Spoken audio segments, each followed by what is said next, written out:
Good evening and welcome. This is the October 11th, 2023 public hearing of the Land Use Commission.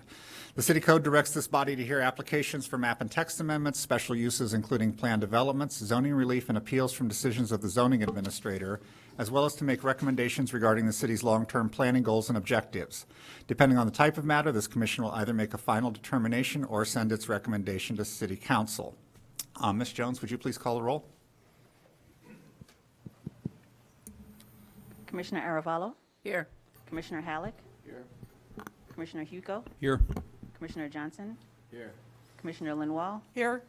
Commissioner Mudinchev, Here. Commissioner Puctel, Here. Commissioner Westerberg, Here. and Chair Rogers. Present. So with 9 members present, we do have everyone here and a quorum. Also present tonight from city staff are Neighborhood and Land Use Planner Megan Jones, Interim Corporation Counsel Alex Ruggie, Planning Manager Liz Williams, and Community Development Director Sarah Flax.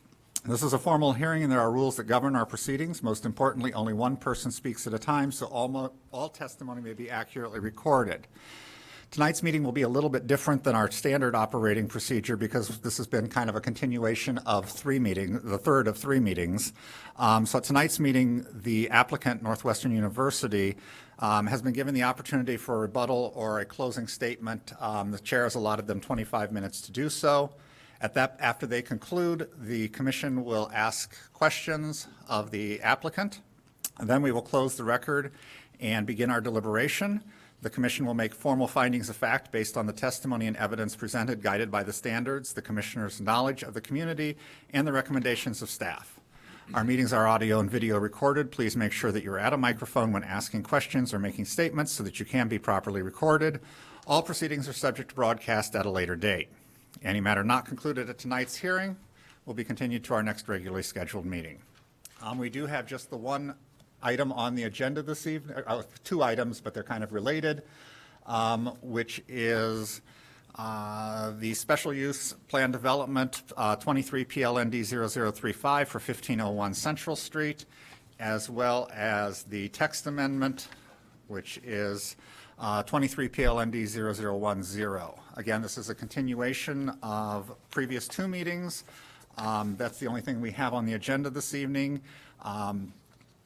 But before we get into that, we do have minutes from our meeting on the 27th. Has everyone had an opportunity to read through those? And are there any edits or changes that need to be made? Chair Rogers, I do have a couple of edits that I will be making. A couple of them are just spelling of some speakers' names. And then additional on page 8, some changing of wording from may to would not effectively mitigate concert noise. And then in the next paragraph, having a little bit more information regarding Forest Hill Stadium. And then on page 9, mentioning that Mr. Gingold was formerly on the ZBA and Mr. Cohen was an economist. All right. Are there any other edits from commissioners? If not, is there a motion for approval of the meetings from the 27th? I move approval of the September 27th minutes as corrected. Been moved by Commissioner Lindwall. Is there a second? Second. Seconded by Commissioner Aravallo. Any further discussion? Hearing none. All those in favor, please say aye. Aye. Any opposed? And anybody who is not present, if you just record a... I'm abstaining, Mr. Chair. I've reviewed the meeting video. I'm voting. Okay. Therefore, the question on the table is the minutes as approved. All in favor, please say aye. We did this, didn't we? We just I think. did this, so yes, and you are voting yes. So, all right. So with that, it's going to be an 8-1 or an 8-0-1 vote, and the minutes are approved. Before we begin, I do have to ask some questions of a couple commissioners. I'll begin with Mr. Puctel. You were not present at the last meeting. Did you have an opportunity to review the minutes and the video of the meeting? Yes, I have. And you feel that you are prepared to be able to cast a vote tonight? Yes, I do. Thank you. Commissioner Huco, you also have missed meetings during this. Same questions to you. Have you reviewed the minutes and the video recordings of the meetings? I have. And do you feel you are prepared to cast a vote this evening? I do. Thank you. With that, I will move on to Northwestern University. You've been given 25 minutes for your closing statement. If you would like to, whenever you'd like to begin, and again, I think I've sworn everybody at Northwestern who's speaking probably, just remember you are under oath. And please begin. Great, thank you. Good evening, Chair Rogers and members of the Land Use Commission. For the record, my name is Katie Jenke-Dale from the law firm of DLA Piper, Zoning Counsel for Northwestern. Thank you for the opportunity to address you tonight with this closing statement prior to addressing any remaining concerns or questions you may have. In the interest of time, we previously submitted a written response to many of the questions and comments heard over the last two hearings. In a couple of minutes, I'm going to have George Kissel, our land use and planning expert, address some of the items we've heard over the last two meetings and the relevant standards that you'll be deliberating later. I'll then have Dave Davis finish up our presentation. However, prior to doing so, there are a few items we would like to correct or clarify. First, there have been claims that the proposed concert sounds would be dangerous or cause negative health impacts to the surrounding community. That's just not true. I'd encourage the commission to step back and, putting aside the experts put forth by the opposition and by Northwestern, just use some common sense. We, or most of us, attend concerts. We allow our loved ones to attend concerts. We go to movie theaters, sporting events, you name it. Do we suffer these negative health impacts from doing so? No, of course not. We wouldn't go. Those negative health impacts are based on occupational exposure, or all day, year-round exposure to elevated sound levels, not 18 hours over 6 events per year. There have also been statements or questions about whether Northwestern can do this and hold large events, which for some reason are being characterized as completely different than the thousands of events that they have held over the last 172 years of their existence. That's just not accurate. Northwestern has been holding events already. The team has started discussions with the relevant stakeholders, city departments, the CTA, Metra, adjacent property owners, potential staging locations, the police, the hospital, among others. The fact of the matter is, if approved, the first event at the new Ryan Field will not occur until 2026. Things change in 3 years. Bike lanes get installed. Real estate changes hands. Technology and plans change. Northwestern is committed to working through the detailed logistics with the city to make sure that the best possible traffic management and operations plans are implemented at that future point in time based on the current facts. And Northwestern has gone further than that. They've committed to reviewing those plans with the community and updating them regularly afterwards. This is not only consistent with how these types of land use approvals are handled, but it's a step above and beyond what is normal. And further, we want to put to rest the false narrative that compared future concerts at Ryan Field to the setup of a German punk rock band at a stadium built in 1922. Now, that video we watched last meeting was very compelling, but it's not near reality. That's like comparing a 747 with a single-engine Cessna. Now, setting aside the type of the act, the load in, load out that we saw in that video couldn't be more dissimilar. For example, Ryan Field, the new Ryan Field, will have underground loading internal to the building, and it will never require that type of setup. The stadium in that video had no loading docks.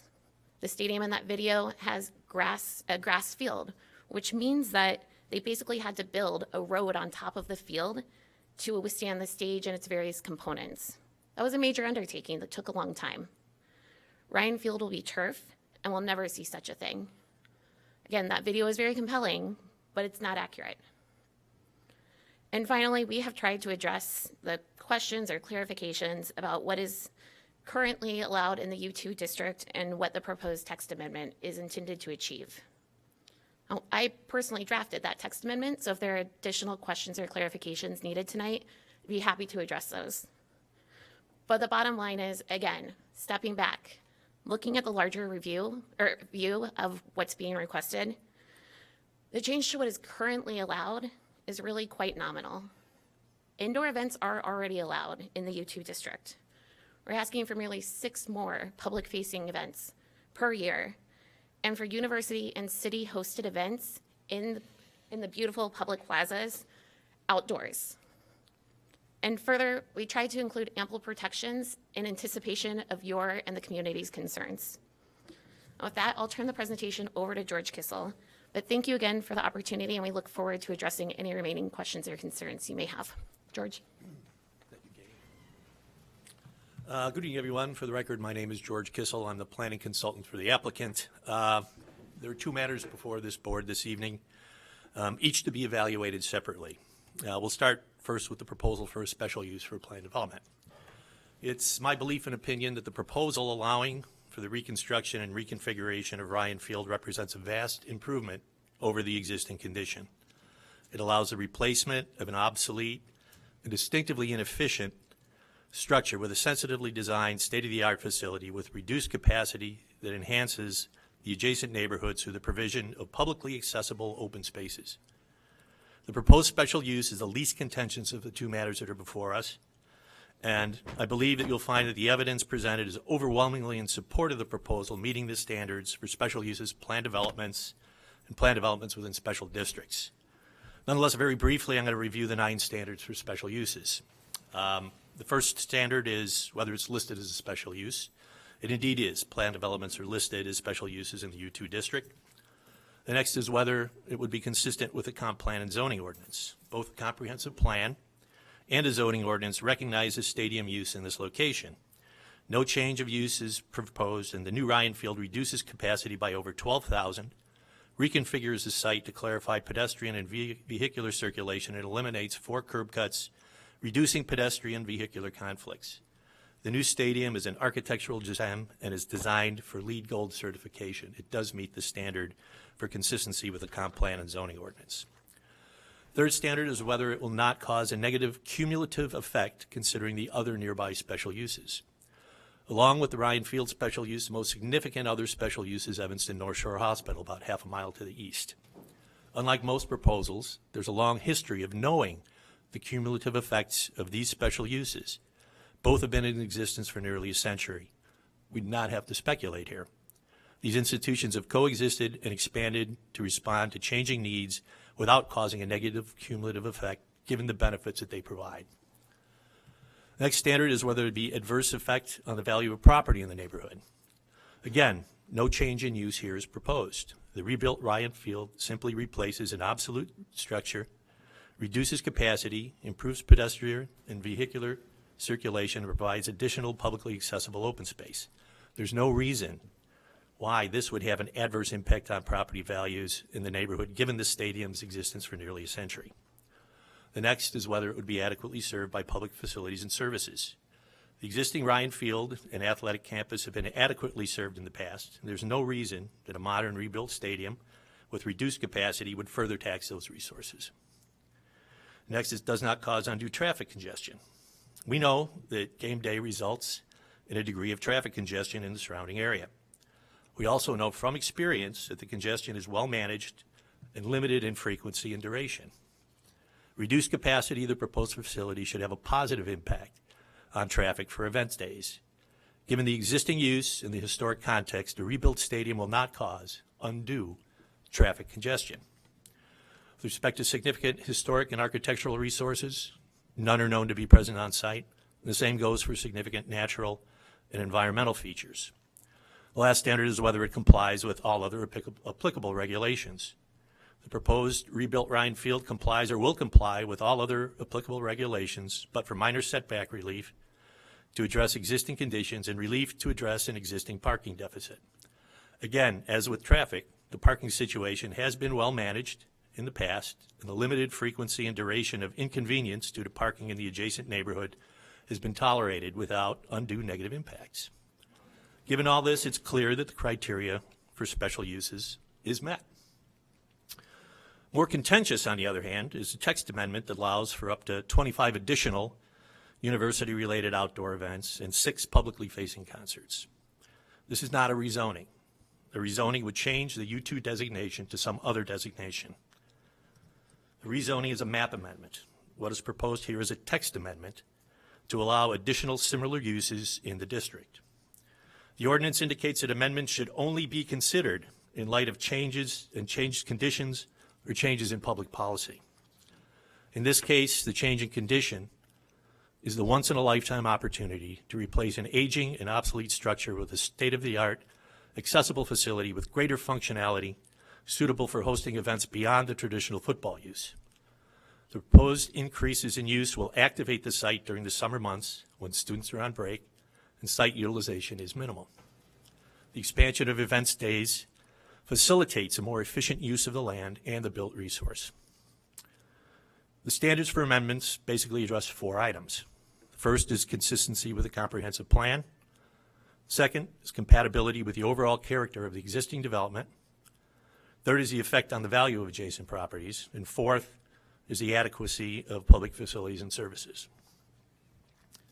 With respect to consistency with the comprehensive plan, relevant passages are contained in both the neighborhood and the institution sections. They stress the need to balance the growth of institutions with the impacts on the surrounding neighborhoods. The opposition case views the proposal through the narrow lens of neighborhood impacts as if to imply that any impact would render the proposal inconsistent with the standards for approval. If that were the case, no proposal could satisfy this criterion. Every land use has impacts, and in this case, the impacts are incremental given the existing land use. The mitigating measures taken by the applicant in the design of the facility, along with a memorandum of understanding regarding the operation of the facility, and the overall economic benefits derived from the additional events provide the required balance referenced in the comprehensive plan. With respect to compatibility with the character of existing development, the existing character of the surrounding residential neighborhood is, in fact, defined as much by its proximity to Northwestern's athletic campus as it is by its existing vintage housing stock, its proximity to transit, shopping, education and healthcare resources, and the lakefront. That character includes a certain level of activity for the adjacent athletic campus, over 90 event days during the current academic year. Of those event days on campus, at least 40 are high attendance events: football, men's basketball, some women's basketball, volleyball games, and graduations. The impacts of these events and their seasonal frequencies, thank you, Dave. Pardon me for a moment, are part of the existing land use character.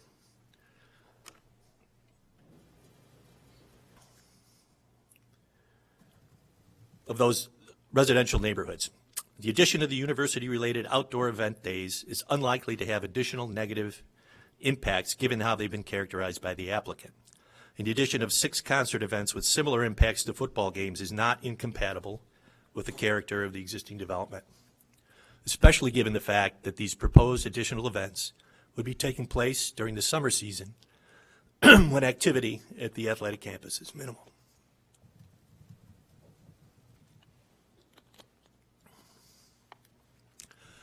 With respect to the effect on adjacent property values, as a planner, I consider the existing land use context and current impacts, and I look for any change in land use impacts that might affect the value. The proposed amendment does not constitute a change in land use. It merely increases the number of event days. The addition of university-related community event days is unlikely to have any negative impact on the adjacent properties. They, in fact, can be seen as a benefit to the surrounding community. The addition of the 6 public-facing concerts will have similar impacts as the 7 home football games. Impacts that are familiar to the surrounding neighborhood. Noise propagation from concerts will likely be greater than for football games, but do not reach levels or persist for a duration of time that would cause harm to health, safety, or welfare. While noise impacts from concerts will be seen as undesirable to some, others will see it as a positive. Traffic impacts will be similar to those of football games, with less intrusion into adjacent neighborhoods due to the proposed neighborhood parking restrictions. The same traffic management procedures instituted for football games are anticipated to manage concert traffic in a similar manner. All in all, given the modest number of events, the similarity of their impacts to existing familiar events, and the relatively short duration and limited frequency of impacts from these additional events, pardon me, from a land use perspective, there's no reason to believe that they would cause a negative impact on property values given the existing land use context. This notion is reinforced by the report submitted by expert appraiser Mary Lynn Berger, which states that there's no evidence that the existing operations of Ryan Field have depressed property values in nearby homes. Adding 6 more events over the span of a year to a venue that is already offering similar events will not result in a loss of value for surrounding homes. Finally, with respect to public facilities, the site and facility have been adequately served by infrastructure and city services over the past century, and a modest increase in events should not overtax those resources. Given all this, the evidence presented indicates that the proposed text amendment meets the criteria for approval.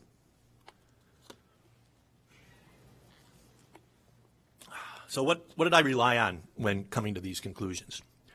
First and foremost is a thorough examination of the history and context of the site, both from a physical and an operational perspective. The takeaway from that analysis is that the proposed land use is a continuation of the established land use. That should be obvious. And the other is that the athletic campus is actually grossly underutilized.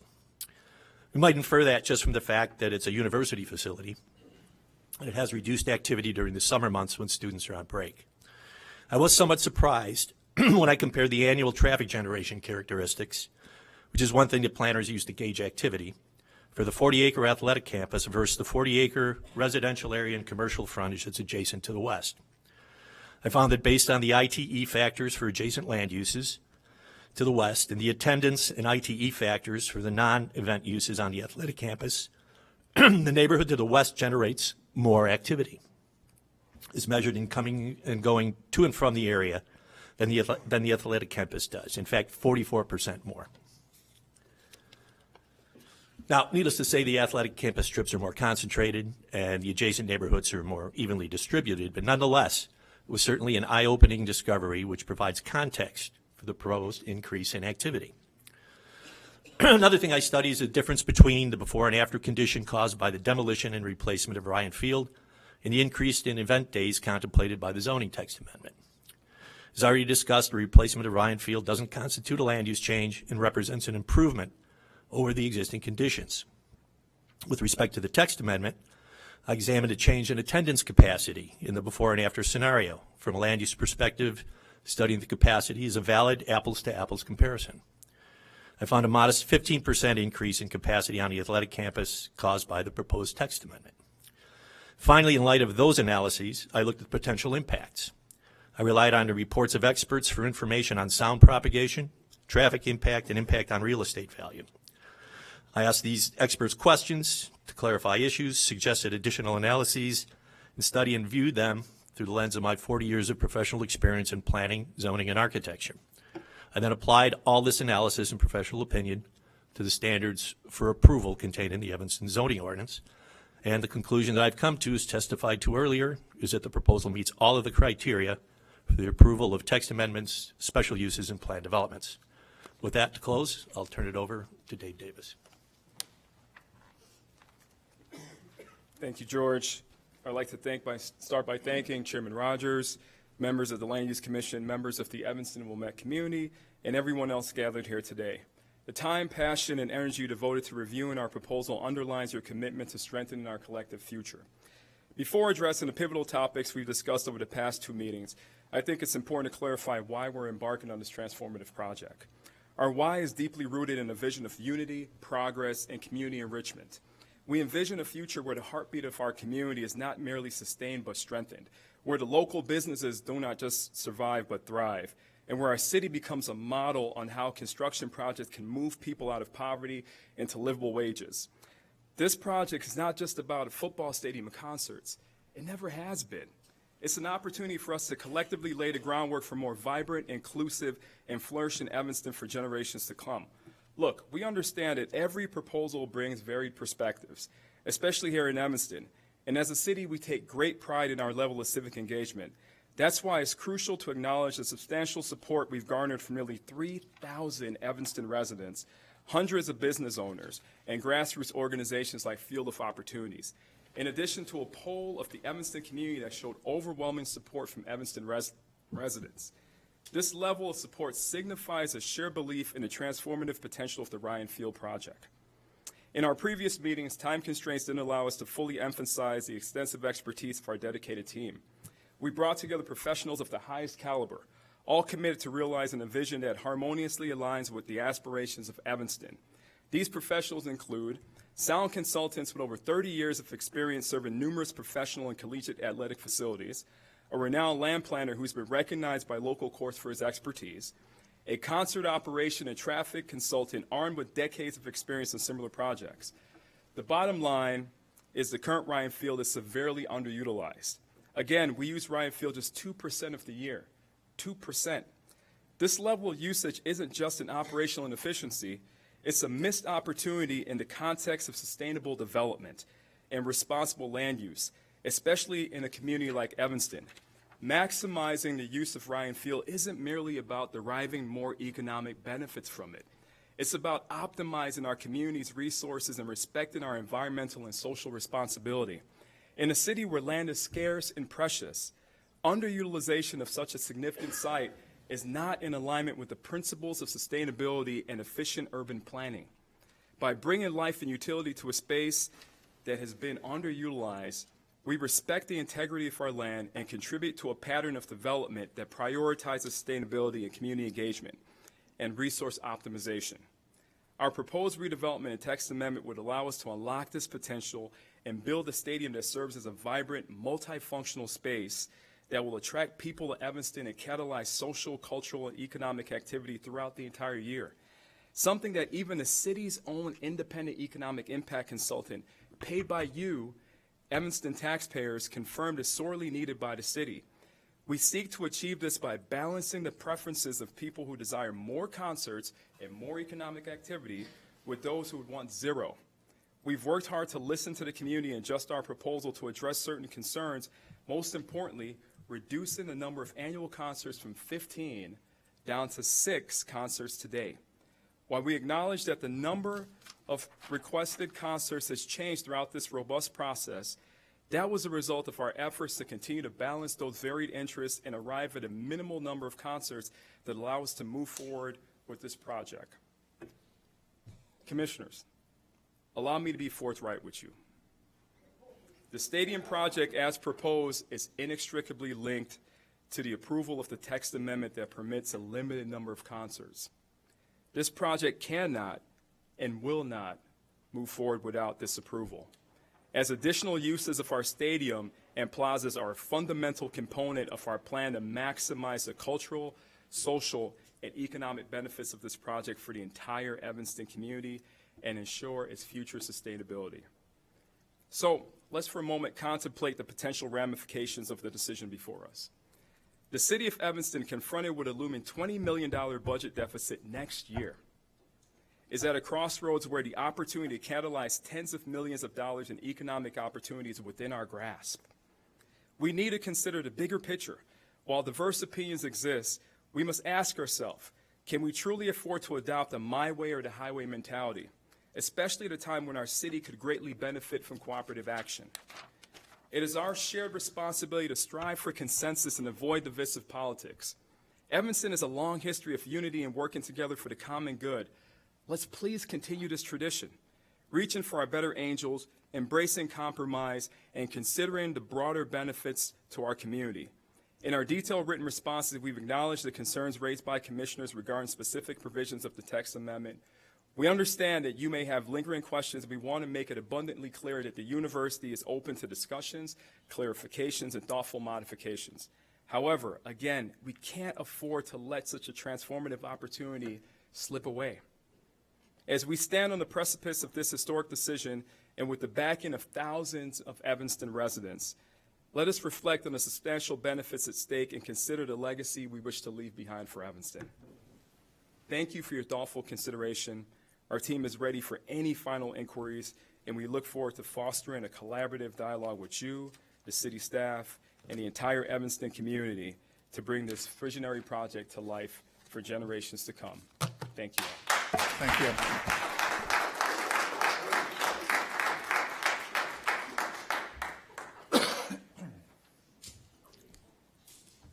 Thank you, and thank you for keeping that under 25 minutes.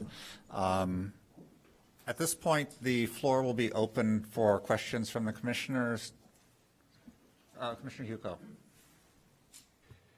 Thank you, Mr. Chairman, and with your indulgence, I'm asked a few more questions than normal since I saw 9 hours or whatever worth of video, and it's somewhat difficult at times to piece together what was actually happening, and I suspect some of my questions were already asked.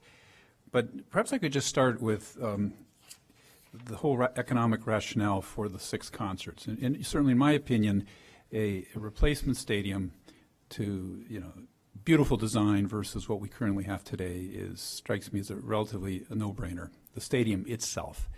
The challenge is the concerts, the 6 concerts. And I think that's really, for me at least, the crux of the issue. And at least what I recall from the previous sessions, the economic rationale was that you needed the 6 concerts to make the project financially viable.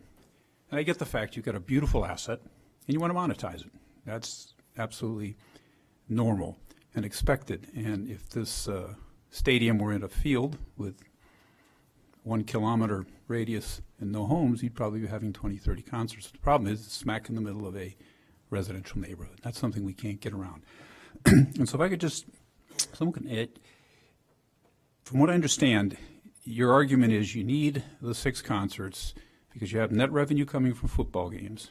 You'll have now net revenue coming from these 6 concerts, and together, X, let's call that number X, that's what you need for the annual maintenance, repair of the facility to keep it to that high standard. Is my understanding correct? Commissioner Hugo, thanks for the question. So again, Luke Fagora, Vice President for Operations and Chief Operating Officer at the university.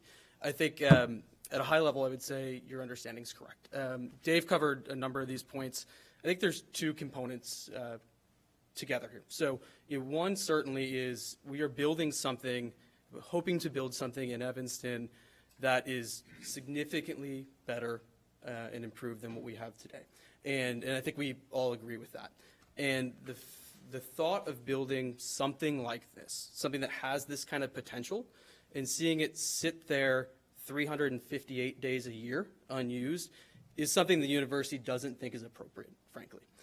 There's a financial aspect to that as well, but there is just a general, you are putting something like this in Evanston with that potential to not use it feels inappropriate to us. On the financial side, yes, I think there's a number of different components. We are certainly building something that is going to take resources to operate every year and into the future. None of us feel comfortable with the idea of the future Ryan Field looking the way the current Ryan Field does. So certainly there's an aspect of ensuring we can maintain it over time. There's also a component of operating it year in and year out. And so as we look at that, obviously as you kind of look at the stadium today, it will take more to operate this thing, without a doubt. And we will have, hopefully, a number of other activities going on there, things in the plazas, community-based events, and then you've got the maintenance aspect and the long-term capital improvement, keeping it fresh. And when you put all those things together, it's not feasible to do it on 7 football games a year. And so that is the rationale. As Dave said, we started the journey learning, right? We've been iterating over the last year and a half on this project. Started this with a much more significant number of concerts, and we've tried to get it to a minimum number that we think we can make this work. It's still a stretch, but we feel we can do it, and that is the rationale here. And with all due respect, I don't think you've quite answered my question. Sure, sorry. I get the thing you don't want it unused. I get the fact that it has to be feasible. You're going to have operating costs and maintenance. You want to keep the high standards for the facility. I want to know the number, if you can. What is that X? How much do you need to maintain that facility to keep it to the standard that you want? And presumably what you're arguing is we need the net revenue from the football games and the net revenue from the 6 concerts to at least match our overall operating costs, maintenance costs, whatever, for the facility. Do you have that number? What? 1 million, 2 million, 5 million? What is the the net revenue from both of these events that you need, both of these buckets of events that you need in order to break even on the maintenance cost, to make it sustainable as you've indicated. So I'd say The real number, not the concept, the number. Yeah, if so you have it. I'd say on the pure maintenance, we've actually, I think I shared the last time, a number on the maintenance specifically. So if we look at kind of today's dollars, Right. so order of magnitude, a little over $3 million a year that we would be looking at reinvesting into this stadium, kind of in perpetuity. That is combined then with the operating pieces, and the concerts, I think as we've shared before, have an impact, yes, kind of on the direct revenue kind of fee from hosting 6 concerts a year, but there certainly is a connection with broader ticket sales, your ability to sell suites, sponsorship that does kind of combine into one package. So, and I don't mean to dodge the question, it's not like there's a direct number that you can say kind of that whole package comes together, but as you look at a business model for the stadium, it's a key component to making it work. All right, again, I'm trying to find a reason to be sympathetic to the financial argument and the economic viability argument. So this is a capital asset, a physical plant asset for the university, just like anything else, right? A dorm, a classroom, building, whatever. Now you've added a great, beautiful football stadium to it.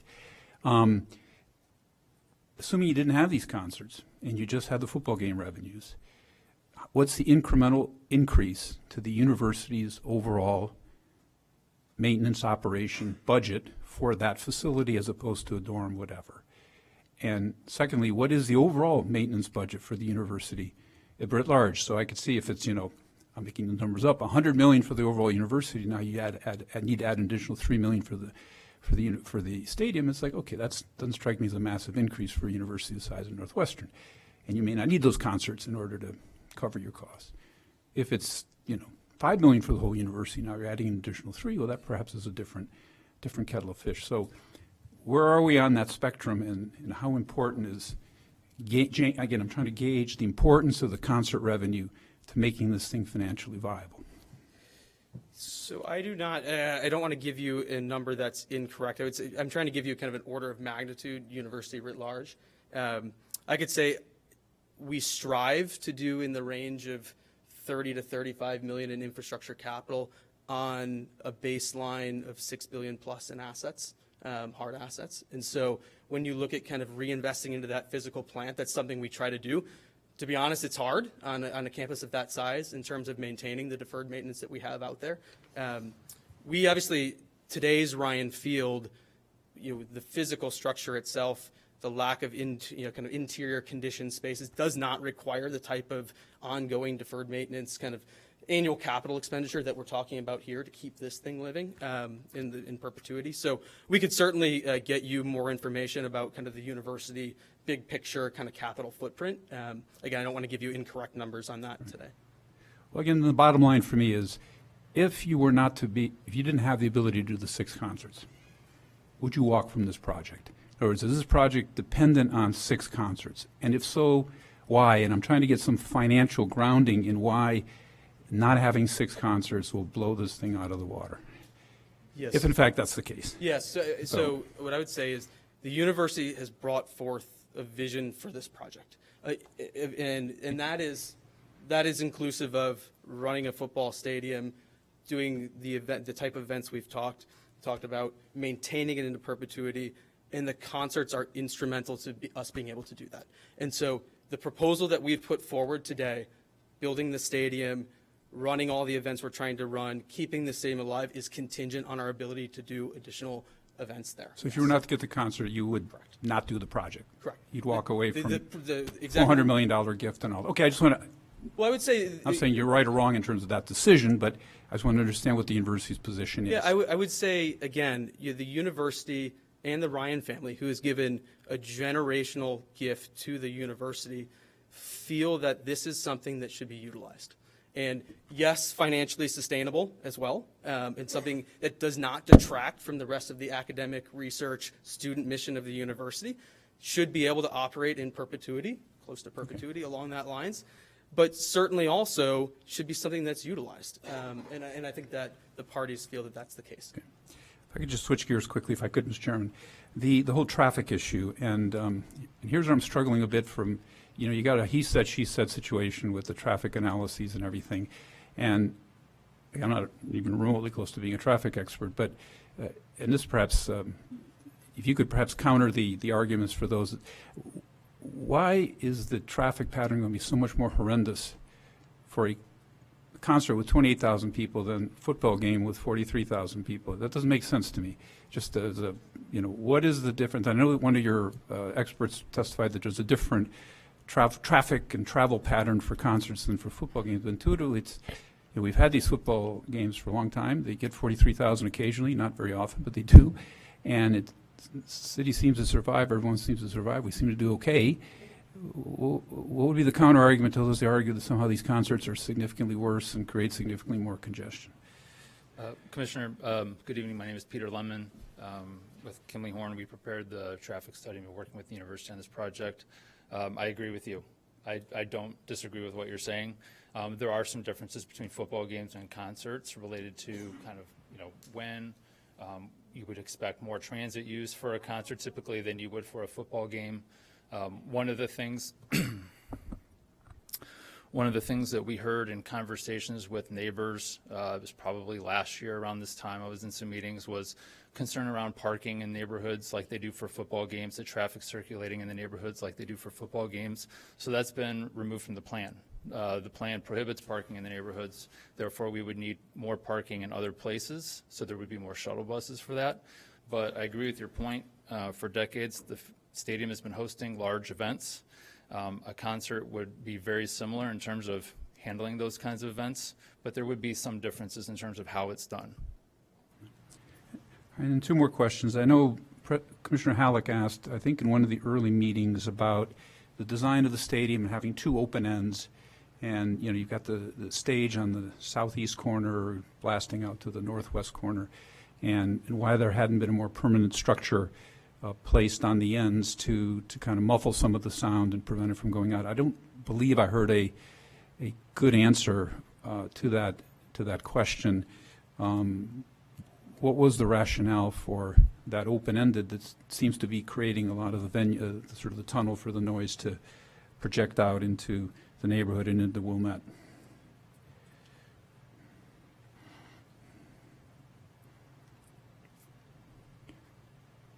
Or is it prohibitively expensive to redesign the thing in a way that's going to, you know, or are these 18 noise mitigation steps that you outlined in your letter, are those going to be sufficient to handle the problem?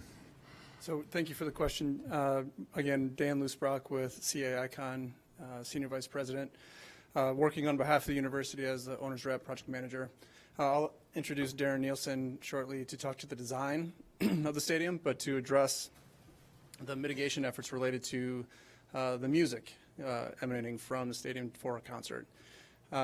As you noted, we are looking at a number of mitigation efforts. There's various products out there that could be deployed to address the concern. The way we're analyzing that is we are looking at what can be deployed in the most effective way. Our sound modeling that's been shared and viewed by many contemplates a 20 dBA reduction in that noise or music mitigation throughout. Other products have more than 20 dBA, so we'll be looking at those. We'll be looking at how specific events migrate through the design and be able to be flexible enough to deploy those strategies to have the optimal effect. So that may mean a curtain, it may mean a fence, it may mean that we move specific locations to try to kind of optimize that impact. And yes, there would be a pretty significant monetary impact if we were to, say, fill in the design, but also, you know, we feel very compelled by the beauty of the design. And I'll let Darren speak to that here shortly. So.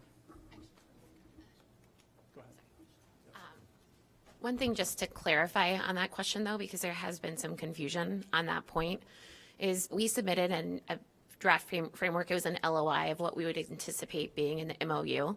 When it comes to the concert operations plan, it would include sound limits. The reason why we don't know which of the 18 options we're going to use is we would need construction level drawings in order to confirm those. And so, again, that's why it's something that's in one of those operations plans that I spoke about in my statements earlier. It's not that we're not going to do, we're considering if we're going to do a mitigation strategy. It's just we don't know which of the 18, or maybe there will be a new one that doesn't exist today. But we just don't have that level of planning at this point in the process. And then Darren can talk about the openings in the stadium. Okay, my name is Darren Nielsen. I'm with H&TB Architects. We are the architect of record on the project. As far as the architectural design of the exterior, the facade of the building, there's a few things that we definitely needed to consider as we developed that idea and that concept. One is air exchange. There's a big difference between an open-air football stadium and an enclosed arena. What Welsh Ryan has, that air quality in there is done by mechanical means. There's a cost associated with that. As you can imagine, if we enclose the entirety of Ryan Field, much larger footprint, the cost of that mechanical system that would be needed for that air quality is very, very significant. The other factor is ingress, egress, right? Where are the most of our population coming from? Those are the openings at the ground level that we considered to make sure that it was convenient to get in and out, and safe to get in and out. And then when you look at concerts, we were being very intentional. We put the stage to the far south, pointing north, for the fact that those residents were the furthest away from the sound source itself. So if I pointed east, west, or south, those residents are even closer than that. So it gave us the best chance to mitigate that sound before it even left the drip line of the building. Okay. So those are the main points. Mr. Chairman, if I could, just one more question, one final question. Could someone articulate exactly what the community benefits are? What Northwest, we've got this great slide up here with, 12 million in tax revenue, 208. What is Northwestern, real money, real cash, or real in kind, going to be providing on an annual basis, and for how long? As a result of that, and I understand that's going to be part of an MOU that you're negotiating with the city, and but can you give us a sense of, as of today, I've heard 10 million over a period of some years, all kinds of numbers flying around. What is exactly the community benefit that you're anticipating for the city as a result if this project were to go forward, based on where your negotiations are today with the city? Assume you can talk about it.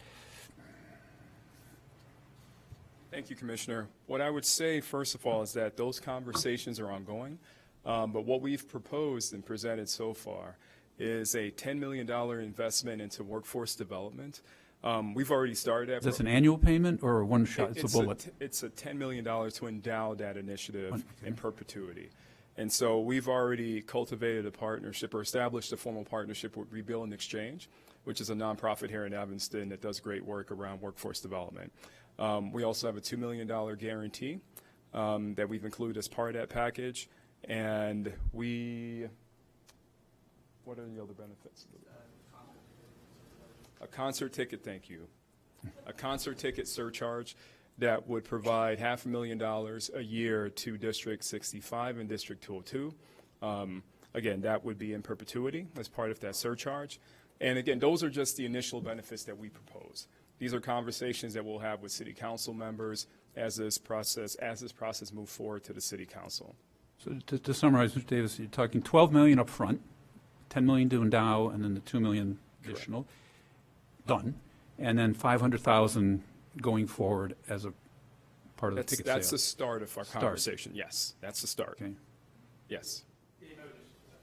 Just clarifying that, just to put it on the record. So This is going to be a big part of, I think, our analysis is like, what are the public benefits here? And we're talking with not a, university's got a boatload of money and a lot of needs, so. Just to clarify one thing that Dave said, so the $2 million, what we put out was a $2 million annual tax guarantee to the city of Evanston. So that's not an upfront one time. It's a $2 million That's an annual. ongoing, exactly, alongside that concert ticket surcharge. So we've kind of said the direct benefits, public benefits kind of tied to that stadium operations right now would be that kind of $2.5 million a year guaranteed. And then you've got the upfront kind of investment in the workforce development that would then spit off kind of an endow payout type on an annual basis. So that's what we've put out there kind of initially as part of the stadium build. And as Dave said, ongoing discussions with council members in the city of what else could be done. Great. Thanks so much, Mr. Chairman. Thank you for allowing me more than I probably deserve. Thank you. You're welcome. Other questions, Commissioner Halleck? Yeah, I want to go, excuse me, is this on? Hello? You're on. I want to go back to the finance, not on, my lights. Try the microphone next to you. See if that one works.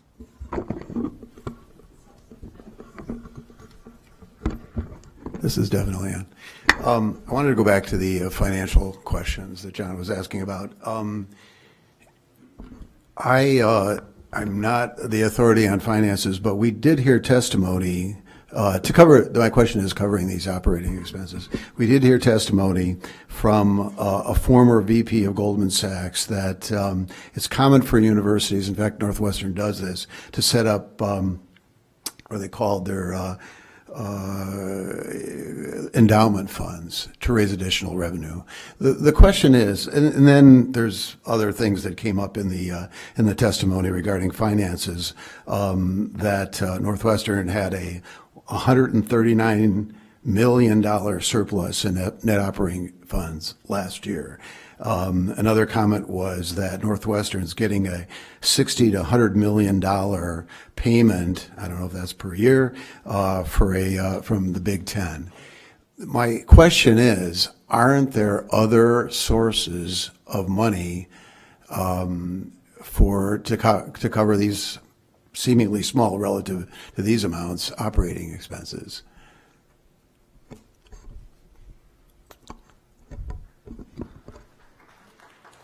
Thanks for the question. I mean, I think, I know Luke started going into some detail on this. I think the bottom line is it's not just about the money. There's more to the request. It's not just to cover operating costs. A lot of our supporters are excited about the concerts. They want us to have more concerts. That's why the numbers started out higher. We think that we're striking a balance, and it's not just about the money. Northwestern has a lot of demands, educational research on potential endowments. So we can go a little bit more. It seems to be about the money because it's, you've gone from 15 to 12 to 10 to 6, and that seems to be, we haven't seen the calculation of why, but that seems to be what's driving that. And all I'm saying is it seems like there's other sources that Northwestern has not tapped. I guess I would just counter that while it may have seemed like that, that's just not true. In our discussions with donors and other people, other stakeholders, it's not just about the money. It's about activating this more than 7 days a year. And okay, so striking the balance. Fine. Let me ask about that also then, because someone mentioned that's your goal is to maximize the use of the stadium. But, the things that were mentioned, the community activities, forget what else was on your list, and workforce training program contributions and all that. Northwestern can do that now. I don't see activating the... Please. I have to pull out my gavel. Activating the stadium seems like something with these activities, these community activities, could have been done 10 years ago. They could be done now, and they don't seem to be dependent on having concerts. The mayor knew. Thank you for that question, Commissioner Halleck. And so just to answer that point, I think you're asking why we haven't activated the Ryan Field Stadium in ways that we've suggested. I just want to make sure I understand your question. It just seems to me a little disingenuous because you're saying, oh, well, if you give us this, then we'll activate the stadium when... Well, there's a couple things that I want to make sure that we're clear about. We can't activate the stadium in a way that we're proposing. And so we've talked about Kris Kringle markets, we've talked about pop-up shops, we've talked about pretty much family-friendly activities. The reason why we can't do that now is because our stadium currently has grass. And so we have a limited amount of time throughout the year that we can actually bring people inside of our stadium and do those types of activities. given the infrastructure. Also, around the stadium, as you've seen in our design, we've proposed a plaza with grass and turf and different areas where people can congregate. If you go to our stadium right now, we simply have concrete. And so that's not a very inviting space to bring community members together and actually share in a community building activity. And so the way our stadium is currently situated today, it would be very difficult for us to pull off, let's say, for example, a Kris Kringle market, an event where we're bringing folks together to hang out and build community. We do a movie night that I sponsor that gets about 2,000 people out inside of the Ryan Field Stadium campus. But right now, it's just not a desirable location that people want to come to and spend time. And I think you can poll the majority of folks, and they just don't want to come and hang out around a concrete structure. And so that's what we're up against. And so we don't have, first of all, because of the fact that we have a grass field, an option to do that as frequently, and because it's surrounded by concrete, which makes it difficult to activate in the way that we've proposed. What we're trying to get our head around is why? Why do you need the concerts? And if it's not the money, and I don't think it's community activities, we're still trying to figure out why. Well, I mean, the concerts are certainly, well, keep in mind that our attorney, Katie, mentioned that over 3,000 Evanstonians, some of them are here today, have asked us for more concerts. And so we try to do is strike a balance between the folks that have asked for more because they want that kind of cultural activity here in Evanston, with the folks that have asked for zero. And so when we first proposed this, there were a number of people that came out and said this was a wonderful idea. These are tax-paying Evanston residents that have asked for more of these opportunities in Evanston. This is not something the university is imposing. This is an opportunity for us to better maximize and use that space. And so we're trying to balance the folks that want more with the folks that have asked for zero. Another thing I think we're dealing with, and that is that benefits to the city of Evanston versus hardship for the residents of the community. Understood. And if I lived on South Boulevard and was asked, hey, do you want community events? I'd say absolutely. Do you want concerts? Yeah. Where's the field again? You know, because they probably might not even know. But the other side of this coin is the neighborhood, and the neighborhood's going to be most affected by this. So although I think that there may be benefits to the entire city of Evanston, I think that it's very important for us to consider the impact of the neighborhood. Understood, 100%. That's why our experts are here to answer all your questions. Yeah. Thank you, Commissioner. Commissioner Westerberg? I have a couple of questions. It's following up really on this idea of balancing the impact to the neighborhood with the possible benefits to the city. I think we're all trying to understand that, of course, the current site is rather unique for a football stadium in terms of where it's located. It's not directly on campus. It's miles away from most of the downtown parking.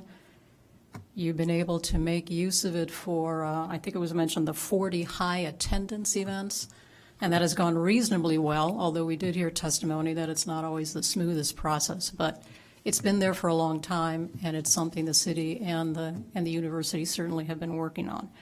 So the question is, how much more of an impact will it make to the community in terms of the additional concerts? And is that something that the city should really accept? How big is the impact on the community?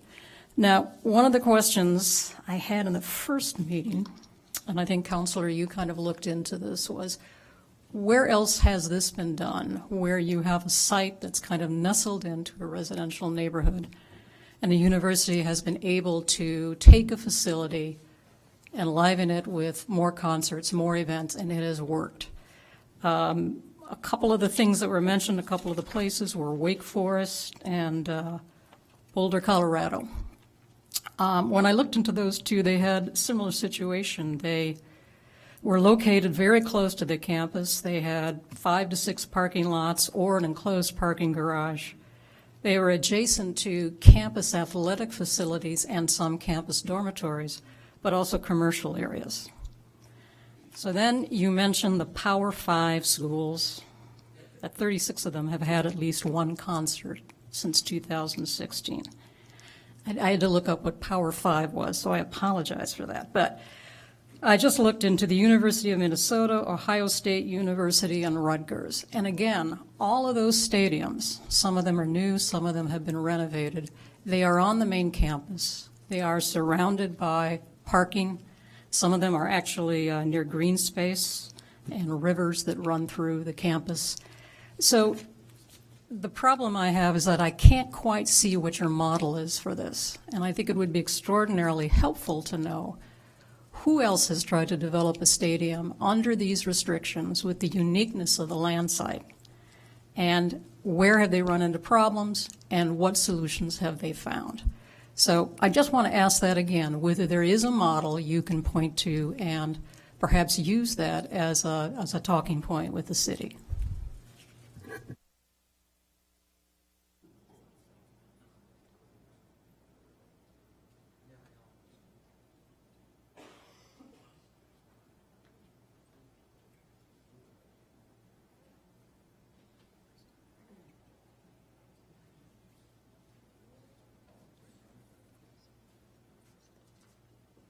So thank you for the question again, Dan Lusbrock with CI Icon. I am going to ask George to help with this conversation. But I just want to point to a couple different experiences that our company, as well as myself personally, have been had the privilege of working on. So first you mentioned the University of Minnesota. I had the opportunity to have some involvement in that, and that was a great project that that is on campus, but also was kind of geared towards events primarily for the community, as well as for the student body as a whole. It is in a predominantly campus setting, but there is a surrounding community, Dinkytown is what it's called, that does facilitate and is a very integrated part of Minneapolis. The other one I'll mention is Colorado State University, Canvas Stadium. Although they don't hold specific concerts, they are literally across the street from the neighborhood. And they hold various events, over 200 events per year, where they are intertwined with the community to facilitate both the needs of the university, whether it be for university-specific events or for the community.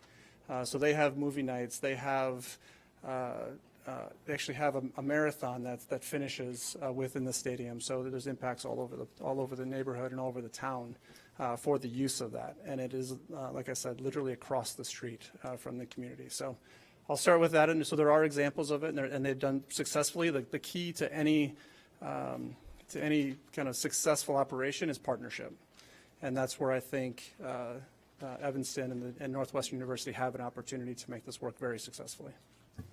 Understood. Thank you. I do want to point out that the facilities that are across the street from the field in Boulder appear to be university-owned housing. And Dinkytown, which is a great area, is also very much a university-centered part of Minneapolis that is directly there. Yeah, university-centered with residential involvement and commercial as well. True.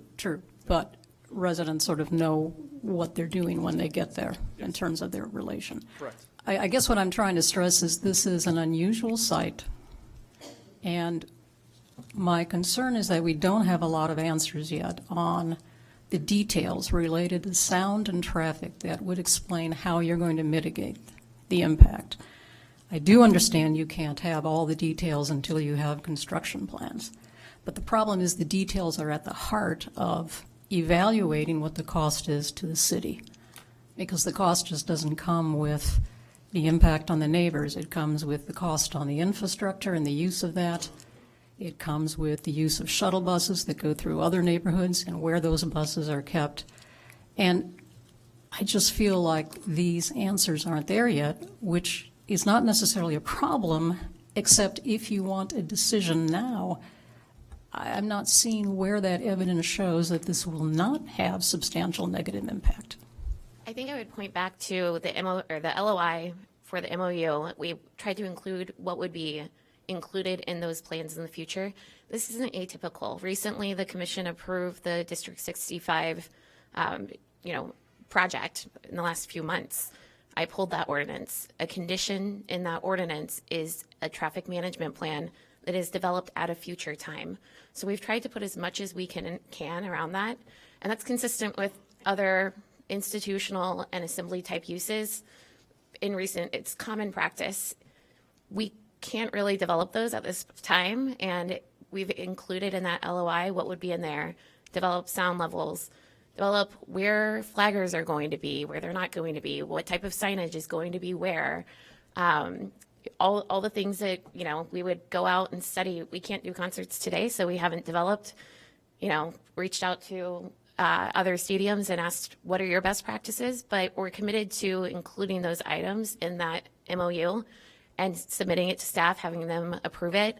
And then I've never seen it before, but we've agreed to continued community review of those plans so that they can change over time.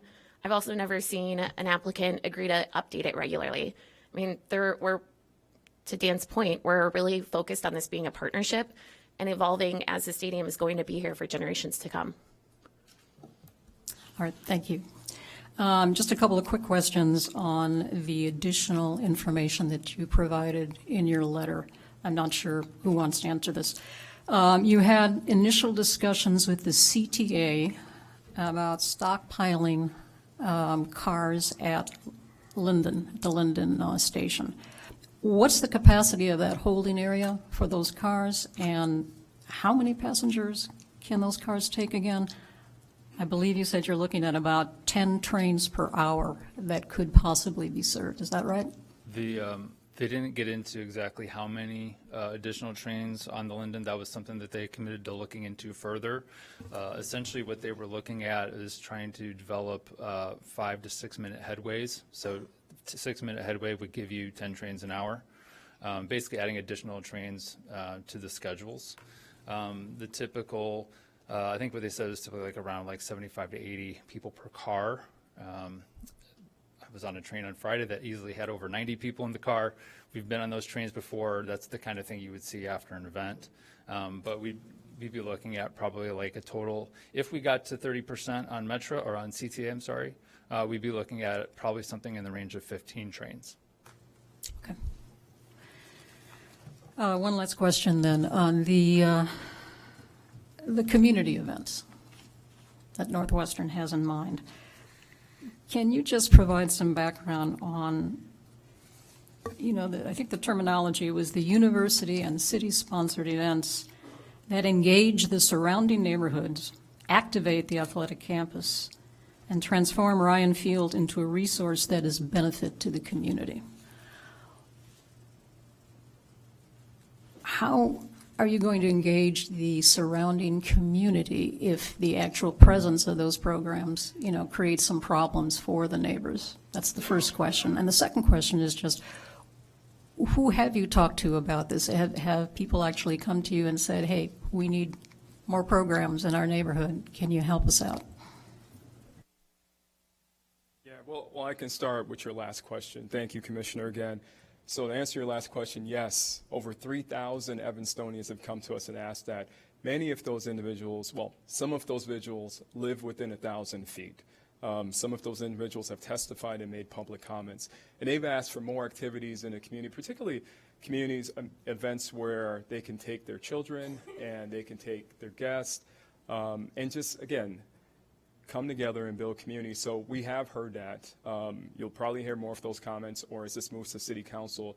But we have 3,000 individuals that have asked for not simply concerts, but more events and activities here in Evanston. And in terms of what we would call a signature partnership, we envision some type of initiative or program that can be an arts festival where we partner with the City of Evanston Arts Council, as well as the nonprofits that are focused on arts and creative discovery across Evanston in partnership with Northwestern, our researchers, our faculty members, our students, that we could plan this, co-create the event, invite folks from around the different communities and neighborhoods across the Chicagoland area and beyond to come to these activities on an annual basis, spend time, spend money, so that Evanston can be a destination point for that specific activity. So that's kind of stuff that we have in mind.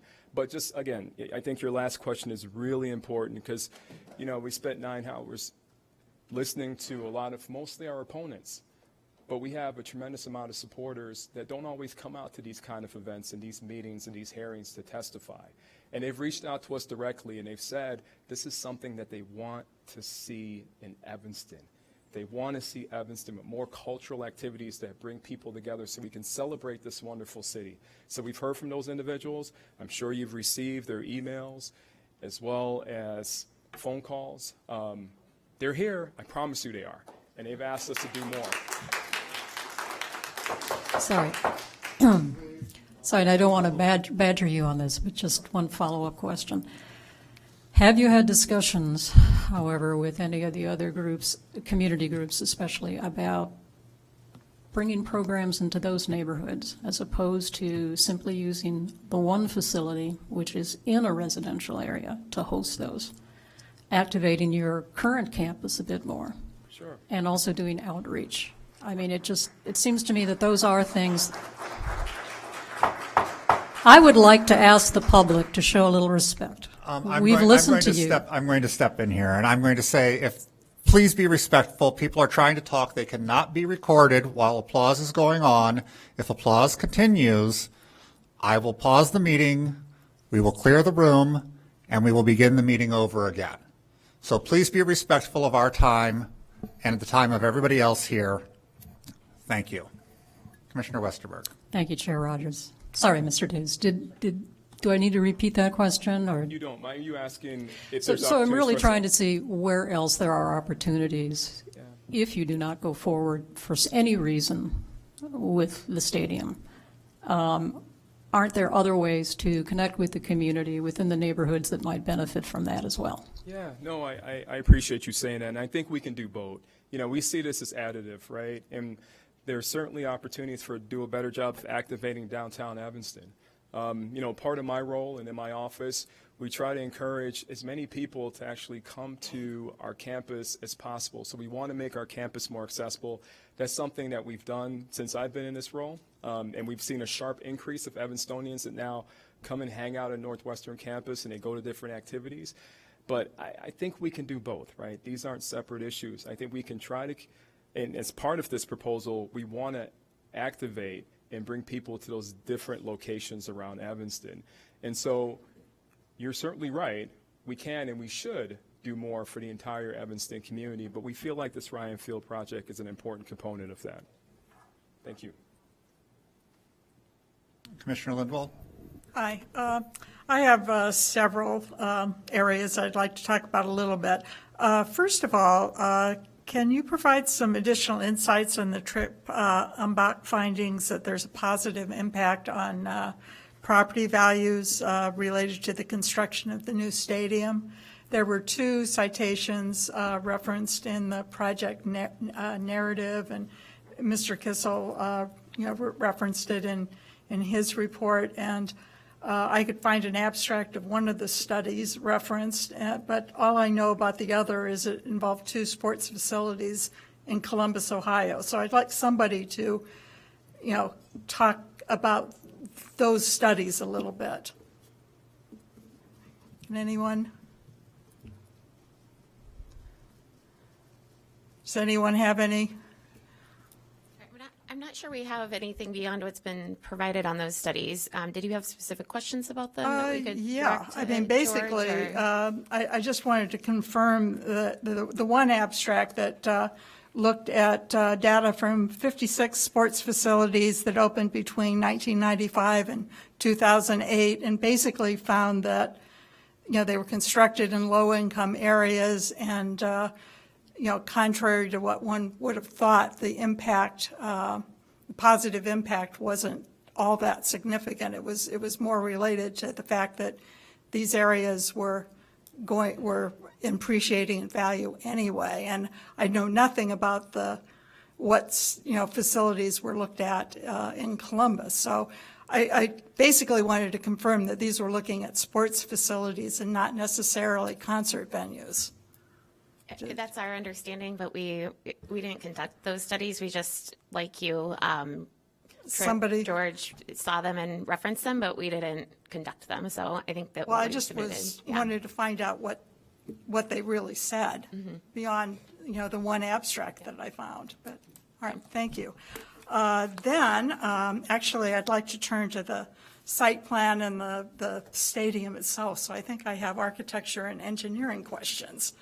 First, I'd like to get some more insights on the water management strategy and really kind of a general overview of what kind of utilities need to be, built. I mean, there have been references in some of the staff reviews about the need to replace, is the U2 district now served by storm sewer?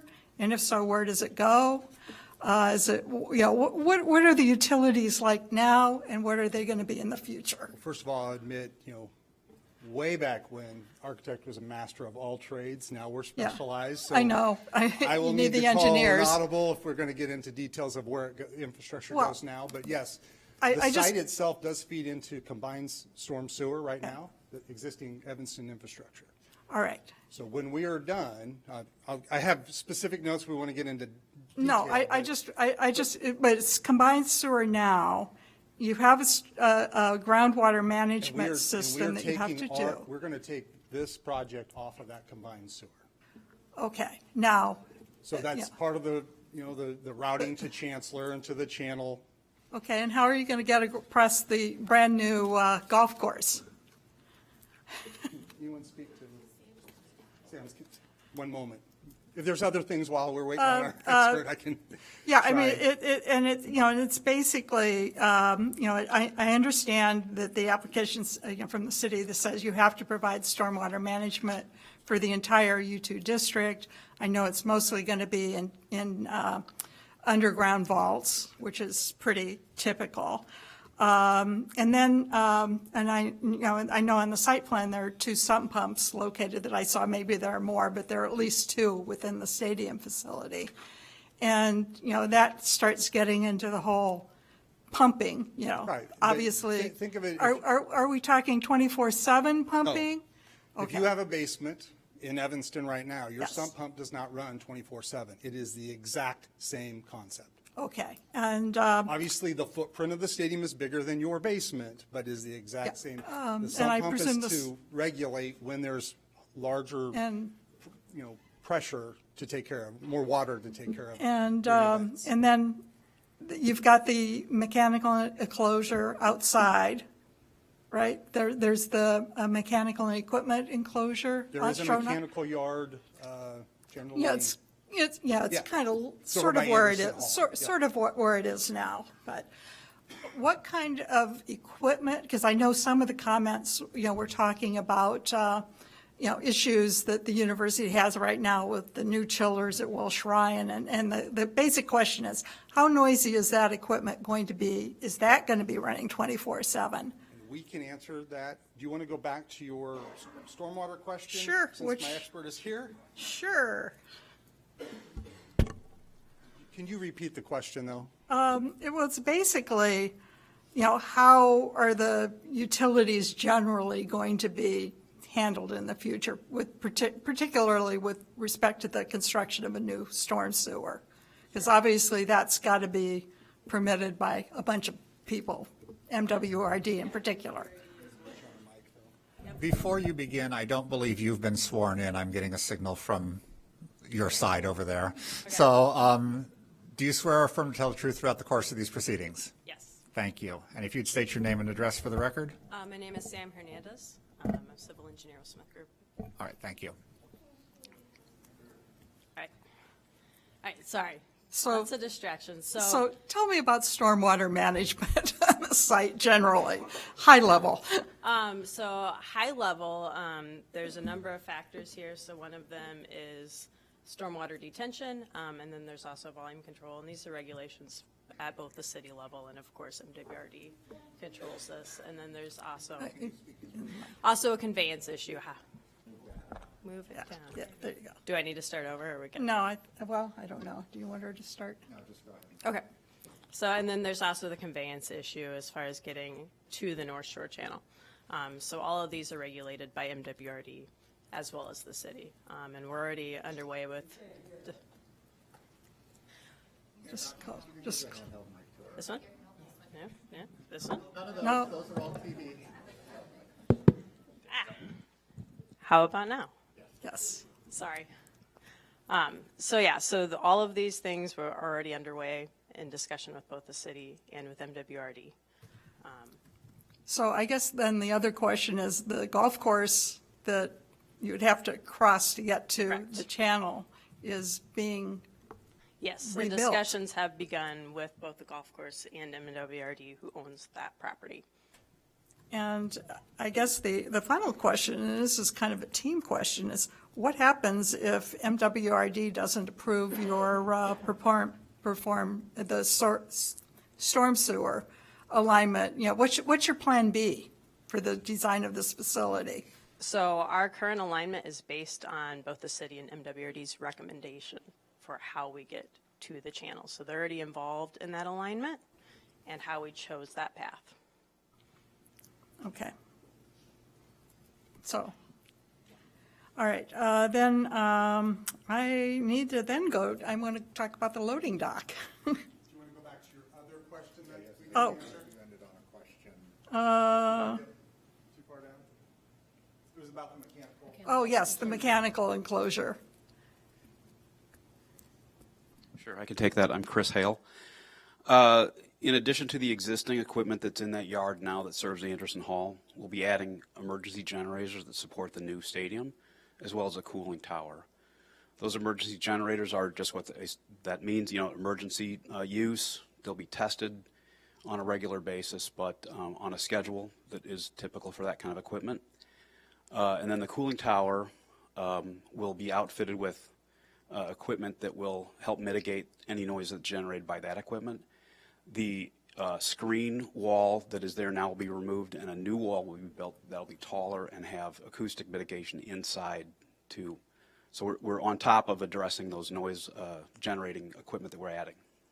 Okay, and I hope that, you know, well, this is an aside, not necessarily pertaining to the new stadium, but there certainly were a couple of comments that were in our packets about the issue with Welsh Ryan and their chillers now, and I hope the university at least is addressing that.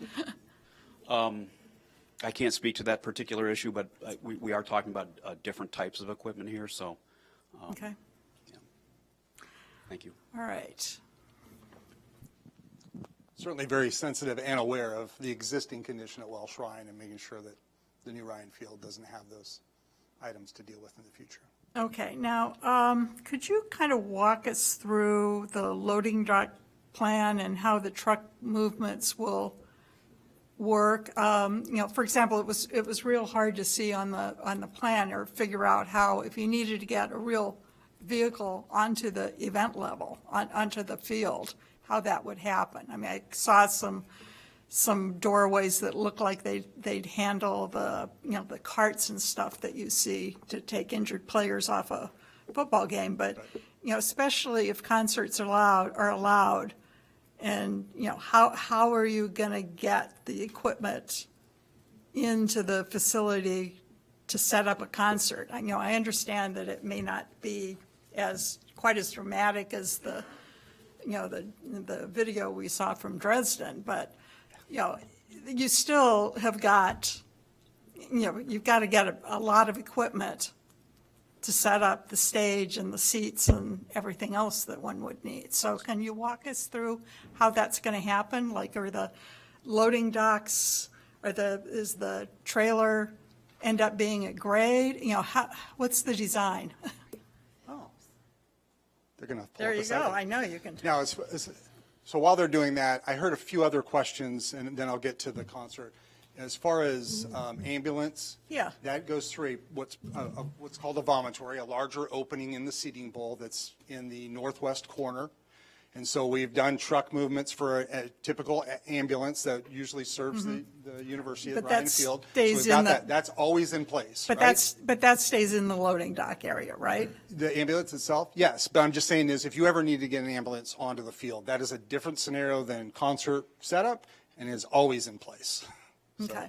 And the reason why I want to point that out is, there are portions, well, this shows you the turning dock. So those colored lines there are the turning movements of the semi-trailer itself to show that it works within the Yeah, but area. it also crosses the parking spaces that are down there. But those parking spaces will never be occupied when you're doing load in, load out for any of the events, or even for a football game. Those trucks will definitely be in place. That the team truck will show up well in advance of anybody parking down there. So those parking spaces really are not available for a concert event, right? Or any event in the stadium, right? They would be once the trucks are in place for a football game. You could definitely park those cars because those are patrons. At a football game, they would be patrons.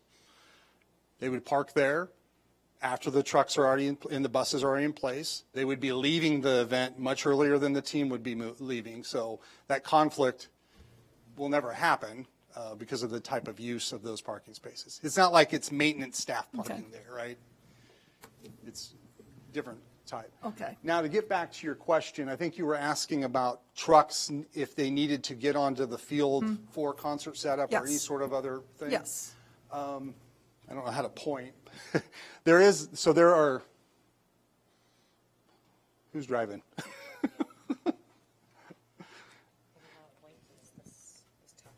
Can we zoom in at all? I can kind of, I can kind of see. Maybe it's my vision. I need it zoomed in for me. So, Okay. Okay, there's my pointer. So there are 3 permanent elevated parking bays right there. That's what those 3 pieces are. Okay. So you'd back up your truck and you'd unload at the 4 foot high at the bed height. But just next to that, this is a ramp. And so your semi, if it needed to get on, would come and it would go this way. Now this section here, so this that vomitory I talked about where the ambulance comes, this is actually part of the seating bowl that for concert or any other special non-football event setup, that section of seating is lift out, it's removable. It's made of something other than the concrete that's the rest of the seating bowl. And that semi would have direct access to back in, unload, and come back out. And so when Michael and others were talking about the speed of bringing the setup in and out, we've orchestrated that so it could be as efficient as possible. Fewer trucks even needing to go through that area, but obviously the turnover would be much faster. Okay. You asked a lot of things. I don't know if I covered everything. Okay. I think that pretty much, well, I tried to ask the question a lot of different ways so I could hopefully get And you bought me some time to get the. an answer. Okay. And then I guess my last big question for the moment is, during construction, how is parking for basketball games and such at Welsh Ryan going to be handled? I presume that there's going to, need a staging area for construction, which I presume will be the east parking lot. So, we've had testimony that, already for certain sold-out basketball games, there isn't enough parking to handle the crowd. So what happens when you're eliminating the, 472 parking spaces that are on the U2 campus? I think it's a great question. Hi, Scott Airy with Northwestern Athletics.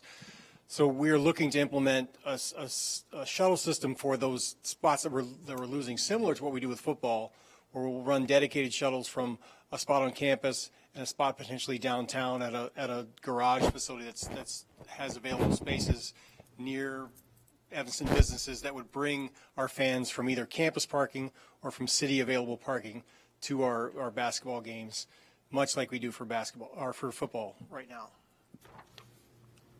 And that would start even, depending on timelines, even the current season that we're facing now, should things progress the way we would hope they do. Okay, and then my last question has to do with really exactly what we're talking about in terms of ancillary buildings. I know that there were some, there on some of the site plans, there was like a proposed structure next to the softball stadium, which is marked on some drawings as not part of this application, but not all of them. And But I'd really kind of like to know, you've testified that the band shell is really not a band shell, it's more a canopy. But there are a bunch of other smaller structures, which I presume are kiosks for selling something. Are those permanent? Are they movable, temporary? Are they just put out for the season?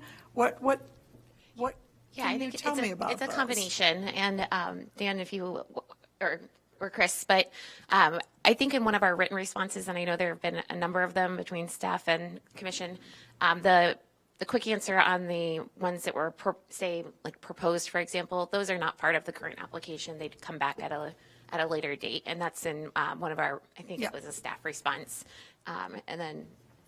But there are ancillary right. Kiosk sorts of things. How many of those are they, and are they permanent? Are they temporary? Or do you know? I believe we have a plan showing those, and Chris, I think, can come up and speak to those once we have that pulled up.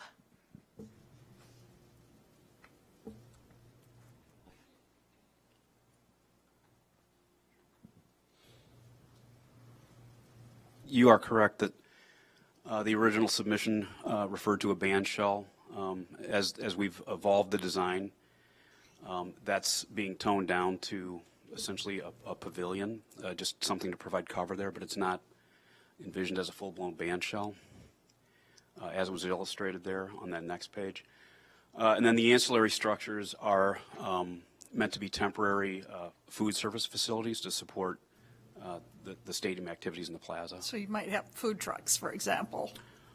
Smaller modular structures, but not necessarily food trucks, no. Okay. All right, and I guess I'm going to steal the chair's thunder and basically ask, all of the packets we've had, suggested there are conditions that were suggested by staff, and have you reviewed those, and are any of those problematic? We have reviewed those. I think the only, a lot of them are pretty typical construction management plan, which you raised with the parking. There was one condition about the timing of one of the operations plans. Our proposal is to finalize all those prior to with the exception of the construction management plan, which obviously comes before construction. But our proposal is to finalize all those additional operational plans prior to the first event at the stadium. Obviously, we'll be very motivated to have those wrapped up with looming events, but we would just hope that's the only minor tweak is the timing on. I think there was one that was going to be prior to construction that we would anticipate prior to the first event. Well, there's one that says that the PA system has to be used for concerts, and your experts testified that performers bring in their own sound equipment, so. Our intent is to address those types of issues in our concert management plan, which will include noise levels if you look at the LOI. Thank you. Other questions from commissioners? Commissioner Johnson. I have a couple of questions. These are largely technical questions, just to clarify and make sure that over the course of the 3 meetings that I have the correct understanding of some of the specific site development allowances that have been requested. So I'm not exactly sure who at Northwestern to direct these to. So I'll just start. You can jump up if you're the person to answer. And I believe it was in the previous meeting, there was one of the pieces of documentation from Northwestern predicted that the percentage of patrons to arrive would be, the predicted number was 30% CTA and 10% via Metra. Is that correct? That's correct. That's what we used in the traffic analysis. Each event might be a little different, but we were trying to use probably the higher levels for that. Okay, and what is that breakdown now for a football game? It's less. I don't know if I have an exact number for a football game. I think we tend to see in the range of maybe a couple thousand for like a CTA game. I don't, like, it'll vary sometimes depending on who the opponent is too. But, you know, maybe you're in the range of like 1,500 to 2,000 people taking the CTA, a couple hundred using Metra. So it's a different level of transit activity for a football game. So the fans that arrive at a football game via train is, percentage-wise, is very small. It's much smaller. Yeah, I don't know what the actual percentage is, but it's much smaller. Okay, and what is the rationale to predict that number will be tremendously higher for a concert? Well, there's a couple things. We did look at various other venues. So I mentioned, we did look at like what does Ravinia do, what does Wrigley do, how do they pull transit use, and some of that's percentage and some of that's just number of people because those venues are different sizes. We also looked at concert events. For example, there's really good data for the Barclays Center in Brooklyn, and so they have really good information on transit use, vehicle occupancy, and how those kind of relate to each other. But concerts, we tend to have people who are more local than we do for football games. You're going to have people who are living more in the local area in terms of, like, say, coming up from Chicago or northern suburbs, whereas, say, a typical football game against Ohio State or Wisconsin, certainly you have people who are alumni who live, in the city that are coming up, but you also have a lot of people coming in from out of town. You also have tailgating. So tailgating draws a lot more people via car because they're going to spend a lot of time doing that. Whereas for concerts, we're not allowing, the proposal doesn't allow for any tailgating. So for concerts, you tend to have more transit use than you would for a football game, at least for what the kind of football games that we see at Ryan Field. Okay. And speaking of those that will arrive by automobile, the current number of parking spaces provided right now and the proposed number is exactly the same. Yeah, or within a couple. Yeah, it's basically the same size on the east and west lots. Okay. And so we're gonna stick with 515 on site, 893 in a parking lot within 1,000 feet. I think it's roughly 1,400, right? Yeah, I think we're like roughly 1,400 between the east and west lots. Right. Okay. And then one of the site allowances requested is an open parking area with a 6-foot, 10-inch interior side yard setback. The requirement's 15 feet. What is it now at the site?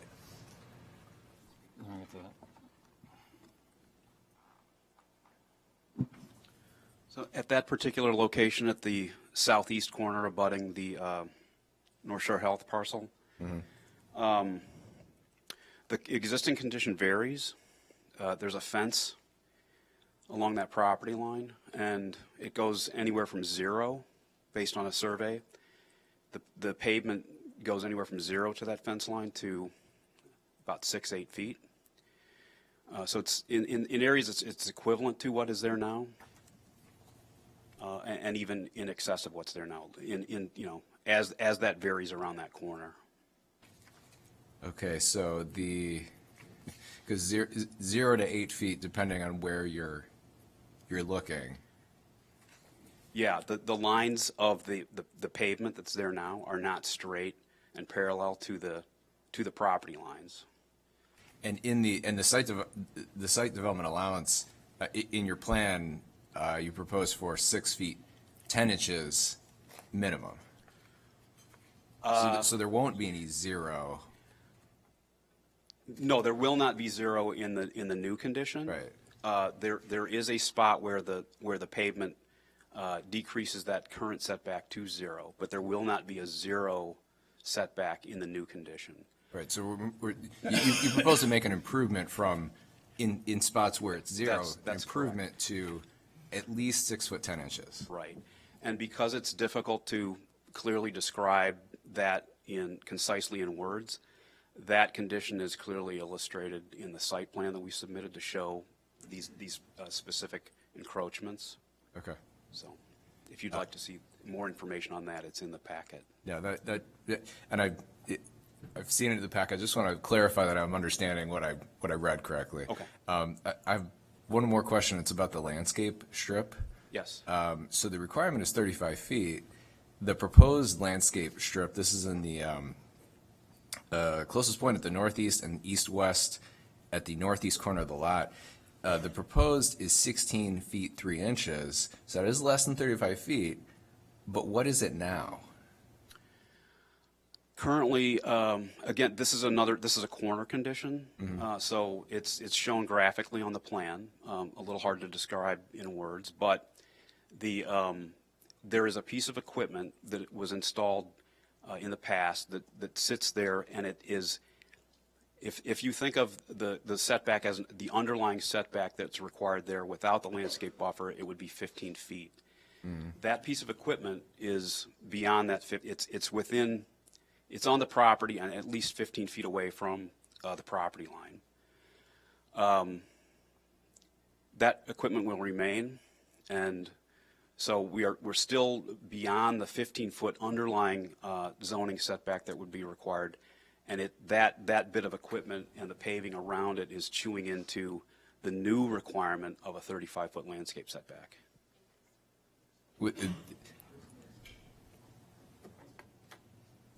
There is no setback there now. I'm just saying that the position of that equipment, if you applied a 15-foot setback to it, it's within that 15, or it's outside of that 15 feet. I see. And is this picture help to illustrate? It's difficult to see here. It would be the sheet in the deck that specifically speaks to the zoning conditions, all the setbacks and property lines. It would be more at the beginning of the deck. Yeah, be way up in the front.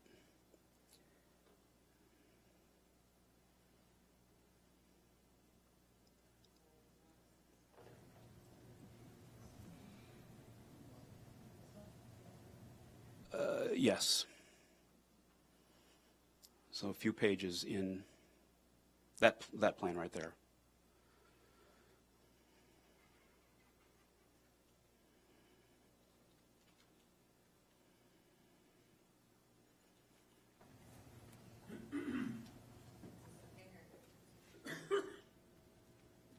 Can you point to it?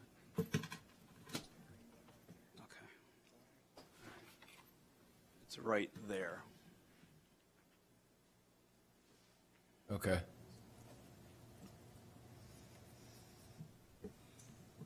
So the excuse me, the dashed line that's closest to the property line, that's denoting a 15-foot dimension, and it's showing that equipment at the corner is inside the property, or inside that setback on the property, and then the inner line, the 35-foot line, that's the landscape setback. Okay. And what's shaded red there is the encroachment that we're talking about.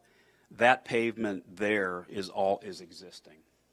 I see. So it's a piece of electrical equipment, communications equipment there, and then that pavement there is existing.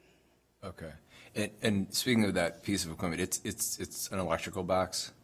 It is a broadcast communications box that serves Welsh Rhine Arena. Doesn't generate noise? No. Okay. Okay, that's it. Thank you. Thank you.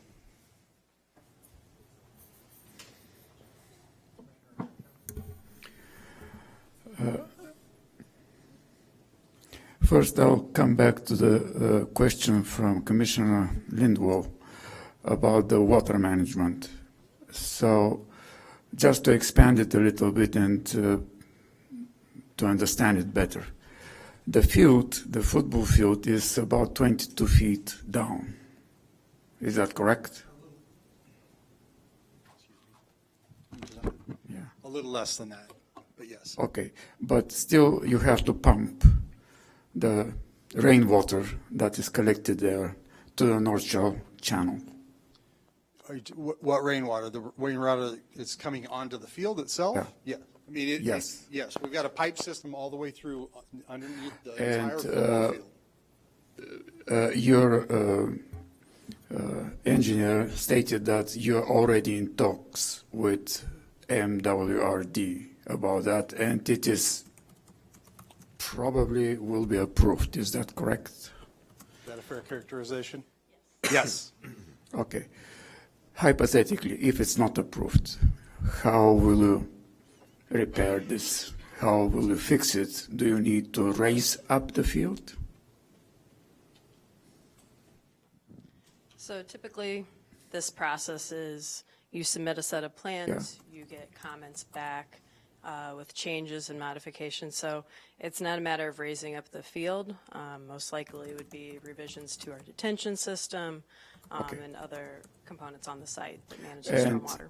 parallel to that, do you have some communication with the environmental agencies about placing this water into the North Shore Channel? Not outside of MWRD, but the North Shore Channel is managed by MWRD. Okay. Other questions, again, to the design team. I asked the question about the parking not last, but the previous meeting. I understand that it is the current condition is quite the same like the future condition. It's the same. As a design professional, do you see a reasonable way to increase the number of parking spaces? Second level, underground level, for instance. From a cost perspective, putting parking underground would not be manageable within the budget we're talking about. Okay, and another, let's say, wish, let's call it this way. The new stadium is about 118 feet tall all around.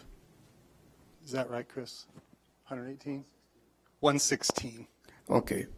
Do you see any way to reduce the bulk? Most of that geometry is dictated by the seating bowl geometry for the sight lines that we need for the 30. I'm asking if you, because you're the designer, the design team, do you see a reasonable way to reduce the bulk? No, not to reduce the height of the building. No, we went through those iterations. It was, a few feet higher, or at least 2 feet higher at one point during the design. We found efficiencies with the seating bowl and the structure that's supporting the canopy to bring that down. We have minimized it at this point. Okay, thank you. Can I ask some questions to staff? So my first question is it a kind of a common practice that the memorandum of understanding is prepared and signed after our meetings?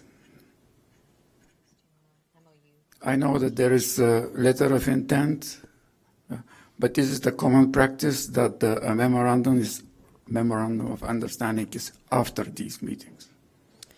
Yes, thank you, Commissioners. Alex Ruggie, Interim Corporation Counsel. Yes, it's common that the MOU would be crafted after the approval.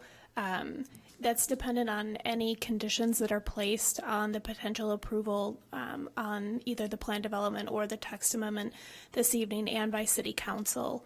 The City Council can then have the opportunity to approve the MOU. There can be terms negotiated further on. Additionally, as I think was mentioned with the transportation management plan, the construction management plan, all of those will be constructed later. So the MOU really needs a lot of those terms, and we just don't have those right now. Okay, and my last question, there were some testimonies from the public about the charter. Is there any response on the city side about whether this is really a problem or not? So from the city's standpoint, this is outside of the city of Evanston's jurisdiction. We did not issue the charter, and we don't have jurisdiction over the charter. We have not been notified by the state of Illinois, who did issue the charter, of any issues. So at this time, there are no issues for the city of Evanston to consider. Thank you. Other questions from Commissioner Halleck? Yeah, I'll address that same question to Northwestern. Have you had any discussions with the state about the changing the charter?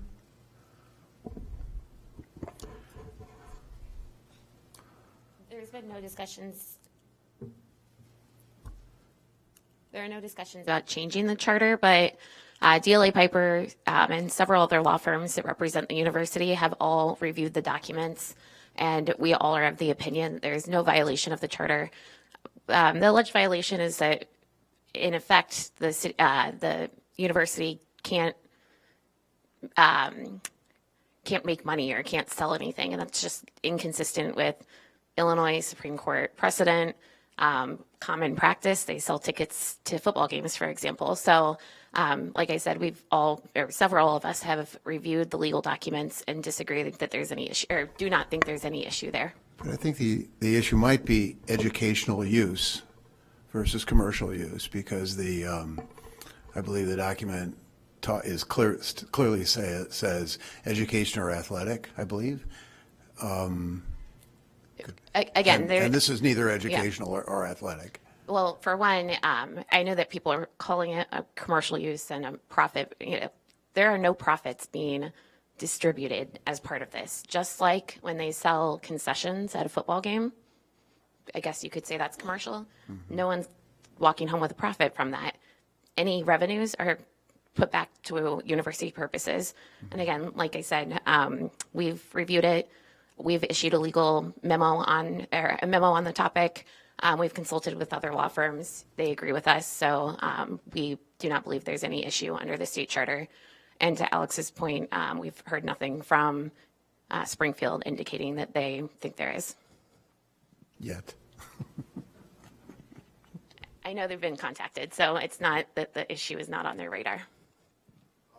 I have a few other questions, if I can ask. I'm going back to several other comments that were made, following up on some of those. On the comparables, the question of comparables, Northwestern brought up U of C in Boulder as one of the comparables. And I know someone who knows this facility well, knows the area well, and I went back and did some research. And it doesn't seem comparable at all. In Boulder, there are 8 homes in the 1,000-foot radius. At Northwestern, there's 520. That's a big difference. The closest home in Boulder is 650 feet away. Closest home in Northwestern is 181 feet. And here's the big one, because traffic, we've talked about traffic. At Boulder, the site is surrounded by 4-lane roads, and there's a highway 5 blocks away. This facility, Northwestern's facility, has Central Street, which is a 2-lane road, very restrictive, and I think that's where a lot of the concerns come from. So I don't know if this is a question or a statement, but. And we were just consulting to recall where the Boulder reference. Sorry, it's been a number of hours of.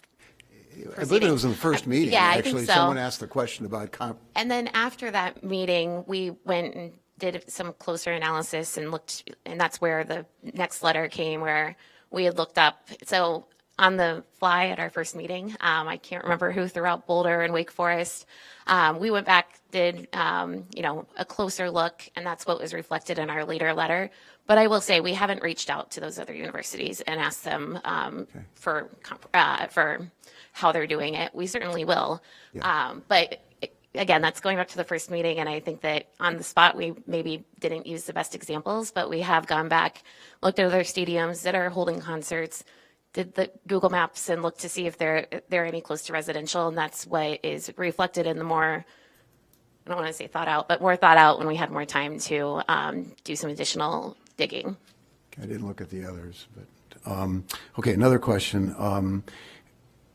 In fact, Katie, made the comment about that the reason why the traffic management plan, the concert operation plan, memo of understanding, meetings with the public transit, groundwater peer review, all of that have not been done is because it's not typically done. In fact, we heard that, and that is true.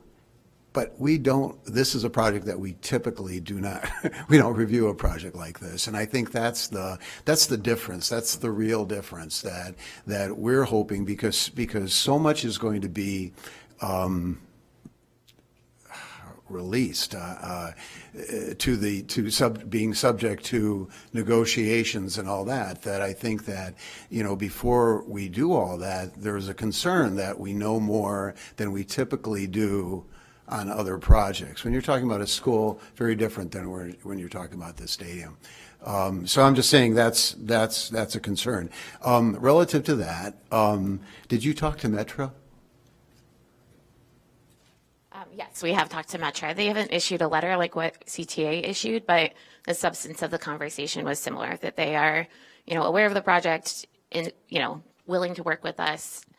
Again, when I was on the call with CTA and they said, when are these events starting? I said 2026, and they said, oh, great, we have time. But yes, we're willing to talk to you about this. So, and one thing I did want to point out on the concerts for Commissioner Westerberg, I also had to look up what a Power 5, so you're not alone. So another comment about that CTA Metro, though. The problem with problem with Evanston, the locational problem with Evanston is that there's a lot of north-south access, and we've talked about the CTA, we've talked about Metro, but that's just north-south. What about all the people that are coming from the west? And I didn't see that quite recognized. Everybody talks about, oh yeah, they're going to jump on the trains. Well, that trains only serve a certain communities. You're right. I mean, so that's probably more a reason those are the people that are more driving versus right from the west. I think that is the concern. Yeah. Yeah. There's also, I think, what we find for other venues like this, or you'd expect to see. Is not necessarily just venues like this, but people who live maybe further west and then they drive east to a metro station and then they take the metro down. So that is another part of that number. Maybe you live west and you're driving east to like Highland Park, you hop on the metro and come down for your last trip. That's an example that some people from the west, but I would expect most people from the west, there's not a direct transit connection. It's more of a north-south corridor, as you know. So that would be more of the driving folks. The transit is going to gather people more in the north-south axis. And what percentage did you assume would drive? It was 52% was driving themselves. We had 30% CTA, 10% Metro. Okay. These questions are going to jump all over the place. The parking issue, the structured parking, I understand that it would be prohibitive to put parking below grade. And this came up in one of the other meetings about having a above grade parking garage. And someone said, well, we talked to the neighbors and they don't want it.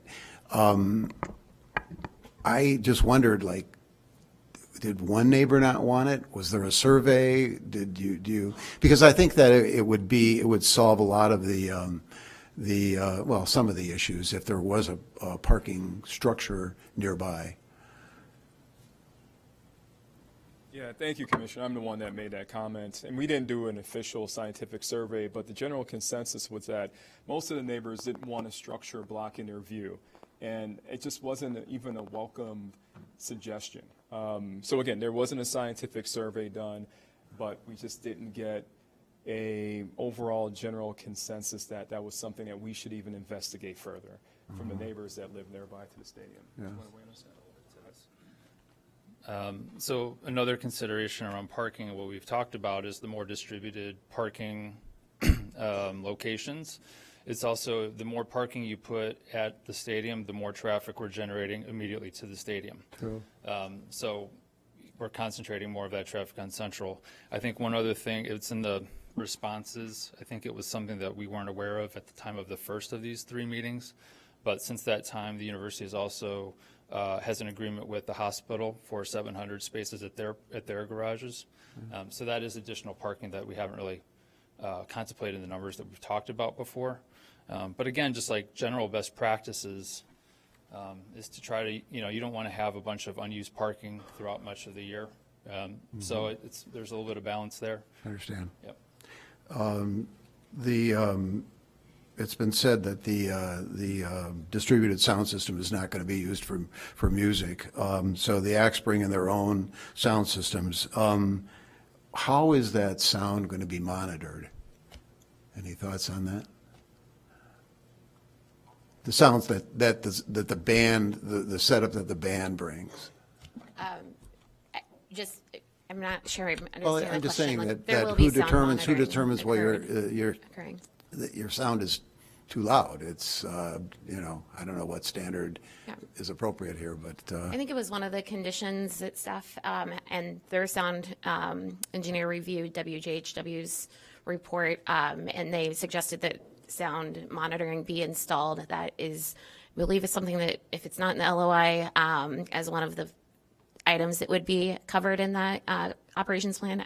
Okay. I can look really quickly, but it would be included. So there's a There way would be of, there's a way of monitoring, doing it. ongoing Is there? monitoring, absolutely, and that's consistent with other venues. Yeah, okay. The way, Commissioner, the way that it's put in the wording there was to have sound monitoring devices installed in and around the stadium, in the seating bowl, on the stadium property, and within the surrounding residential neighborhood. Okay, all right. Next question. It was said that Northwestern will pay for security and traffic assistance at their facilities. One of the issues that several people had with the economic analysis is that they were only considering positive impacts. One of the negative costs would be, or the cost to the city would be, to provide security and traffic monitoring at their own parking garages, not Northwestern's parking garages, but these other locations. But Northwestern has not said that they would pay for that. I'm just asking. I think that's something we can work through in the reimbursement agreement that will be, detailed out currently. And I don't know if this is as widely known as our team is aware of, but that occurs today. Northwestern reimburses the city for additional expenses on game days, so that would be continued. And again, that's something that the very detailed terms of that would be worked out between the city and Northwestern, who's being reimbursed for how much. Okay. Let me get to commissioners who haven't asked questions yet and see, do you have any questions, Commissioner?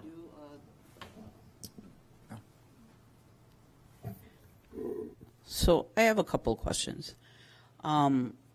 Actually, a lot of the commissioners have already asked a lot of the questions I did have. But one I do have is, you guys talk about a lot of the benefits that Northwestern will be providing.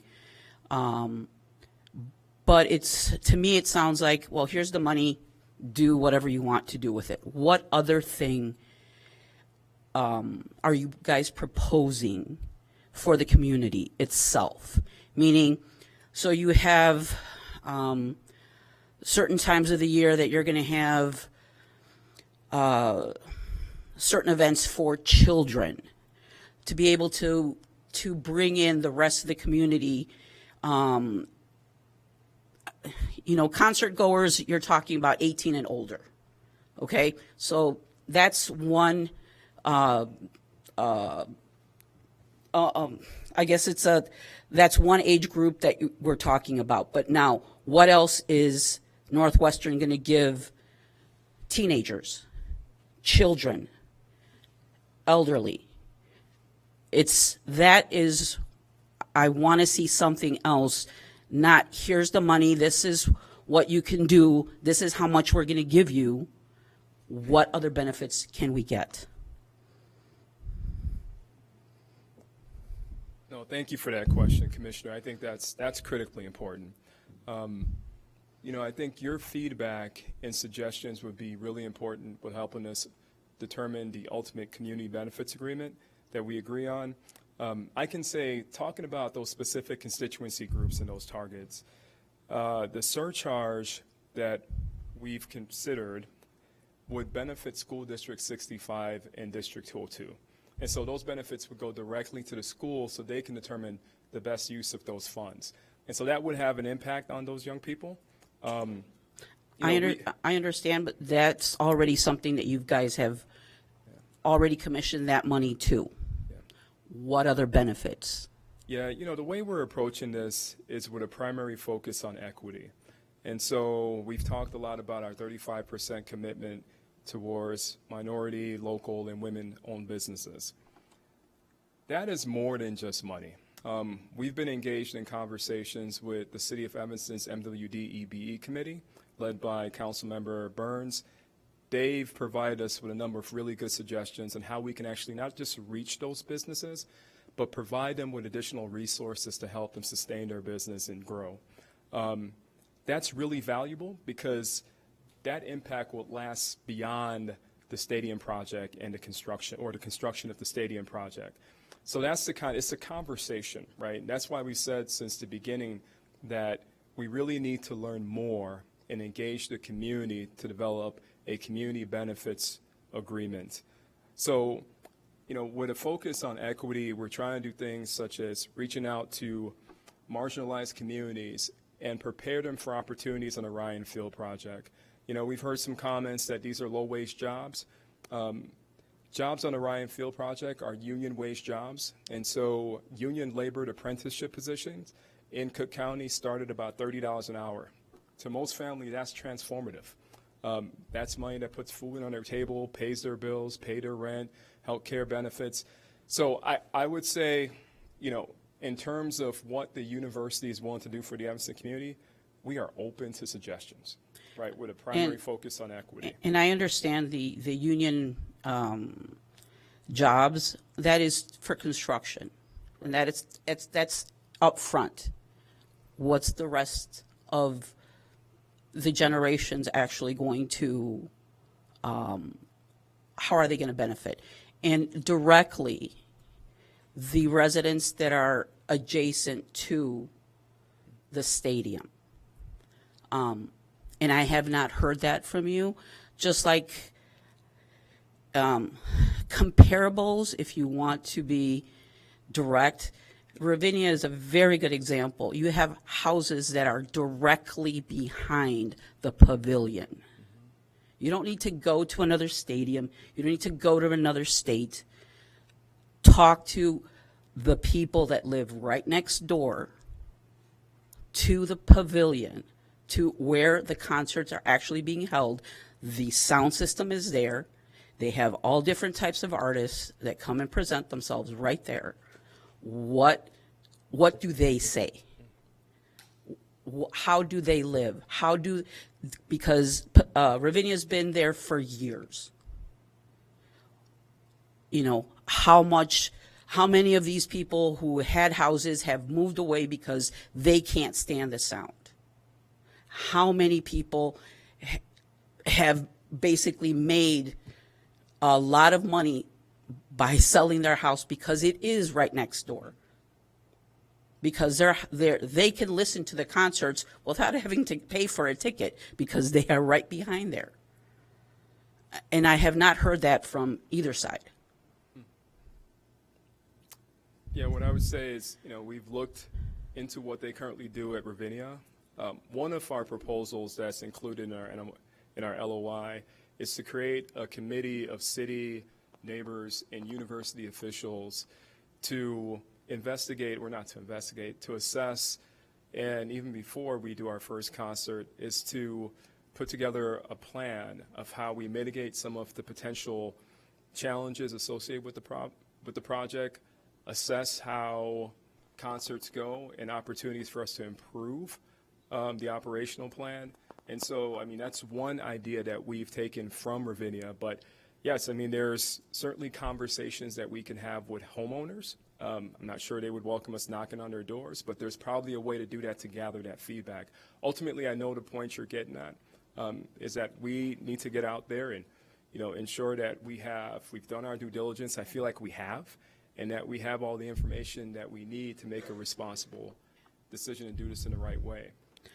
I think there's a lack, though, of understanding the community that are going to be living right next door to this stadium. I don't have an issue with it. I actually, I would enjoy not having to drive to Allstate and not having to drive to, the United Center to a concert. I am a big concert goer of all types of music. But, what other benefits are the neighbors going to receive? Yes, the whole community, yes, but first and foremost, the neighbors, what benefits are they receiving? What are you going to give them? Yeah. And it has to be tangible. It has to be how they live every single day. Yeah, I agree. And we're going to learn more over the next few weeks.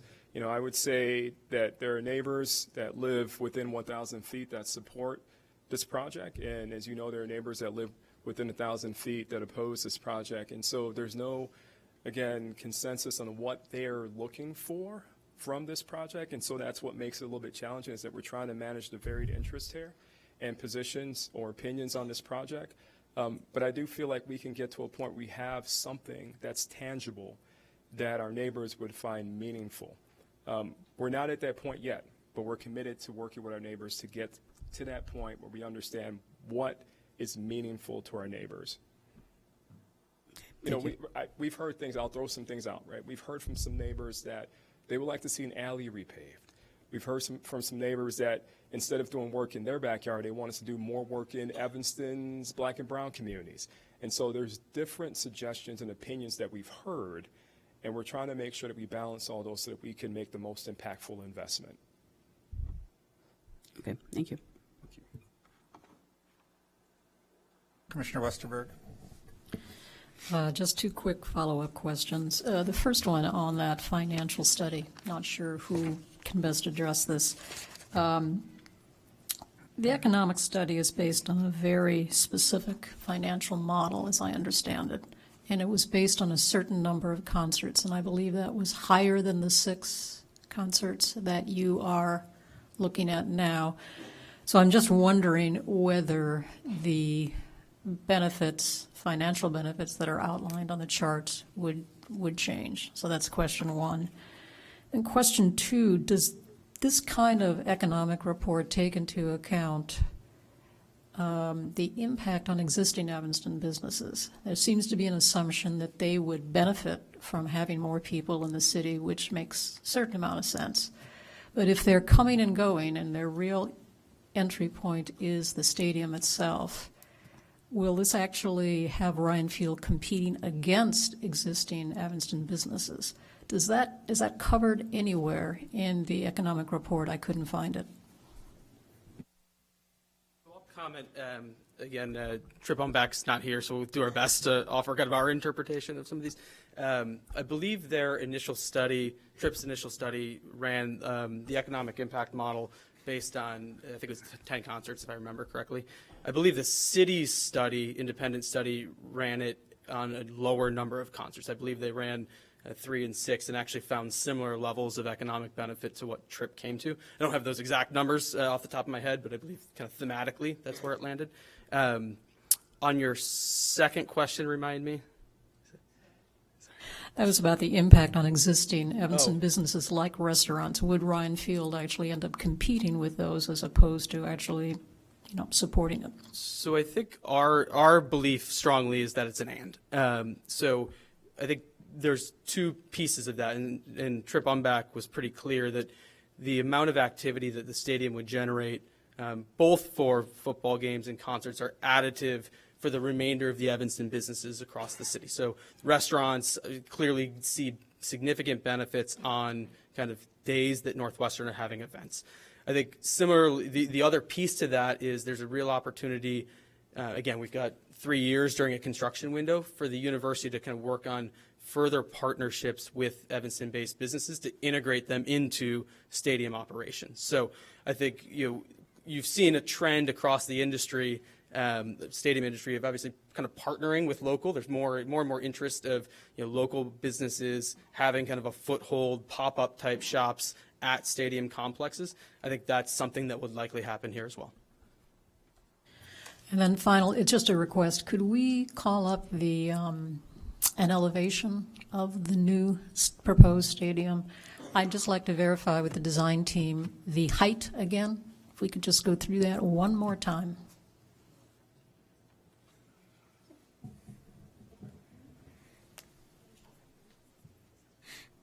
So Chris, I'll point, you can help me with the elevation. I'll restate it for the mic.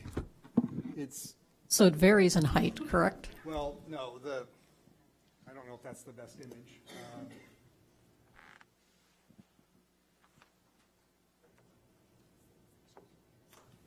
the perimeter, that outside edge where that. If you could speak into the microphone, please. Thank you. The outside edge where the facade meets the edge of the canopy, that is at a constant height all the way around the, And that is the 116. I believe, yeah, that's the 116, Chris? Yes, yes. So all the way around, Yes, all the way around. and it's consistent. Yes. Okay, thank you. And because of the flatness of the site, it's, I mean, it is exactly the same height all the way around. I mean, And that's what is the? part of the universal design. Except for the west side that pops up, what is the height of the stadium now? Majority. It's about 52 feet on the east, maybe? Oh, there, hey, why guess when I've got a drawing? Of course, does it tell me the dimension?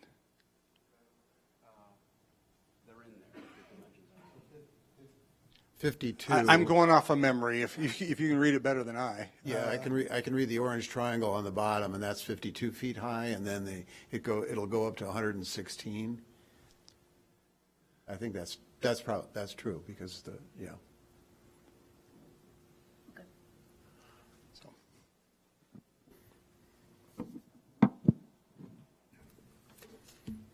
Commissioner Lindwall? I just have one question. It's kind of directed both to the university and to staff. And it's, if the sound from the concerts and the parking and traffic impacts are not manageable and this amendment is approved, what recourse does the city have? Are you stuck with, or the university, if there are more impacts than are anticipated, do you stop having concerts? Do you, what recourse is there if things don't work out as you are, suggesting they will?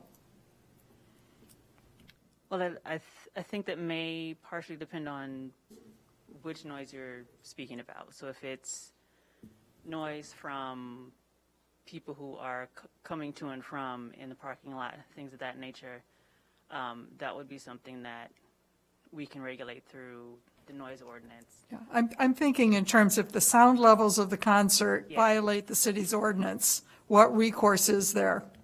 That would be something that we would work into the memorandum of understanding, to have some kind of penalty, more than likely.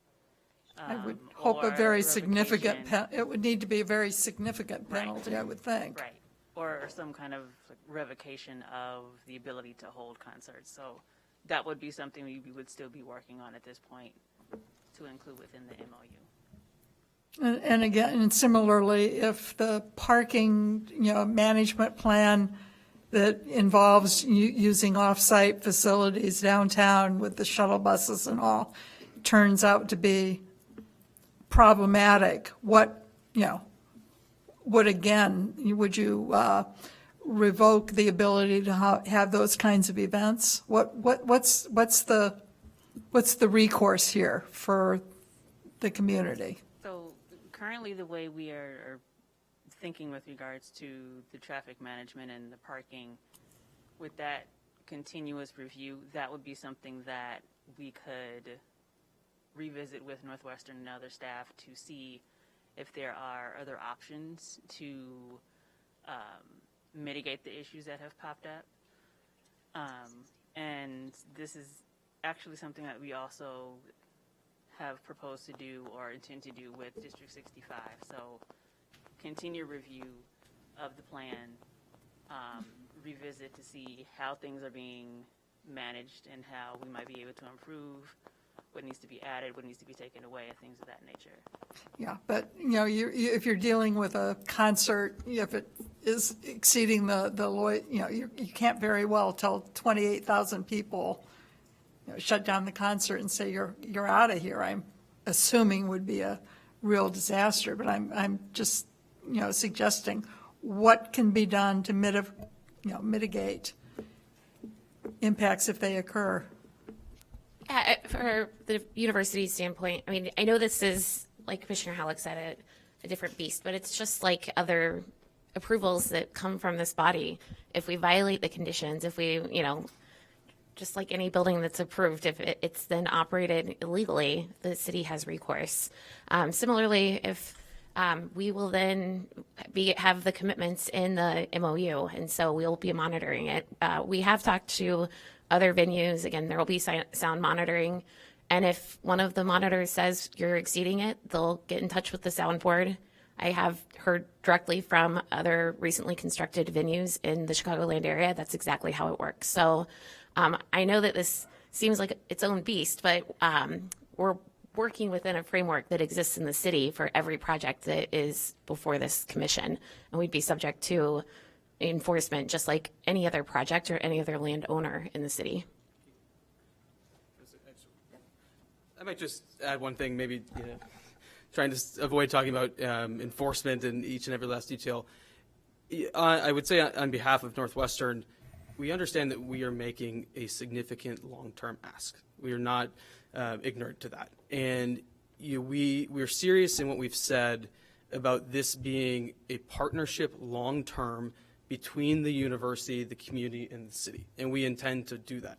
And so the conditions that we've put forward, I think Katie's talked about things like MOUs and regular review. That's how we intend to operate.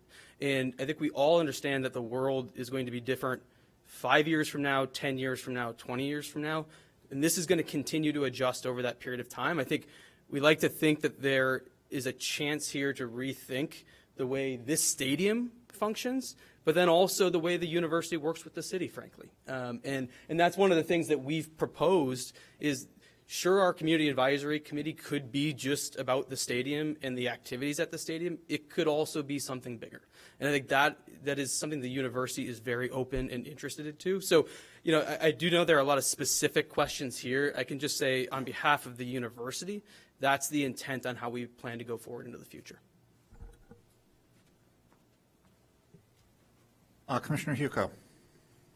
Just one follow-up question. I seem to recall from the previous testimony that some of the concerts are intended to be a part of a broader music festival or multi-day event, in which one of the days would be the concert. So you'd have a 5-day music festival, and on day 3 you'd hold the concert in the evening. I just wanted to clarify that the 5-day, in this example, 5-day music festival would eat into the 60 days on the community events, and then the concert that's held during that music festival would count as one of the six concerts. I'll offer. Is that a fair? Feel free to, because I do think a couple things have been kind of commingled and confused a little bit here.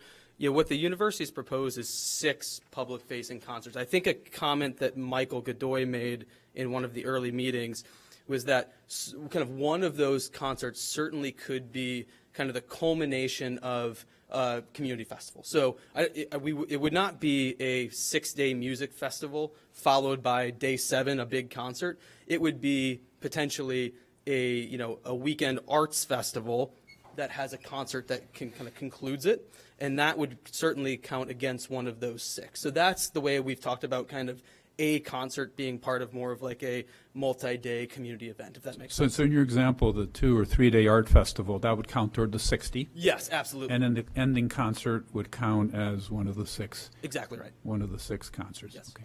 Thanks.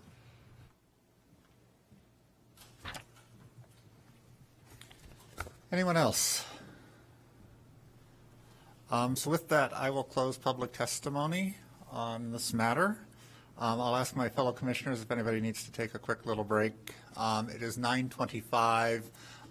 We will reconvene in 10 minutes. That gives everybody a moment to get a bathroom break as well as to put thoughts together before we begin the deliberation on the standards. Thank you. Got it. All right. Thank you, everyone. It is 9:39. We're back on the record. At this point, we will begin our deliberations on this matter. I'll ask commissioners for general thoughts, but before I get there, I do want to talk about one thing.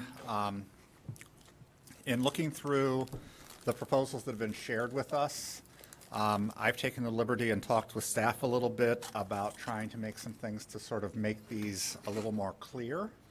One of the things being that in the text amendment that's been proposed to us, there's a lot of very specific detail.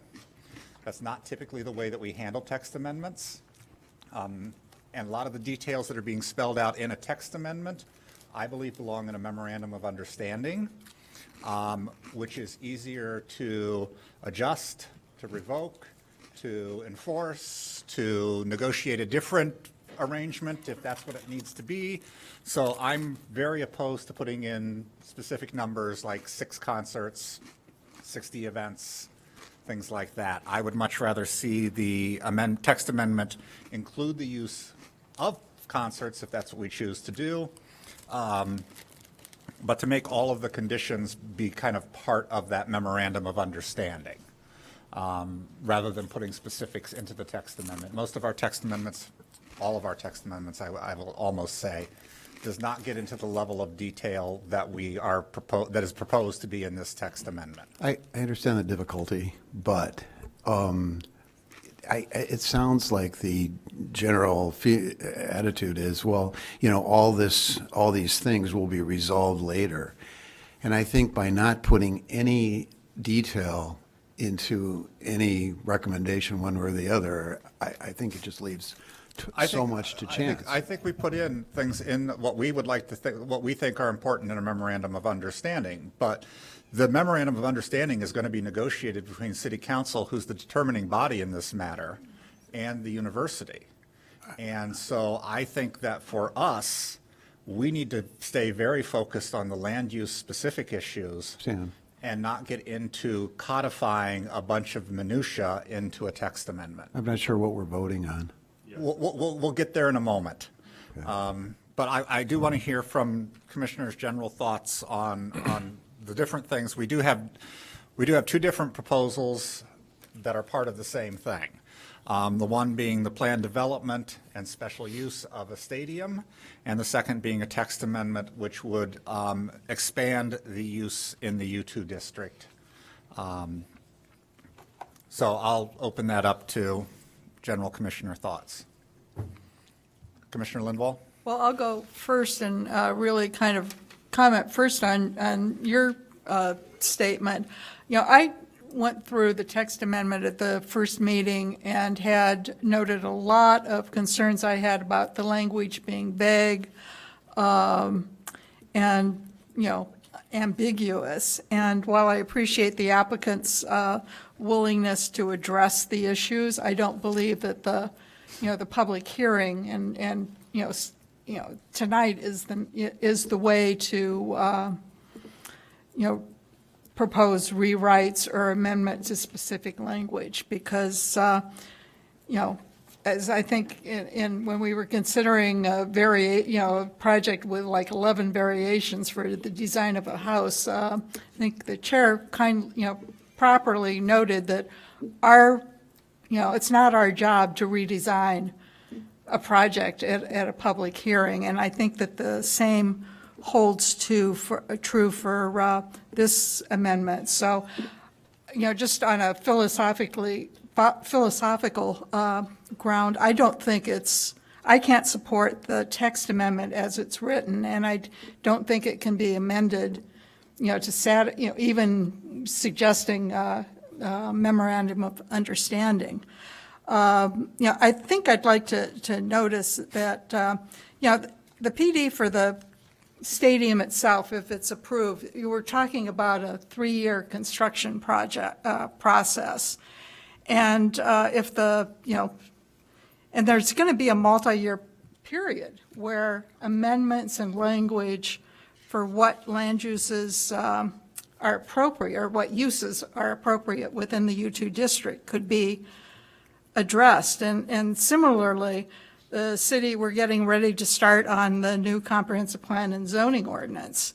And I would encourage all of the neighbors to be involved in that process, because all of the zoning ordinance is going to be re-examined, and I would imagine that every zoning district in the city, there's going to be debate over what range of uses should be allowed or not, and what the regulation should be. But so I think in some respects, I think the text amendment is really problematic at this juncture. I understand the university wanting to have some certainty as to whether or not they'll be allowed to, have concerts.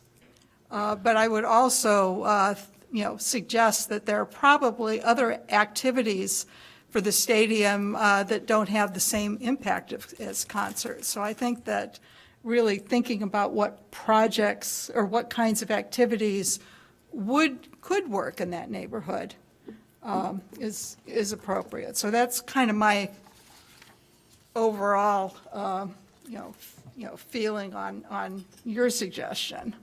But maybe we can kind of talk about that first, and then I have other comments I'd like to make with respect to the text amendment in particular. I agree that the text amendment language, trying to parse through all of that tonight, is somewhat problematic. And I think my only question is, can we vote on the concept of the text amendment and what it's requesting, and add conditions as we see fit to any approval, and then vote on that? I'm not sure if that's binding. Commissioner Halleck. That makes sense to me. I think the way people look at this is that it's the text amendment that allows concerts and other things, but it's mainly the concerts. And if we can just simplify it to that, then sure, we can vote on that. That's easy. And avoid all the detail that you're talking about. And that's my proposal. Yeah. And so when we get to that, I have written it out, and it's basically not drastically changing it, but it's removing a lot of the minutia that's in a text amendment, which really shouldn't be in a text amendment. Because again, we're talking about once we do it for the U2 district, it applies across the board in the U2 district. We're outside the stadium again. Thoughts from this end? No? All right. So let's ask you this. What power does the council have to change? Complete power. So even though we may pass something as a text amendment or not pass as a text amendment, they could change it and say, well, no, we want it to be, what would the alternative be, a rezoning?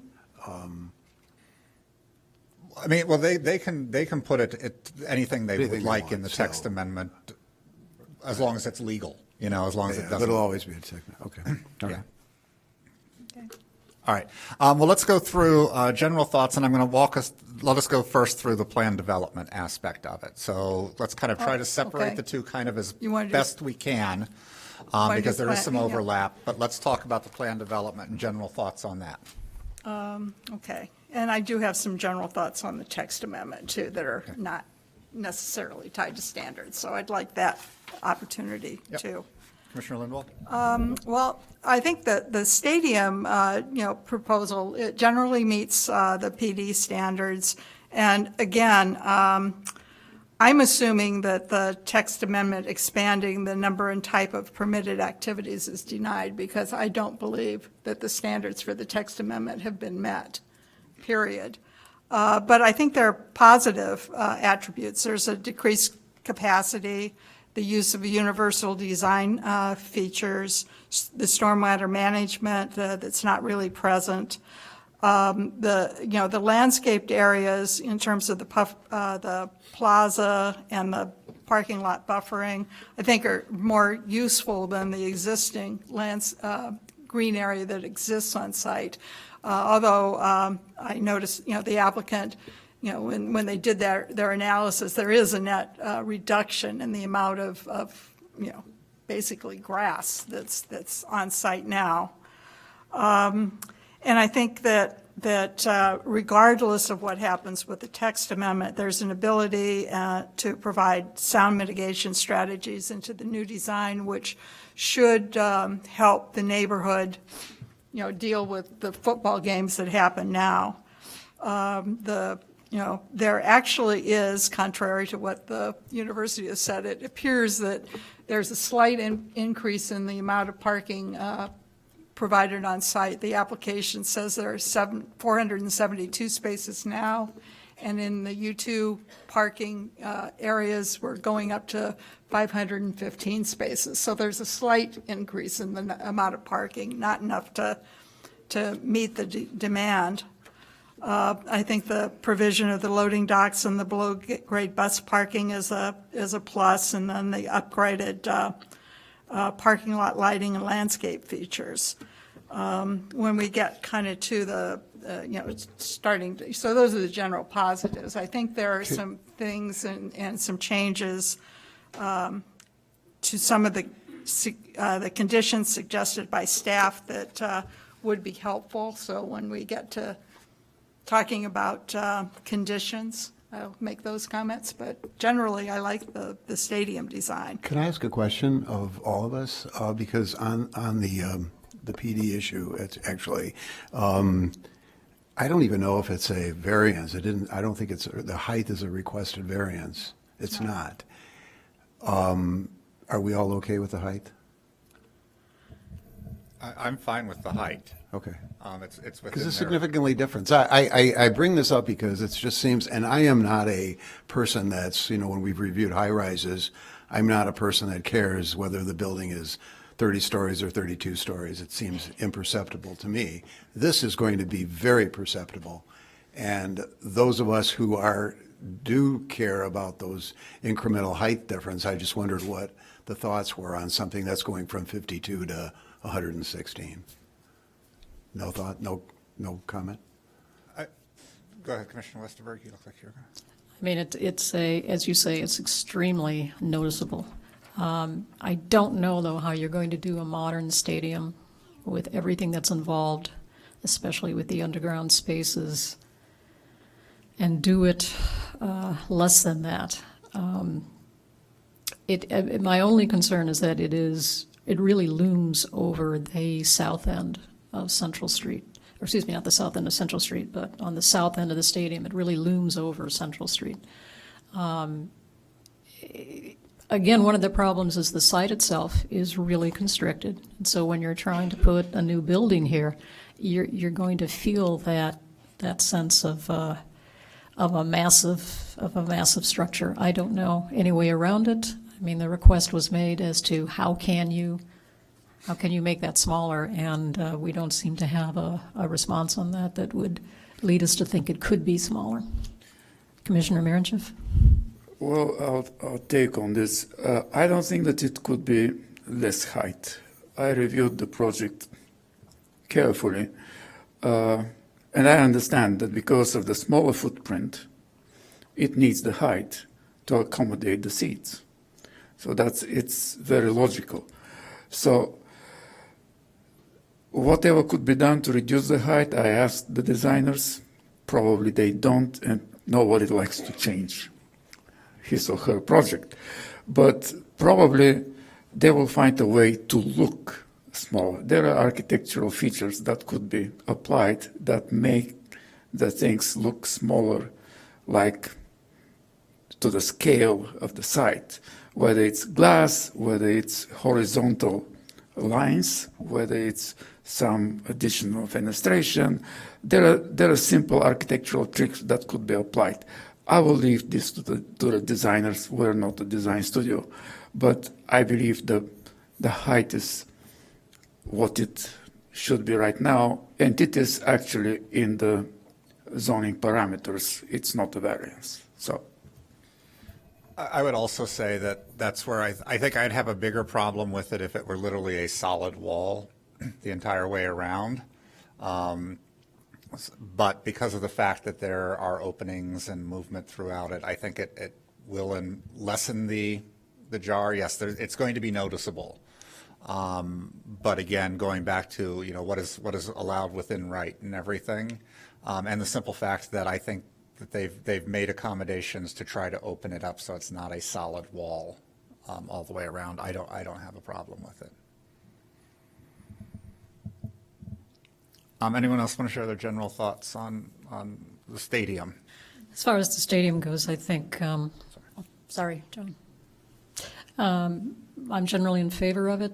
I think the only conditions I would suggest and recommend to the city is that they have a peer review of the geotechnical plan And anything related to stormwater, just make sure that you have an independent assessment of that, especially because it impacts North Shore Canal, and it impacts so many residents who are so close. So those are my only.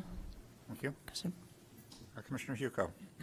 Yeah, on this stadium itself, taking it sort of 20,000-foot level, we've got a current stadium with 43,000. It looks like hell. You're going to have a smaller stadium that looks a heck of a lot better. The current stadium that has, ancient in terms of light, sound. This one will have a design that's going to mitigate the light. It's going to mitigate the sound. Currently holding football games in the old one. They're going to hold football games in the new one, with less spectators and presumably less traffic on the football side of things than we currently have. The only negative is the 2 to 3 year construction period, and that's a drag. I live 2 blocks west of Green Bay and Central, so I'll personally be affected by it. But my view is if you buy a piece of property next to an old stadium, it's not reasonable to expect that during your tenure of home ownership, at some point there's not going to be a renovation, reconstruction, or in this case, a tear down and putting up a new stadium.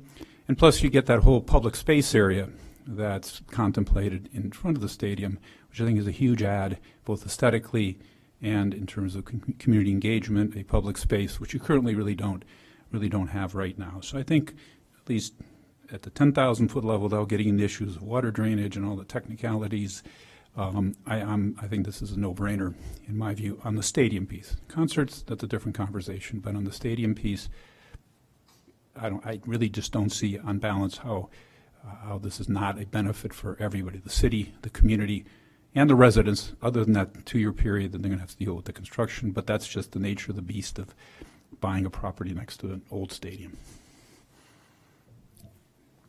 Other Commissioner Johnson? On the stadium, I'm also in support of the stadium plan. The site development allowances that are requested are, in my opinion, modest and make improvements to the current situation at the site. So although they're not towing the line on every single regulation, they are making improvements to the current situation of a stadium that's been there for generations, and the proposal is out there to make improvements to that. I know, Mr. Chair, you're going to get into the standards in detail, but I think the stadium proposal itself does meet the standards, and so I am in support of it. All right, thank you. Commissioner Fructell? Yeah, on the stadium, I'm in full support. I think it's a home run, no pun intended. Yeah, I know. Well, I know. It's a touchdown. Yeah, okay. No, I think it's a beautiful design. I'm really impressed by it. All of its sustainable features, its accessibility features are really great. And I think the allowances that are being sought are very mild and minimized. So I'm in support. Commissioner Miranchov? I will support the stadium too. I think the allowances are okay. My only problem is with the parking. I see that there is an effort with the latest testimony that another 700 parking spaces are contracted with the hospital, which is a plus for me. I believe we should put a condition that Northwestern should make a reasonable effort to provide more parking space in the area. And frankly, I don't somehow think that 1,000 feet will be the limit. It could be in the 2,000, but still more parking spaces are good to have for the stadium. That's my only concern. Otherwise, for the stadium, I am okay. I would support that also, if at least to take, and during football games, to take the parking out of the neighborhood. That would be one advantage. But I just, what I would support is going back to the neighbors and getting a conclusive opinion from the neighborhood, especially the people that live right next door. And there's things you could do with the design of the parking garage that would be amenable. I mean, you could landscape the entire wall that's facing the west, for example. So there are things, but I agree with that. Anyone else? I'll kind of go through my comments as I move through the standards, since I have to go through those anyway, but general thoughts are the stadium that's currently sitting there is in desperate need of something. And in order to try to compete, I know Northwestern is a Big Ten university. Any other Big Ten university would be kind of embarrassed. I don't know, maybe Northwestern is. They're shaking some heads. I don't want to put words in their mouth over the state of the current Ryan Field. And in terms of what they are requesting in terms of zoning relief, most of the stuff kind of exists there currently in those situations. The parking is the parking. Some of the setbacks we've talked about, there's things in those setbacks, or the concrete already extends there, things like that. So I think we'll go through the standards. There are two sets of standards that we have to go through, and I keep looking over here, but you're out there now. If you want to bring up the standards for special use, those are the first ones I'm going to go through. In order to make a recommendation of approval, there are 9 standards that we must find are met in order to make a recommendation. If we feel something is not met, we can place conditions on a standard in order to make it met through those conditions. The first one is that it is one of the special uses specifically listed in the zoning ordinance. And the city code does currently list a stadium as a permitted use within the U2 district. So that standard is met. Number 2, it is in keeping with the purposes and policies of the adopted comprehensive general plan, and the zoning ordinance is amended from time to time.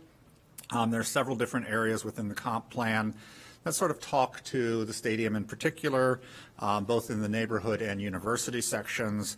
One being to support the growth and evolution of the institution while recognizing that it's part of a mostly residential surrounding.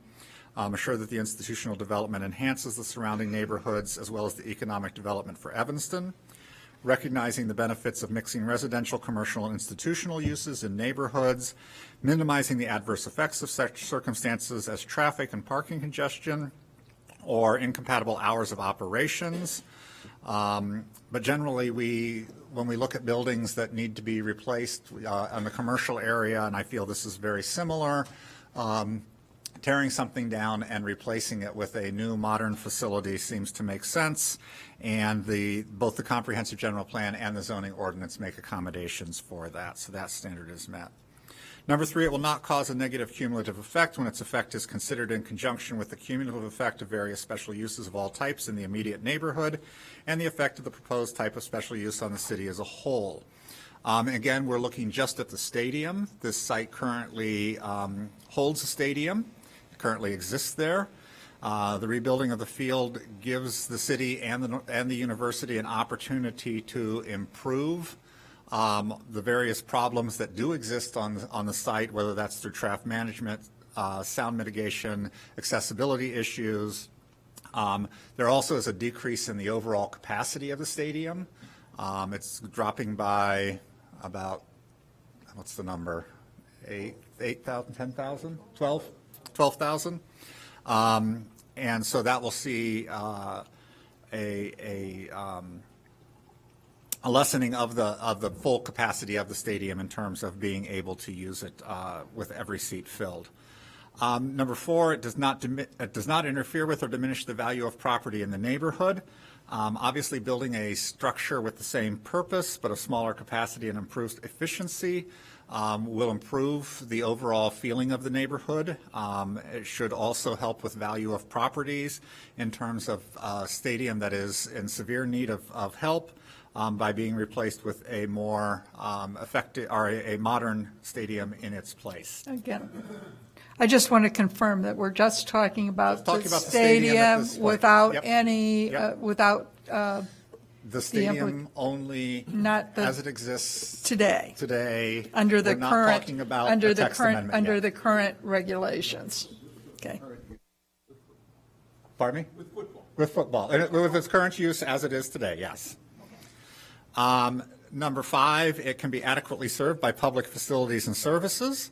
Obviously, building a structure with a new, obviously, building a state-of-the-art stadium will require them to increase some of their demand on our public facilities and services.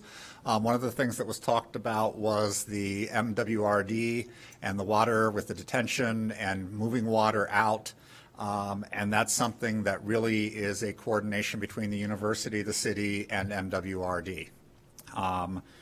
And so I believe that is met, and that if there's something that needs to be improved, that the university would be willing to put forth the expense to make that improvement because it makes their facility more usable. This is where the parking recommendation would come in, right? On this? Let's put it in at the end because it kind of falls under a couple different ones, including the next one, which deals with traffic congestion, but that also deals with parking and moving people in and out of the site. The president of the stadium will bring traffic to the area. It currently does. But the thing that we have the opportunity to do with a new plan development and a special use is to work on developing a better traffic plan and a traffic management plan, and making sure that we can address the impact on the neighborhood of any vehicles coming and going from this area. Next one, preserve significant historical and architectural resources. The present stadium, while old, is not anything historically significant that I'm aware of. It's not on any of our registers of historic sites. No, but it was designed by a prominent. It was designed by a prominent architect, but it is sometimes not. when things are neglected, the reason for keeping them ceases to exist once the prominent with the prominent architect. Not all prominent architects do good projects. There's that too. The one other thing here that I'm going to throw in kind of into the architectural resources and historical area is we have had a concern raised by the Potawatomi tribe about making sure that any artifacts, anything like that, my understanding is the university is already in conversation through someone they have on staff liaising with that tribe in particular, as well as maybe anybody else that might need to be involved. And so I think that's something that needs to be included in a condition, even though it's already moving forward. Preserves significant natural and environmental features. There's not a drastic change over the environmental features. There is a slight decrease in green space, but there is a better use of the environment itself by including outdoor spaces that currently are not usable and can be used for other events in the future. And I just think the stormwater management The stormwater management, potential- plus the fact that this will be a lead green, it will have to fall under the current, what? Gold? Oh, I'm sorry. I'd written down two different things there. Didn't put a hash between them. Lead gold, as well as the green building ordinance, things like that, bird-friendly Evanston, all of those things which were not in place in the 1920s. It will actually bring the building more into compliance with those things. And the last one complies with all other applicable regulations of the district in which it is located and other applicable ordinances, except to the extent such regulations have been modified through the plan development process or the grant of a variation. Obviously, they're moving through the plan development process currently as part of this application. But replacing a 100-year-old stadium with something that's more efficient, something that's more accessible, something that complies with the current building codes, all seems to make sense. I believe that any of the issues that are raised can be resolved during the plan development during the plan development ordinance through City Council, and that the proposed stadium should actually be more compliant in most of the areas that we look at as opposed to the old stadium. There was a comment about the parking and looking at expanding parking, which we can talk about when we get into conditions. But other than that, is everyone in agreement with my findings on standards for the for the special use of the stadium only? Yes. All right. The next thing that we have to go through is the planned development. Again, this is for the stadium only. This does not involve any change in use of the stadium from what it currently is operating. The first one is the requested site development allowances will not have a substantial adverse impact on the use, enjoyment, or property values of adjoining properties that is beyond a reasonable expectation given the scope of the applicable site development allowances of the planned development location. As I mentioned when we were going through the standards for special use, a stadium currently exists on this site. Most of the requests that are being made for site allowances are things that already exist in terms of the setbacks, in terms of the parking, things like this. So I believe this standard is met. The second one, the proposed development is compatible with the overall character of the existing development in the immediate vicinity of the subject property. No one would currently build a stadium that looks like the current Ryan Field. So I think by saying that that is something that fits into the neighborhood maybe a little better is kind of a non-starter. I mean, any new stadium would have the upgrades, would have the improvements that they are seeking. Things that were not even considered in the 1920s but are considered standard in a 21st century collegiate stadium. And I believe that the overall character of the use, even in the residential neighborhood, is compatible. The development site circulation is designed in a safe and logical manner to mitigate potential hazards for pedestrians and vehicles at the site and in the immediate surrounding area. Again, this would probably not be the first site that would be chosen if we were looking to build a stadium today and had land available to us from somewhere. But we do have a stadium already on this site. And so an improvement has the benefit of 100 years of knowledge as to how this site is located. It currently is housing football games. It currently is operated under those conditions. We know what the traffic is. We know what the problems of the traffic are. And so by creating and implementing a traffic management plan, I think we can deal with those issues as well as with any spillover sound from the current stadium, again, talking football games only. I think that anything is done is an improvement to this area. The proposed development aligns with the current and future climate sustainability goals of the city. I talked a little bit about this, that we have the various codes, ordinances, and guidelines that have been adopted over several years, up to but not including the Green Building Ordinance, the Electrical Vehicle Code, and bird-friendly building design, as well as just the use of materials and things like that, which will help in terms of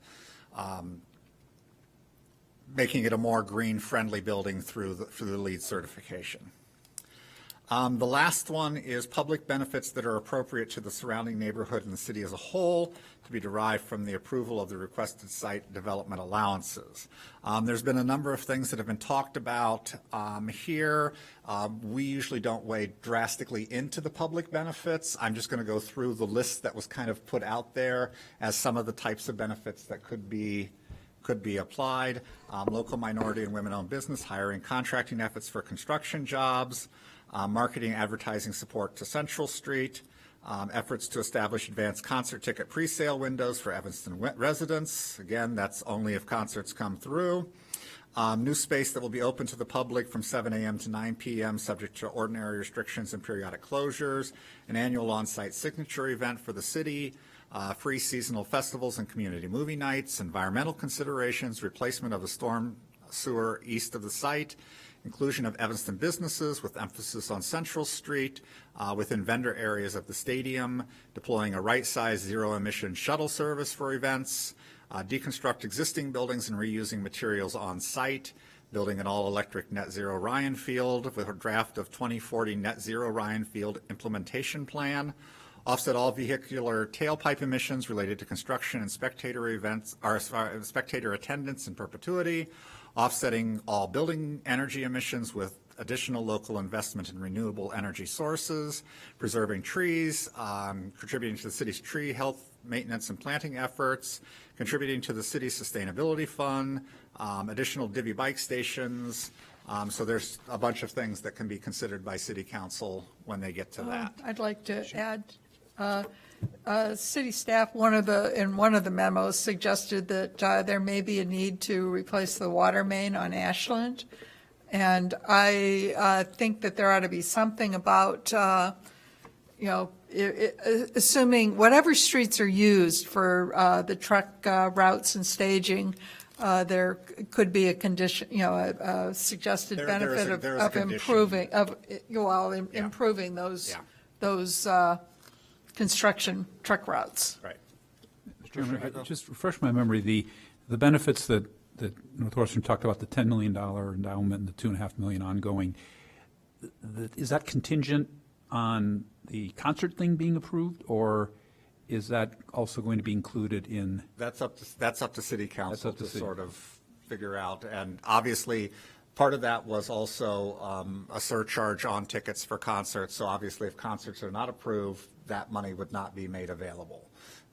But that's really kind of up to the city to negotiate through city council what they think are the best public. So it wouldn't be a benefit we throw into this pot. It would be for the next discussion. Yes. Okay. Yeah. All right. Any other questions, comments? I do want to get to some of the conditions. There were several conditions that were spelled out in our memorandum from city staff, and I'll just run through those quickly. A traffic management plan shall be finalized prior to the completion of demolition and shall be reviewed administratively on an annual basis. I've got can we do the kind of the suggestions? I think that we should be requiring the traffic management plan for all events at U2 facilities with an expected capacity of more than 5,000 attendees. Because we've had testimony that for full capacity events at Welsh Ryan Arena, which can include concerts now, by the way, that there are issues, and there certainly will be issues during the construction period. Although I'll add that to the construction management plan. But I think again it should be reviewed administratively on an annual basis and when changes to events are proposed, which is language that was suggested by staff in the conditions on the text amendment. So, so do you want me to read what it would say? Okay, I just have a quick question Sure. for staff. Imposing a traffic management plan on Welsh Ryan, is that any sort of an issue? Since that's not what we're looking at here. I believe that would be inappropriate. I think it should be a condition to mitigate the impacts of the plan development requests related to the stadium. Okay.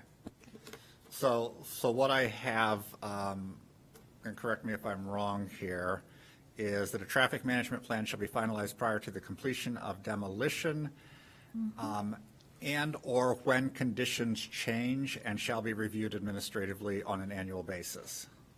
Is that correct? Well, I would just say it shall be finalized prior to completion of demolition and shall be reviewed administratively on an annual basis and when changes to events are proposed. So I just do that at the end. All right.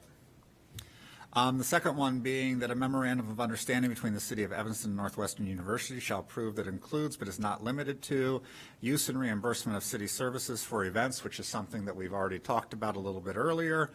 I'm going to strike the prohibition of tailgating for concert events because that's not a planned development thing. That's more if we decide to include concerts in a text amendment. Coordination meetings for events, security plan, sustainability plan, traffic management plan. I'm going to strike the next two, concert operations plan and advance notice of concerts, because those are not, again, those are concert related, not plan development related. Alcohol controls, public benefits, and community input. Everyone fine with that one? The next one, that the university implement mitigation measures at the university's expense suggested within the environmental assessment review and subsequent peer review, including but not limited to, maintain use of a best practice design elements proposed for the stadium, including utilization of a distributed house sound system within the seating bowl that limits noise levels to 70 dBH at the property line, providing an additional canopy or roof dome above the seating areas that incorporates adequate sound reduction characteristics and use of enclosures and walls that help reduce sound emissions to the surrounding community. Add vertical barriers around the concourse areas and other openings in the stadium. Barriers can be permanent or retractable. Utilization of sound-absorbing materials on the exterior of the stadium structures, where appropriate and effective, shall also be incorporated into the building design. The next two are specifically related to concerts, and so I'm going to strike C and D if everyone is fine with that. E, the last one being implement the best management practices listed in the transportation management plan to reduce traffic generated noise. I'd like to add another bullet. Again, this was discussed by the applicant, which would say incorporate sound dampening materials into the design of the mechanical equipment enclosure. Just add it as a bullet under number 3. They said they were incorporated into the design. I kind of interpreted that as being part of the sound absorbing materials on the exterior of stadium structures. Yeah, well, it doesn't say. It's separate. Okay. It's a separate it's a separate area. So it would read, incorporate sound dampening materials into the design of the mechanical equipment enclosure.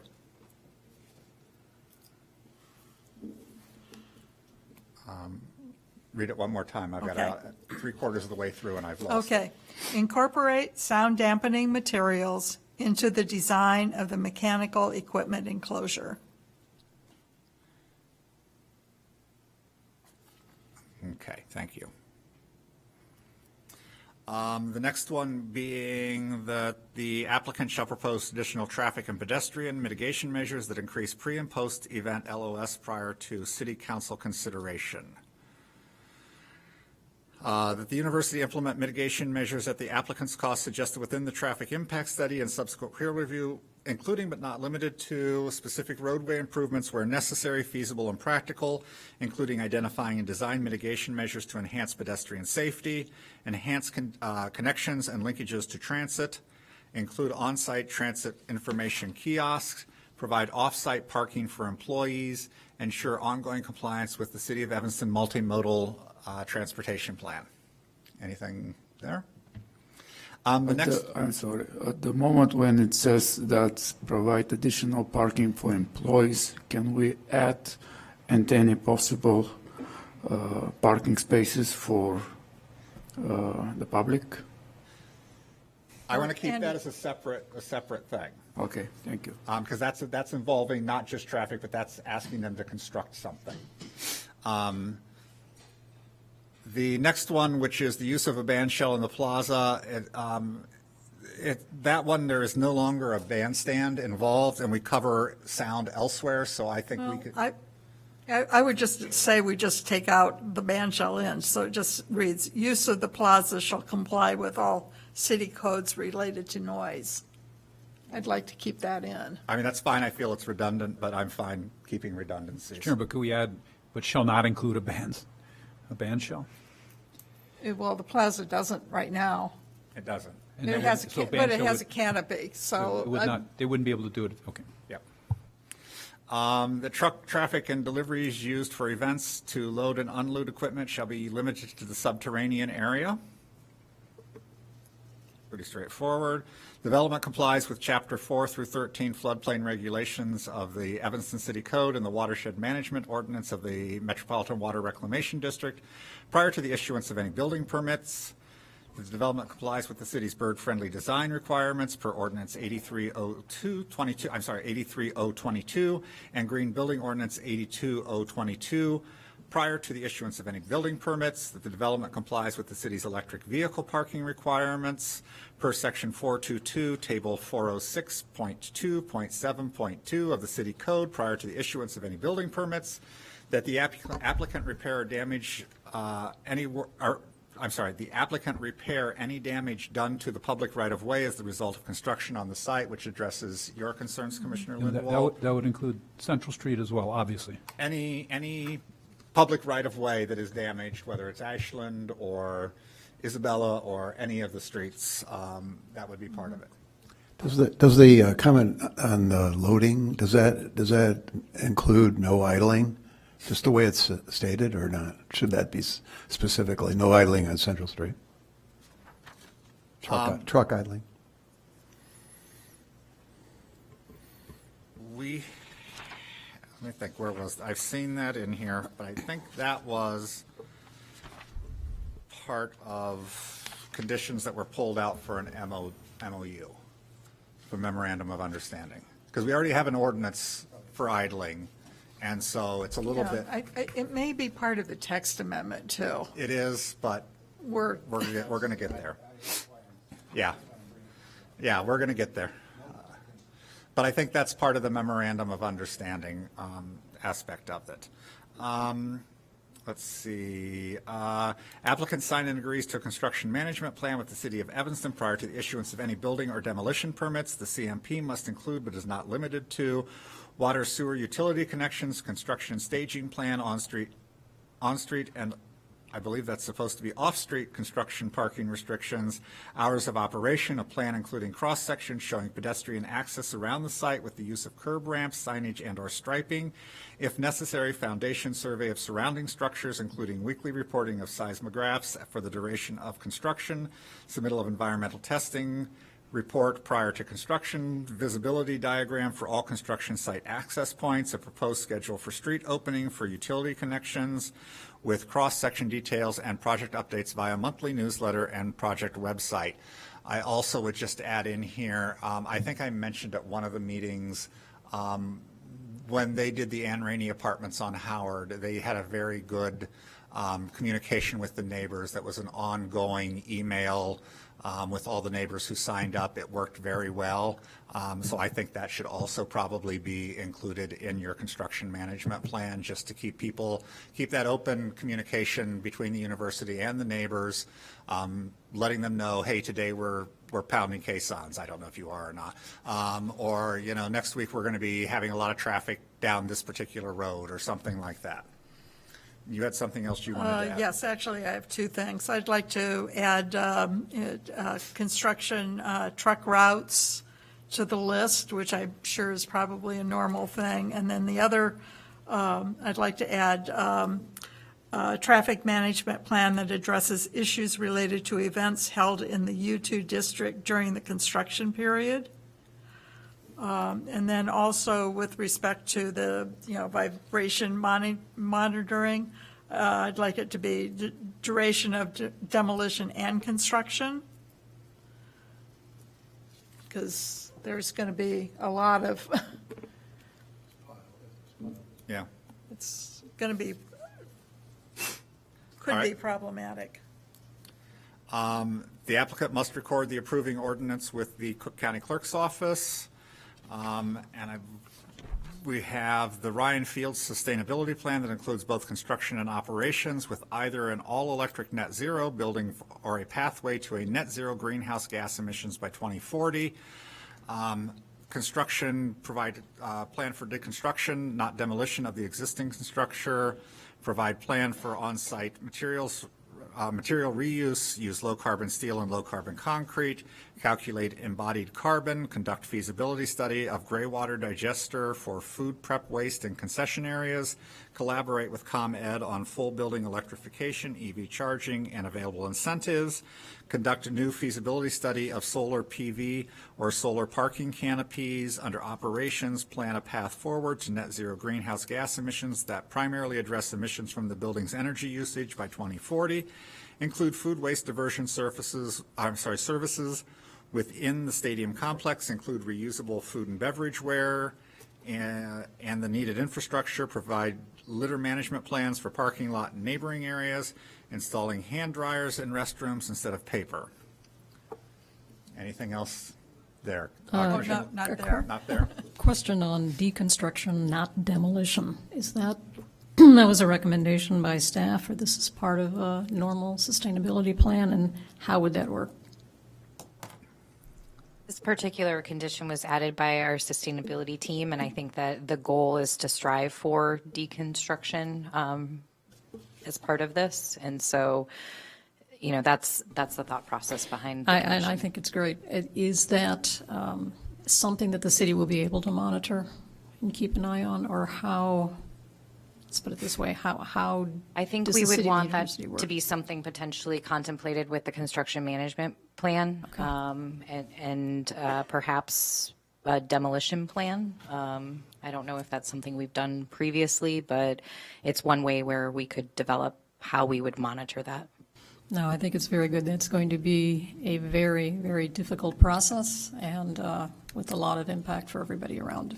So, I also think it's a great goal, but sometimes once you get into things, I mean, I have to imagine a stadium built of this era has asbestos somewhere in it, if not all throughout it, which really kind of negates the ability to reuse any of those types of Yeah, materials. But this just says to provide a plan. Right. Doesn't say. Right. We don't know if it will be Right. done. Yes, we want you to think about these things as you're doing. Correct. The intent is what is realistically feasible. Right. Yep. One other thing that I've added in here is that Section 106 of the National Historic Preservation Act be followed and archaeological oversight occur before and during excavation if the site, if it is deemed appropriate at the site. But it sounds like some of Yeah. that's already happening. I'd like to kind of suggest alternate wording for that, which, you know, in view of the staff memo that was included in tonight's packet, which would be to consult with representatives of the Potawatomi Indians related to archaeological oversight before and during excavation to ensure that any Native American ancestral burials and archaeologically sensitive sites are treated in an appropriate manner. So I'll About just say that. that Section 106 covers off on all of that for all tribes. Right. So I don't know that we need to Get to, well. get too granular. I mean, Section No, 106 is the federal law that covers. But the site is not subject to Section 106 review because state and federal funds are not involved. I know. That's but why I'm suggesting consultation maybe. I just pulled the language directly from the letter from the Potawatomi tribe. Well, that's what I had done the first time, So, and then I'm going, you know, the point is. You ought to know what, work you know what together. we're looking for here, is that any Native American artifacts, anything like that there be consultation. It sounds like they've already started down that road. I have one more thing I'd like to add.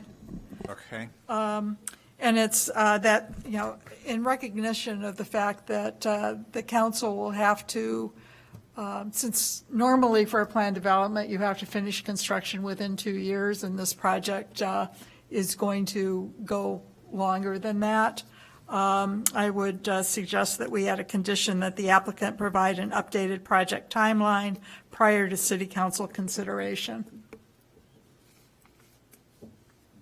Because I doubt you're going to really be able to demolish anything in December.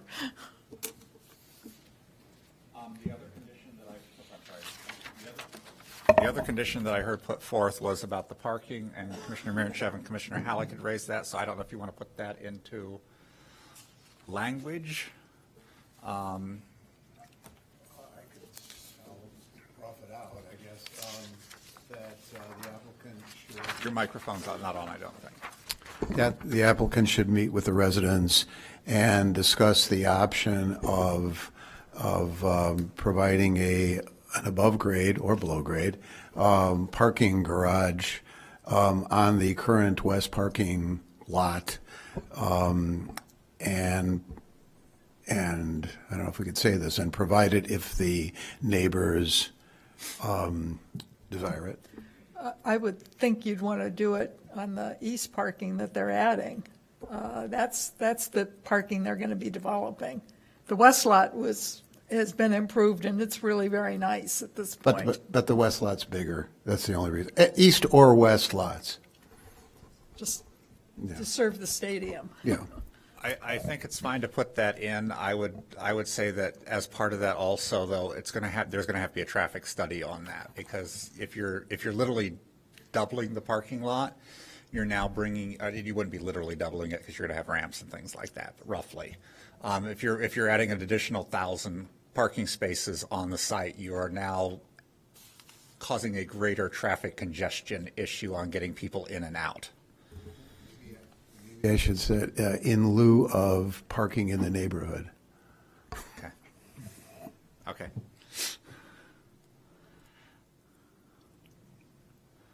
And then, are there any other conditions that anybody? The other condition I recommended was that the applicant provide funds for the city to initiate a independent peer review of the stormwater management system and the geotechnical aspects of the project. Okay. Anything else? The last condition that we always apply in everything is that the development be substantially in compliance with the testimony provided in the documents submitted herein. That is the standards for special uses plan developments. There's also my favorite little thing, which is a bunch of guidelines on plan developments. I don't intend to go through those. A lot of them are guidelines and not codified. And so I would just ask the university to be aware of those and work with staff on any of those things that may need to be addressed. That is everything, I think, on the stadium side. Does anyone want to make a motion? And I will not make you go through all the conditions. If you would just say the conditions that we have outlined here so that staff can actually pull those from the record and put them in the memo that will go on to City Council. I move that we recommend a positive approval of the plan development at 1501 Central Street, 23 PLND-0035, including all of the conditions covered on the record over the past few minutes tonight. It's been moved by Commissioner Puchtel. Is there a second? Commissioner Westerberg seconds. Is there any further discussion? Hearing none, and I will remind everyone we are making a recommending vote on the stadium only.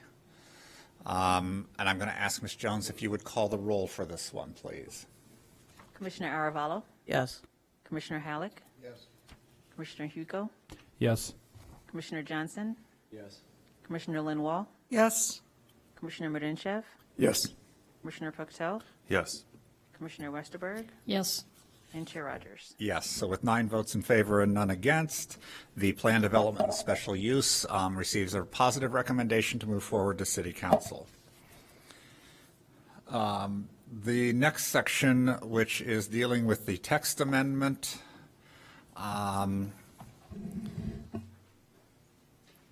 general thoughts from people on the text amendment.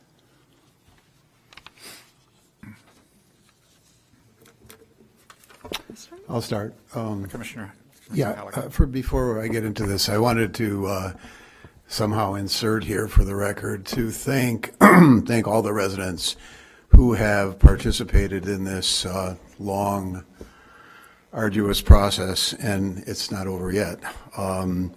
But this has been unusual for us, I think, because there has been so much citizen participation, and not only participation, but extensive research on a whole slew of issues, and that has helped us, certainly. So don't feel that, even though if you put it all in paper, the stack of comments is probably this high, we have read at least most of it and heard the testimonies, and we wouldn't be able to do our job without the participation of the residents.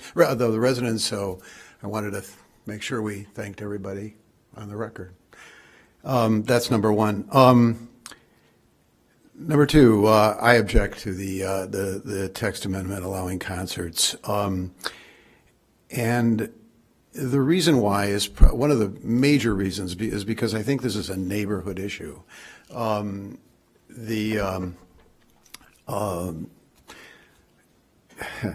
If you talk to the neighbors and you read their comments, it's probably running. I was talking to the alderman. It's probably running 5-1 against the project, and I think this is a project, and we review all kinds of projects, and the ones downtown, frankly, I think are more not a particular neighborhood because it's downtown, and it's downtown serves everybody. But there are projects that are clearly neighborhood oriented and affect the neighborhood, and so this is one of them, I think. Even though I have to say that the implications of traffic and truck traffic and buses and all that will affect the rest of Evanston. I think the primary impact is to the neighborhood, and when I say neighborhood, I mean roughly Green Bay on the west to Sheridan on the east, Lincoln on the south into Wilmette, Linden probably in Wilmette, that neighborhood. And so when we look at a lot of the standards, but specifically the standards for text amendment, two of them actually talk about the effect on the immediate neighborhood. So generally speaking, when I look at those standards, I refer back to, okay, how is this affecting the immediate neighborhood? And I see that on balance, it's a negative effect. Northwestern and some of the folks here probably are part of the group that the 3,000 residents that signed a petition in support. My comment on that is that where do these 3,000, first of all, 3,000 is less than 5% of the population of Evanston, so it's still not significant. But where do they live? Because again, it's mostly about this neighborhood. I think if those residents were asked, would you want a 28,000 person concert venue next to your home? If you lived on Main Street or Dempster, I'm sure they would have a different opinion. So, let's see. Interesting fact. I'm not going to address the standards. I'm going to address some issues around it. But when I think it was one of the residents gave us this information, but the history of Northwestern requesting commercial venues in the stadium. Not concerts necessarily, but professional tennis matches or whatever, Olympic tryouts. 5 times since 1971, these were requested, and they were all rejected by the city council. So I hope that our city council follows that trend, and they've rejected it because they felt that they were not compatible with the adjacent residential neighborhood, or would have an adverse impact on the neighborhood. And these are issues that are referenced in our standards. So that's about the neighborhood. I wanted to make a comment about the economic impacts, because I don't know that it's been said, at least not today, but there's been studies, there's been parking study, traffic studies, and there's been economic studies, and I have to say that I'm a little bit wary of believing a consultant that is hired directly by an applicant, because it's sort of self-serving, and I realize they're doing their job, but and in the case of the economics, what one of the independent economists that we heard said was that these studies did not consider the negative aspects, which are all the things that we've been talking about, which we will talk a little bit more about when we look at the standards: the noise, the traffic, the parking, all those things. So that's one point I wanted to make. Let's see. I guess the bottom line for me is that we've asked this question of Northwestern, but I'm still not convinced why these concerts are necessary. It seems to me that there are other sources of funds, and when you consider that the neighborhood 5-1 does not want these concerts, I think our job is to listen. So aside from going through the standards, that's my opening comments. Mr. Westerberg? I think I agree with Commissioner Halleck. This is a unique site, and it has some unique challenges for any kind of redevelopment. I think the applicant has every right to try to make the best and highest use of it for their purposes. That's their right. And I think the city should accommodate it as far as it possibly can. But there are, unfortunately, right now, so many details missing from the plans that I find it just impossible to be able to look at the text amendment and say, yes, this meets the standards. Primarily, it's the impact on the neighborhood, but it's also the city as a whole. The traffic management plan, is going to depend on a very complex arrangement of shuttle buses, increased Metra and CTA trains, someplace to park the shuttles, cars, entrepreneurial cars coming in and out. And the devil is really in the details in that, and I don't see right now that the plan does not mitigate potential negative impact on the community and on Evanston as a whole. The noise, again, as you said, some common sense here as to what the noise problem will be. I don't think anyone's going to end up with bleeding eardrums in the neighborhoods adjacent to the stadium, but if you're going to have these concerts and you're going to have them in summer when students aren't around, that is the time when most of the residents would like to be outside trying to enjoy their properties. And so I think that's a potential problem there and an impact that really needs to be considered or reconsidered.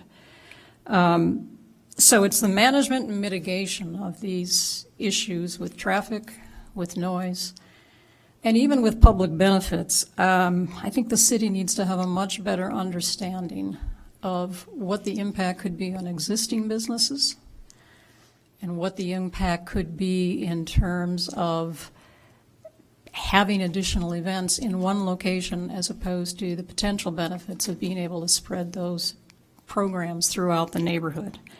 Revenue is important, and that's obviously something that the City Council will decide as to what is most important.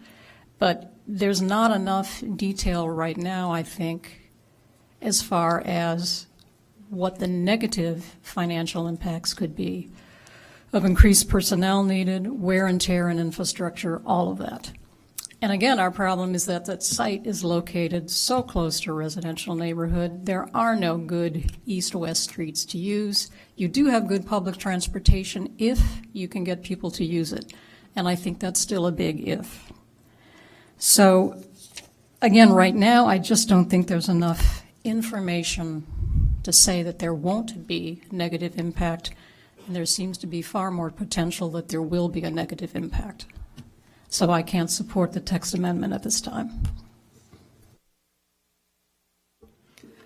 Okay, I guess I'm up next. I'd also like to thank all of the applicant and the neighbors who provided written comments and so much research. That really was very, very helpful. It wasn't a lot of reading, but, I think, and thank you for putting it in writing. So the written comments in particular were very, very helpful. I don't believe that the applicant has met its burden to demonstrate to us that the approval standards for the text amendment have been met, or that they could be met even with conditions. What the applicant is requesting represents a substantial increase in the intensity and types of uses that are currently permitted or contemplated in both the purpose statement for the district and expanding the established U2 athletic facilities district to include large-scale entertainment events brings with it a whole host of neighborhood impacts, particularly with respect to transportation, parking, demand, and noise. The goals and objectives from the 2000 comprehensive plan have been referenced by both the applicant and the opponents in this case. As many of you know, the city is preparing to embark on the development of a new comprehensive general plan and zoning ordinance, and the balancing of institutional growth and neighborhood impacts has been a long-standing land use theme in Evanston. I went back because I'm a retired planner who started my career in Evanston a long time ago. And so I've got the two prior plans, predecessor plans to the current plan. The 1974 plan included as one of its institutional objectives the following: to recognize the value of Evanston's many institutions and control and accommodate necessary growth and change so as to preserve their excellence, yet protect adjacent neighborhoods. This objective was supported with policies calling for the establishment of review procedures for institutional development that allowed the impact on the community to be evaluated, refining land use regulations to better fit the needs of institutions, reviewing parking regulations, and achieving better design and land use relationships. The city's next comprehensive plan was adopted in 1986, and it had as its goal integrate Evanston's institutions into the fabric of the community, which is something that the university has indicated that it's interested in pursuing. But the supporting policies, continued the call to establish review procedures for institutional development or change, again, in order to evaluate their impact on the community and adjoining land use, and to refine land use and parking regulations to improve the balance between institutional needs and the impact on their neighborhood. The parking requirements for Welsh Ryan and Ryan Field, per our zoning code, are both 10% of the seating capacity, which is the same as the standard applied to churches and other auditoriums and other kinds of venues. I think the traffic study is indicated that based on the demand for the concerts, the required parking on the for a concert venue in particular far exceeds the available parking on or near the site. Now, nobody has advocated for eliminating football games or basketball games or any of the events that happen in the U2 district. Now, a lot of commenters have said, this is what we signed up for. We knew it would be a hassle for football games and for basketball games, occasionally graduations. But the problem is that this text amendment proposes increasing the number of events at the stadium and also just greater use of the site. And I had season tickets for 20 years, and actually I had friends in town, so I was at Saturday's homecoming game, and really took a look at kind of how the stadium operates. We took the shuttle bus there well in advance, so my friends could go buy a T-shirt. So we walked through the parking lot and looked at that. We walked, through the stadium. We went to the game, and it kind of confirmed the how crowds work at the stadium, which is people wander in during the first quarter. You have however many people are going to be at the stadium are there for the second and third quarters generally, and then starting in the fourth quarter, people start leaving the stadium. And we stayed till the end, and the stadium was basically half full.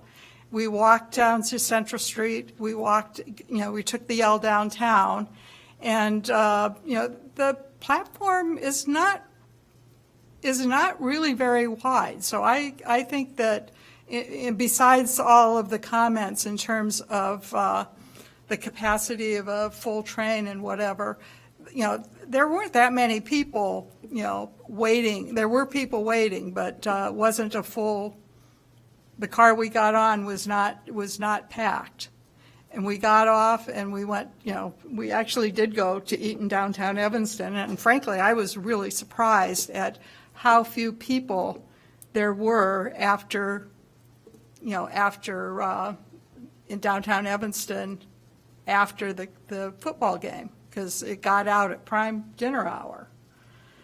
So I think that the reality is that the parking impacts that the neighbors have been complaining about it in terms of a concert,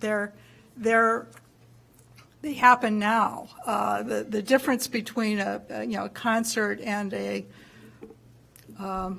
football game is that the crowd kind of, for a football game, they come and they go, and they're pretty well dispersed, unless of course you have a very exciting game that goes into overtime and people stay to the bitter end. And I've been in those crowds too over time where you do walk, you are crowded and you can't walk. The sidewalk is narrow. You've got Mustard's that does have their cart in the parkway, and there are bushes on the other side. So you have to go single file. So I think that the traffic management capacity is not really there now.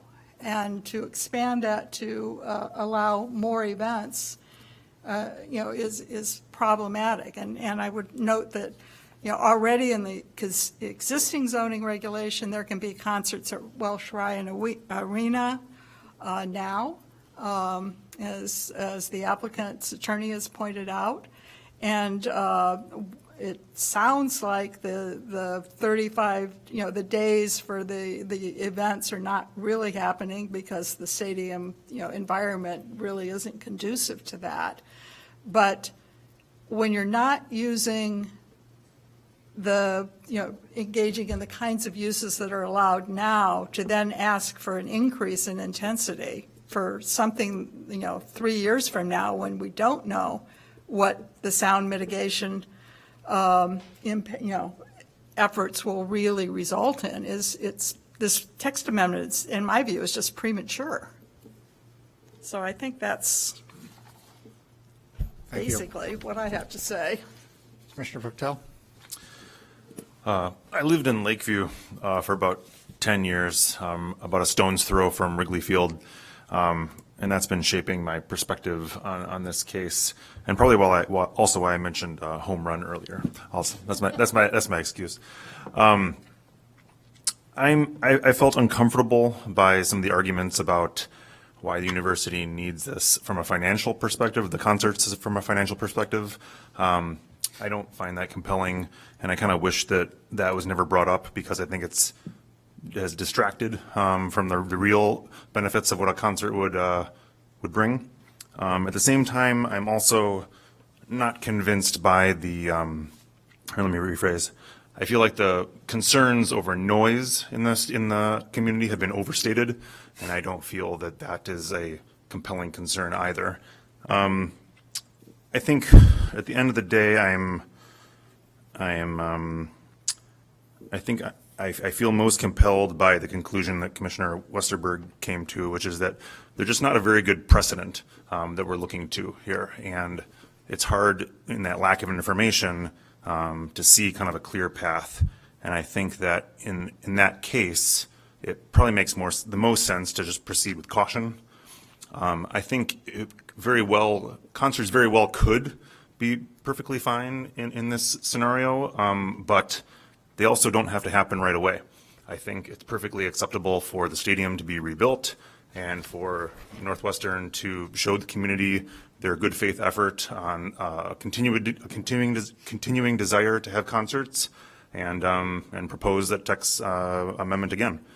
But at this time, I'm not ready to support it. I'll turn to this side. Commissioner Aravello? Okay, so after hearing arguments from both sides on the text amendment, I actually am in support of concerts. I am a concert goer. I don't believe that the effects of noise and other consequences, or I guess, to the noise, will affect the neighborhood as much as they actually think it will affect them. With that said, music is one thing that brings people together. Doesn't matter what language you speak. It doesn't matter what race you are. Music will always bring people together. It's one thing that should be considered. And being able to have all the benefits to concerts or that come with concerts. There will be people that will come out, use public transportation because it is it's the way it is right now. And I understand the concerns that my fellow commissioners have in regards to not knowing what effects will be there. We all have doubts on what will happen 5, 10, 15, 20 years from now. A lot of these statements from the community members that came out to speak against the concerts, probably a lot of them have been to Ravinia, have enjoyed a beautiful concert at Ravinia, have never thought about the neighbors and how you got there, what you did. You enjoyed yourself that night, and that's the only thing that you take away from that. So that's my 2 cents.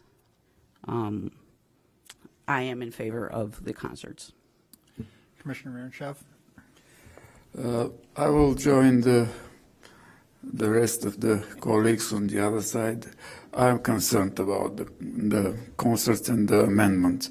And I will add only 2 things because they said most of the things that I had in mind.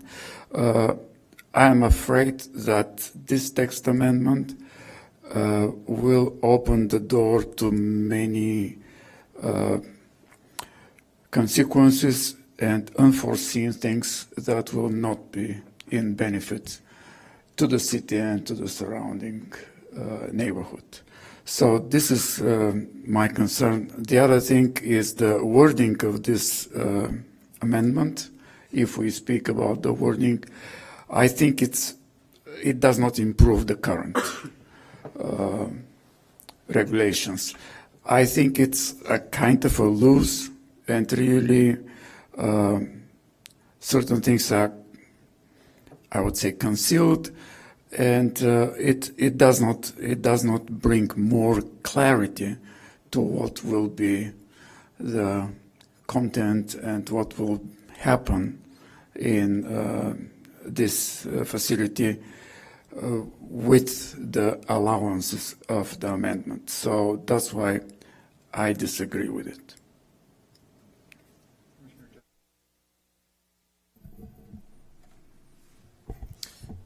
Thank you, Mr. Chair. I know you're going to go through the standards in detail, but I don't find that the text amendment meets the standards, so I'm not in favor of it. A lot of good points have been made, and I'm not going to rehash all of them.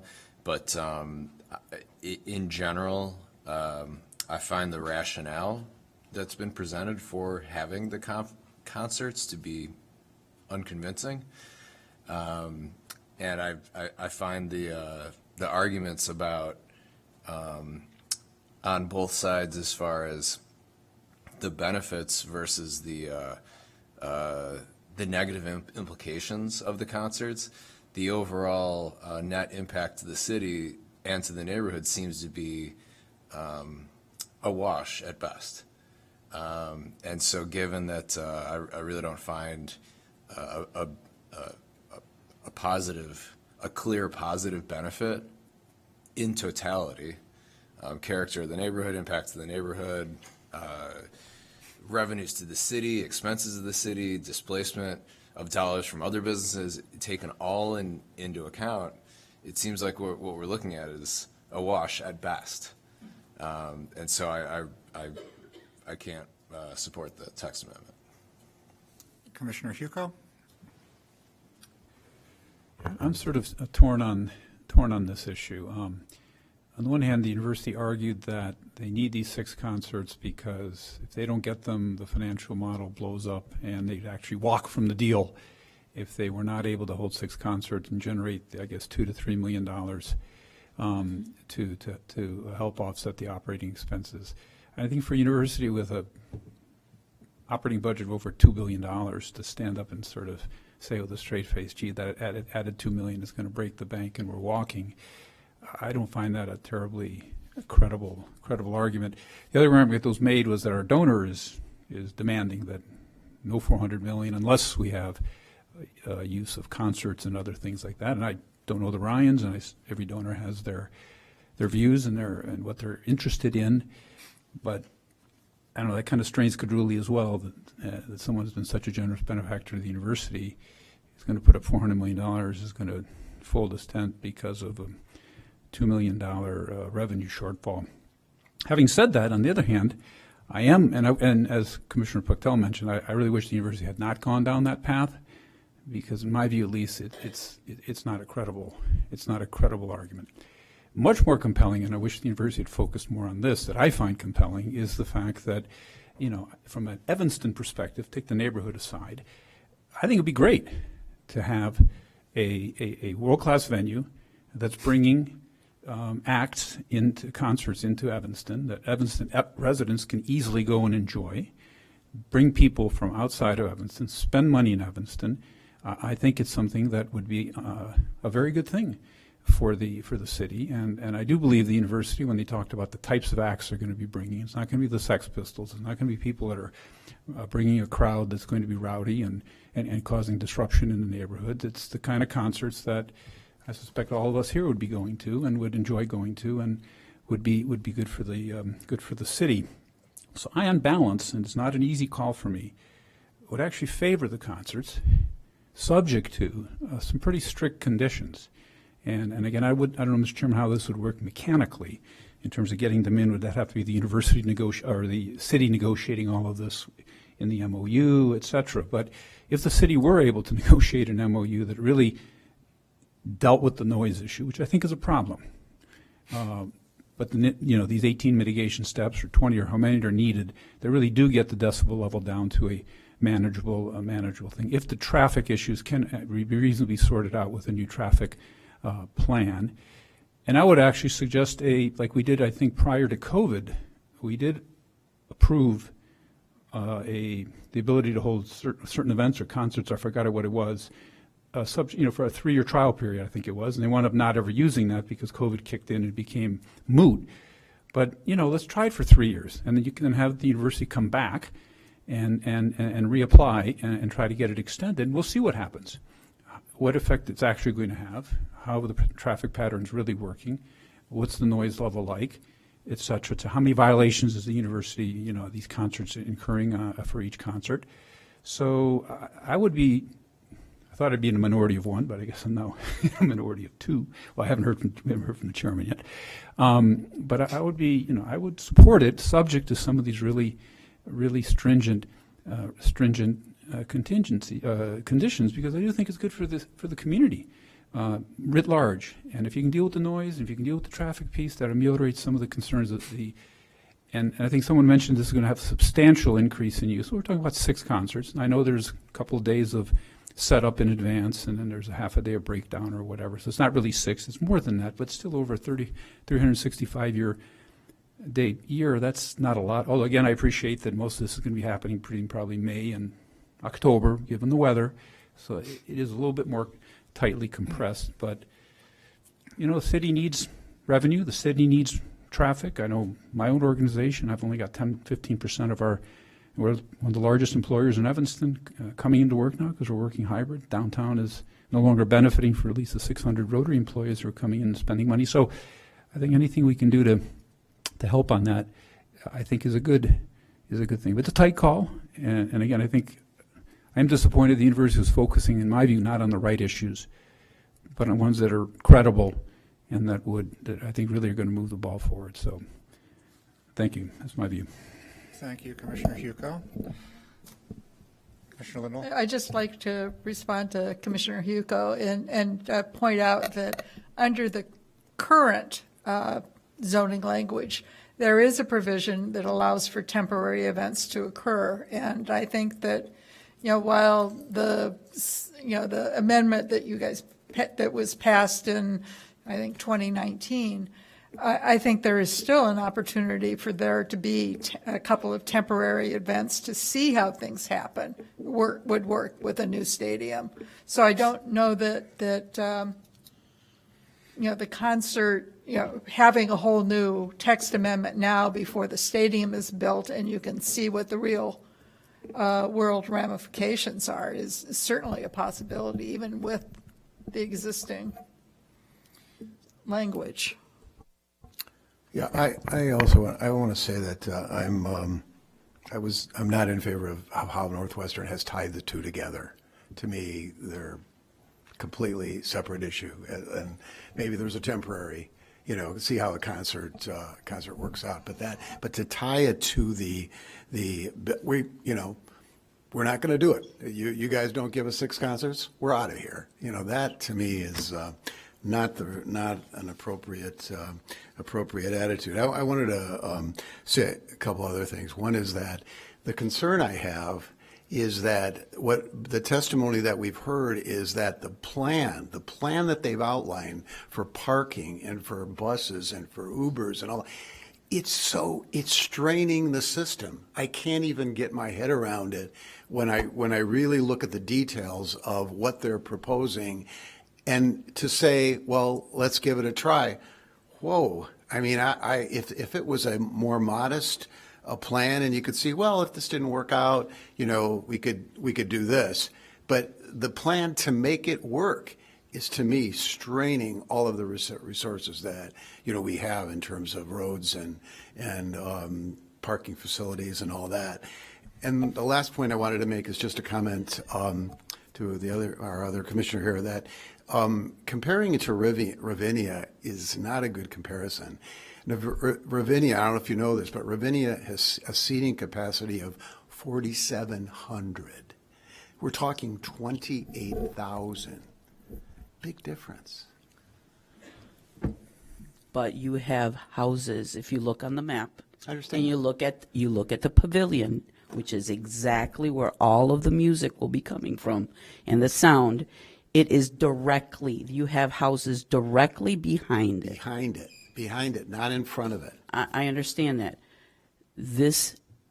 They're trying to put the stage at the other end, and the sound would be mitigated. I would also recommend they putting more trees in. That would also stop a lot of the sound. It's a barrier. Okay. I'm going to call it quits here because I have to make my statements yet, and then we have to go through some stuff.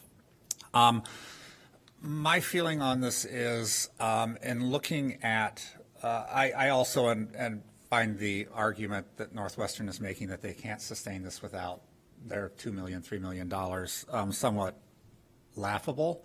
It reminds me of years ago, we had someone who's on the north end of Chicago, or I'm sorry, on the north end of Evanston, families worth tens of millions of dollars, and they were arguing over a $2,000 trellis. And the woman came and presented with a straight face that a $2,000 trellis was a significant cash outlay to her. And I don't find that credible. But in looking at this, one of the things that I'm looking at is what is the highest and best use of the property, which is a standard land use language. I think that with the text amendment as it is written currently, Northwestern is really playing to the highest use. But I think some of the neighbors in the neighborhood are really looking for the best use to be the use that currently exists and only that use. The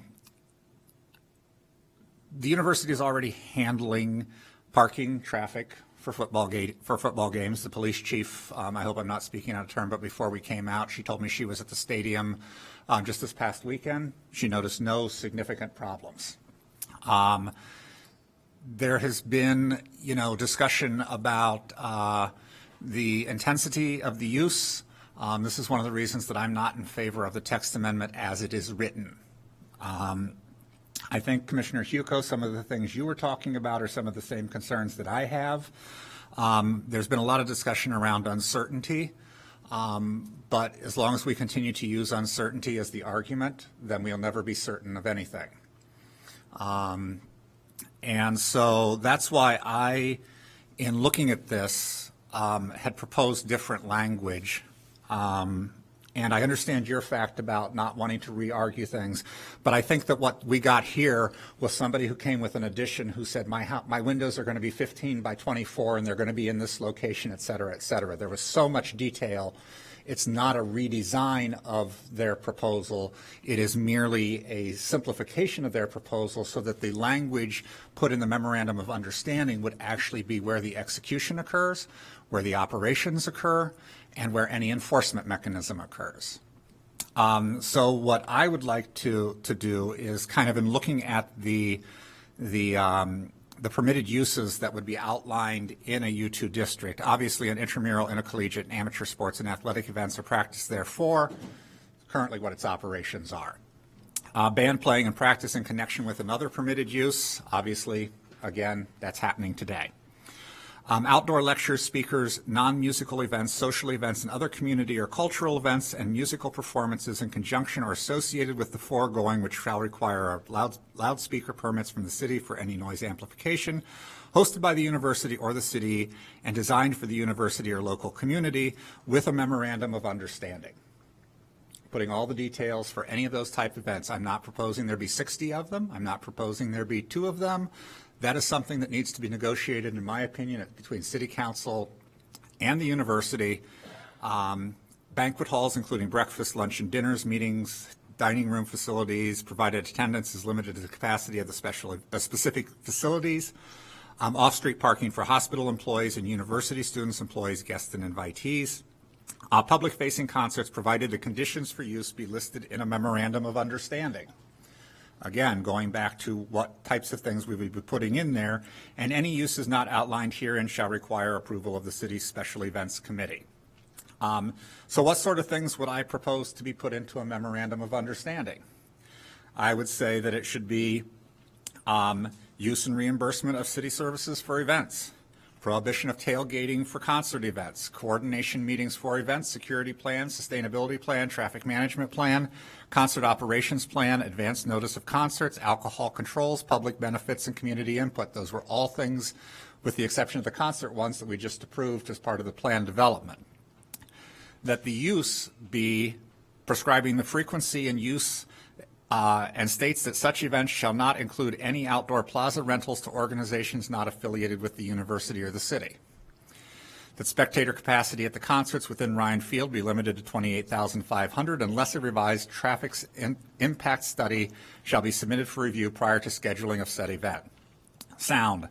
That concert may be amplified during the hours of 10 a.m. through 10 p.m. on Sundays through Thursdays, subject to the following, and during the hours of 10 a.m. through 10:15 p.m. on Fridays, Saturdays, and days preceding national holidays, legal school days, enumerated in the Illinois Code, as permitted for special events pursuant to Section 9520, and associated required permits shall be issued. That the public address system be designed so that it does not exceed 70 decibels at the neighboring noise-sensitive residential land uses. This would require the installation of a distributing sound system with highly directional and carefully aimed loudspeakers around the bleachers and field. The distance between the loudspeakers and coverage areas should be minimized to reduce spill to the community. In addition, the public address system output volume should be regulated by an audio processor with the ability to limit the audio output. The concert events be required to use the stadium's public address system. That sound monitoring devices be installed in and around the stadium, in the stadium seating bowl, on the stadium property, and or within the surrounding residential area. That sound absorbing materials be used on the exterior of stadium structures where appropriate and effective to reduce noise levels at adjacent off-site sensitive receptors. Parking and traffic. The private security is provided for university-owned parking areas that vehicles may idle only in approved designated areas on the private property. And the parking structures located within 200 feet of any residential use shall be constructed with a solid wall fronting the residences and utilize textured surface on garage floors, on garage floors and ramps to minimize noise.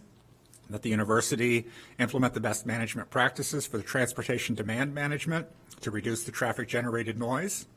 Loading dock and trash recycling areas for the stadium be in the subterranean level, which will preclude noise from this source at exterior locations. Truck traffic and deliveries be used for events to load and unload shall be in the subterranean area. The traffic management plan is reviewed and updated administratively between the city and the university on an annual basis and when changes to events are proposed. And that set down and take up for said concerts shall be constructed in a manner that trucks are utilized in the below grade area, and active takedown after concerts shall be limited to 2 hours after evening concert completion. All setup and takedown shall be enumerated within the various sections of the code 9520 and 10418. I think that by using a memorandum of understanding that is reviewed on a regular basis, that's our test. That's how we find out if we're right or wrong. It gives the university a chance to prove to be good neighbors. The one concern that I've heard is, well, if I have a band in and they're supposed to end at 10:15 and they're still playing at 11:45 and there's a $10,000 fine, it's just written into the cost of business. I used to work in advertising. I worked for a company that represented Philip Morris. We smoked in our building until 2016 because they just made it part of their cost of business. They paid any fines that came our way. What is the, what is the, on sound, the families, and I know these families that live around there, and they all have little kids, and those little kids go to bed at 7:30. Mm-hmm. What recourse do they have? You saw that I put a sound decibel in there of 70 in the residential areas. Still going to hear it. You're going to hear it. You live in a city, George. I mean, in all reality, You know what? I live on, here's now the just thing. a second. I live on Howard Street, or near Howard Street. I don't live actually on Howard Street. We have a venue on Howard Street now that can accommodate 1,000 people for a standing room only concert. Right. They regularly have outdoor events. I hear their events. Mm-hmm. I hear it. I hear ambulances. I hear the CTA train. I hear the Metro, which runs right behind my building. It's part of living in a city. Right. All I can say is that these people bought their homes without knowing about the football games. They did not know about concerts. And I think it's a big deal to go to a commercial venue on a university property. But about the residents didn't buy into this. They bought their homes thinking that they're going to have football games. And all of a sudden, oh my God, we have concerts. I have 2 little kids. They can't sleep at night because of the sounds coming from concerts. That doesn't make sense to me. That's just not appropriate. And Howard Street is very different than this neighborhood. Because it's on the south side of town? No, because it's a major commercial artery. These streets surrounding the stadium are not. I mean, I'm going to have to disagree with you on this one. Oh, there's no way you can disagree. I can. I mean, that Howard is a commercial street, and these others are equal to Howard Street. Howard is not that much more traffic probably than Central Street on an average. At this location, it is. Mr. Chairman, I have a question on your proposal, which I'm liking the sound of it. How many, would it limit the number of concerts? That's up to the memorandum of understanding. Okay, I don't so think that, you're it's- I don't putting, you're think putting it's that within- in the memo. Okay, got it. The whole issue, there was an issue of the bands bringing their own stuff. As I was listening to you, it was like using the stadium sound system and all that. My understanding is the way bands work, they bring their own stuff. So I think we need to cover that somehow, that when they bring their own stuff, it leads to 70. Those are just the I don't areas know. that would be addressed in a memorandum of understanding. Under your consent, okay. So, I mean, I haven't covered off on everything that could possibly be included in that, but I think that it provides a mechanism. It basically is going back to what we had sort of allowed the university to do before that we didn't get to do because of COVID. And if you have a memorandum of understanding that has to be reviewed at 3 years, 2 years, whatever you want it to be, then you can make tweaks to it along the way.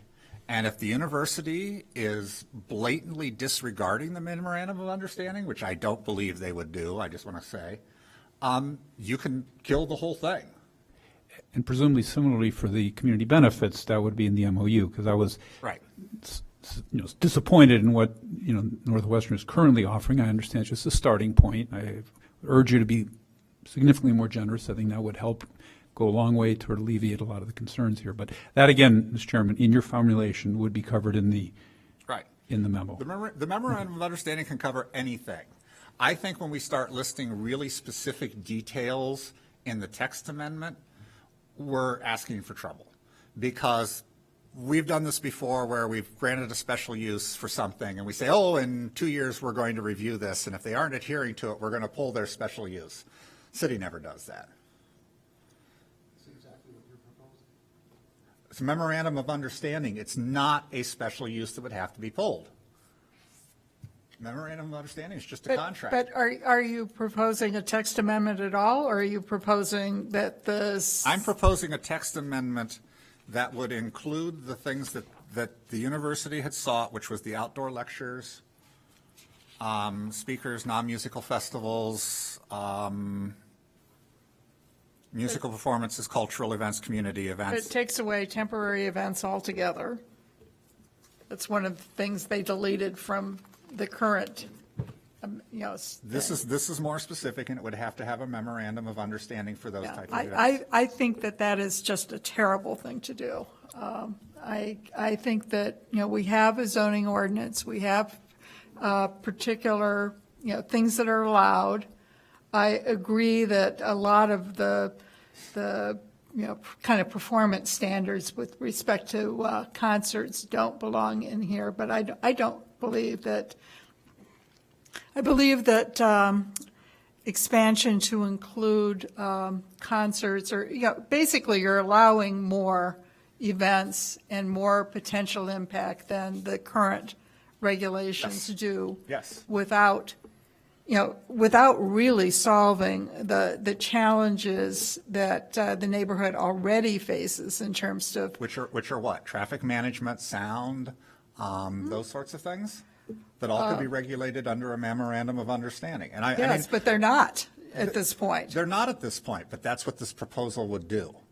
And I'm not going to sit here, it's 11:30. I'm not going to sit here and belabor it, because I think our positions are pretty firmly Yeah, no, I think we should go through entrenched. the. And so, I would only say, Chair Riders, I'm a little confused as to what we're voting on right now, so maybe you could clarify that a little bit. Are we voting on the text amendment as it's currently been presented to us? so my proposal would be to present what I proposed, because I think We've never done that before. We've always, there's an application, we vote on the application, and that's it. We've never done this before. And if, I would say if the applicant, or if you or somebody else wants to propose a different text amendment, all right, we we'll do could this. vote on that. We'll take two votes. We'll take the first vote as it is written. So I need a motion. Actually, I need to go through the Hold on, standards. Chair, Yes. if I may, one approach that could be taken is that you could make a motion to amend the text amendment and then take a vote on that amendment and proceed that way. That's one option that I wanted to clarify. Okay. but you're reading this. We don't have text in front of us to review, and I have a problem with that. Staff would be willing to make copies if you have a copy. Here's what I'm going to do. Sure. We will vote on the amendment that's before us. I will share my information with staff, who can share it with City Council, and they can take that approach to it. But at this point, I'm going to ask someone else to go through the standards, because I cannot go through the standards, because my findings of standards will contradict everybody except 2 other commissioners up here. So I need a volunteer who's willing to go through the standards for me. Sure. If we can kind of pull them up. I can Okay. read them to you if All that right, will help. fine. That would be good. There. Okay. So the first is whether the proposed amendment is consistent with the goals, objectives, and policies of the Comprehensive General Plan as adopted and amended from time to time by the City Council. I believe the comprehensive plan calls for balancing the needs of the university with impacts on the surrounding residential neighborhoods. The purpose statement for the U2 district calls for a similar balancing of interests. It's hard to see what public-facing large-capacity concerts has to do with the educational mission of the university. Concerts targeted to students and other members of the community, university community, are already permitted at Welsh Ryan with a capacity of just over 7,000. Since the NU's undergrad enrollment is only about 7,500, it's hard to see what concerts for 28,500 attendees would have to do with the NU's mission as an educational institution. So I think that the balancing, in my perspective, I'm suggesting that the balancing that is really the test in the comprehensive plan is not met. I would disagree with that. I believe that you're holding too strict of a balance to it. I think that in looking at the best use of this, highest and best use of this particular site, building a huge stadium, which would only be able to accommodate roughly 7 to 10 events a year, seems rather foolish and contradictory to the comprehensive general plan and the ordinances which engage in making best use of our properties, of our facilities. Can I ask a question? Is highest and best use part of the comprehensive plan's goals? No. No. Right. It isn't. It isn't. So you're making a new comprehensive plan out of this. He can say what he wants. He can say what he wants for his opinion. Let's just read the standards. People that disagree will disagree and move on. Okay, number 2, compatibility with the overall character of existing development in the immediate vicinity of the subject property. The proposed text amendment contemplates transforming a university athletic facilities district to include, high-capacity entertainment uses. I think there's a well-documented, or given the well-documented lack of nearby parking and the need to transport large numbers of people to the contemplated concerts, this standard cannot be met. And I would note that the character, again, the way people come and go at football games is very different from the way people come and go to concerts. So I think that it really represents a change in the character or in the impact on to the surrounding neighborhood. I disagree. I believe that the amendment, while it does seek to increase the use and impact of the development, that through conditions in a memorandum of understanding that is placed on any activities at the planned development in this district, it can be made to fit better with the immediate neighborhood. Number 3, whether the proposed amendment will have an adverse impact on the value of adjacent properties. In the supporting studies provided by the applicant do not appear to be particularly relevant to the proposed amendment. They focused on sports facilities and not concert venues. In contrast, the evidence provided by the neighbors, they provided a study specifically related to to the impact of concert venues on surrounding neighborhood. The neighbors have, in my view, the neighbors have submitted strong evidence to support their conclusion that property value will be adversely impacted with a study that specifically addresses a comparable concert venue. I disagree. I believe that we've heard testimony from both the university and the neighbors on the impact of the value of adjacent properties. There will be an impact on neighboring residences. That's not without, that can't be debated. But I also believe that making City Council and the university negotiate a memorandum of understanding that regulates how those uses on how those uses are regulated as part of the plan development ordinance and or any memorandum of understanding for any increase in impact would have the necessary mitigating effects to address any concerns there. Okay, and number 4, the adequacy of public facilities and services. This standard is not met with respect to the public transportation infrastructure that would be required to get people to and from the contemplated concerts and other possible events. The Central Street sidewalks and parkway are narrow, as is the Central Street CTA platform. Even with additional CTA service, there does not appear to be sufficient capacity to meet end-use projection of anticipated transit ridership. Similarly, the applicant's own traffic study indicates that for certain intersections, there will be a reduction from the more typical A and B LOS to D and E. And with the increase in intensity of uses, I think that the standard is not met. I disagree. This commission just found moments ago that for football games, et cetera, the public facilities and services were adequate. I think that by implementing a traffic management plan and taking this opportunity for the city to negotiate any improvements made in the surrounding area by the university, that the adequacy of the public facilities and services would be met. Go ahead, I'm sorry. I just want to respond to that by saying what is adequate for football games is not necessarily going to be adequate for concerts and other events where you have people coming in a much closer time period and all leaving at the same time. And adequacy and actually a good system, an effective system, are two different things. And I do think that's something the comprehensive plan asks us to take into consideration. All right. I will ask if there is a motion. Well, Mr. Chairman, I think it seems to me the way to procedurally is you put the original text amendment on the floor. That's what we're doing. Call for amendments.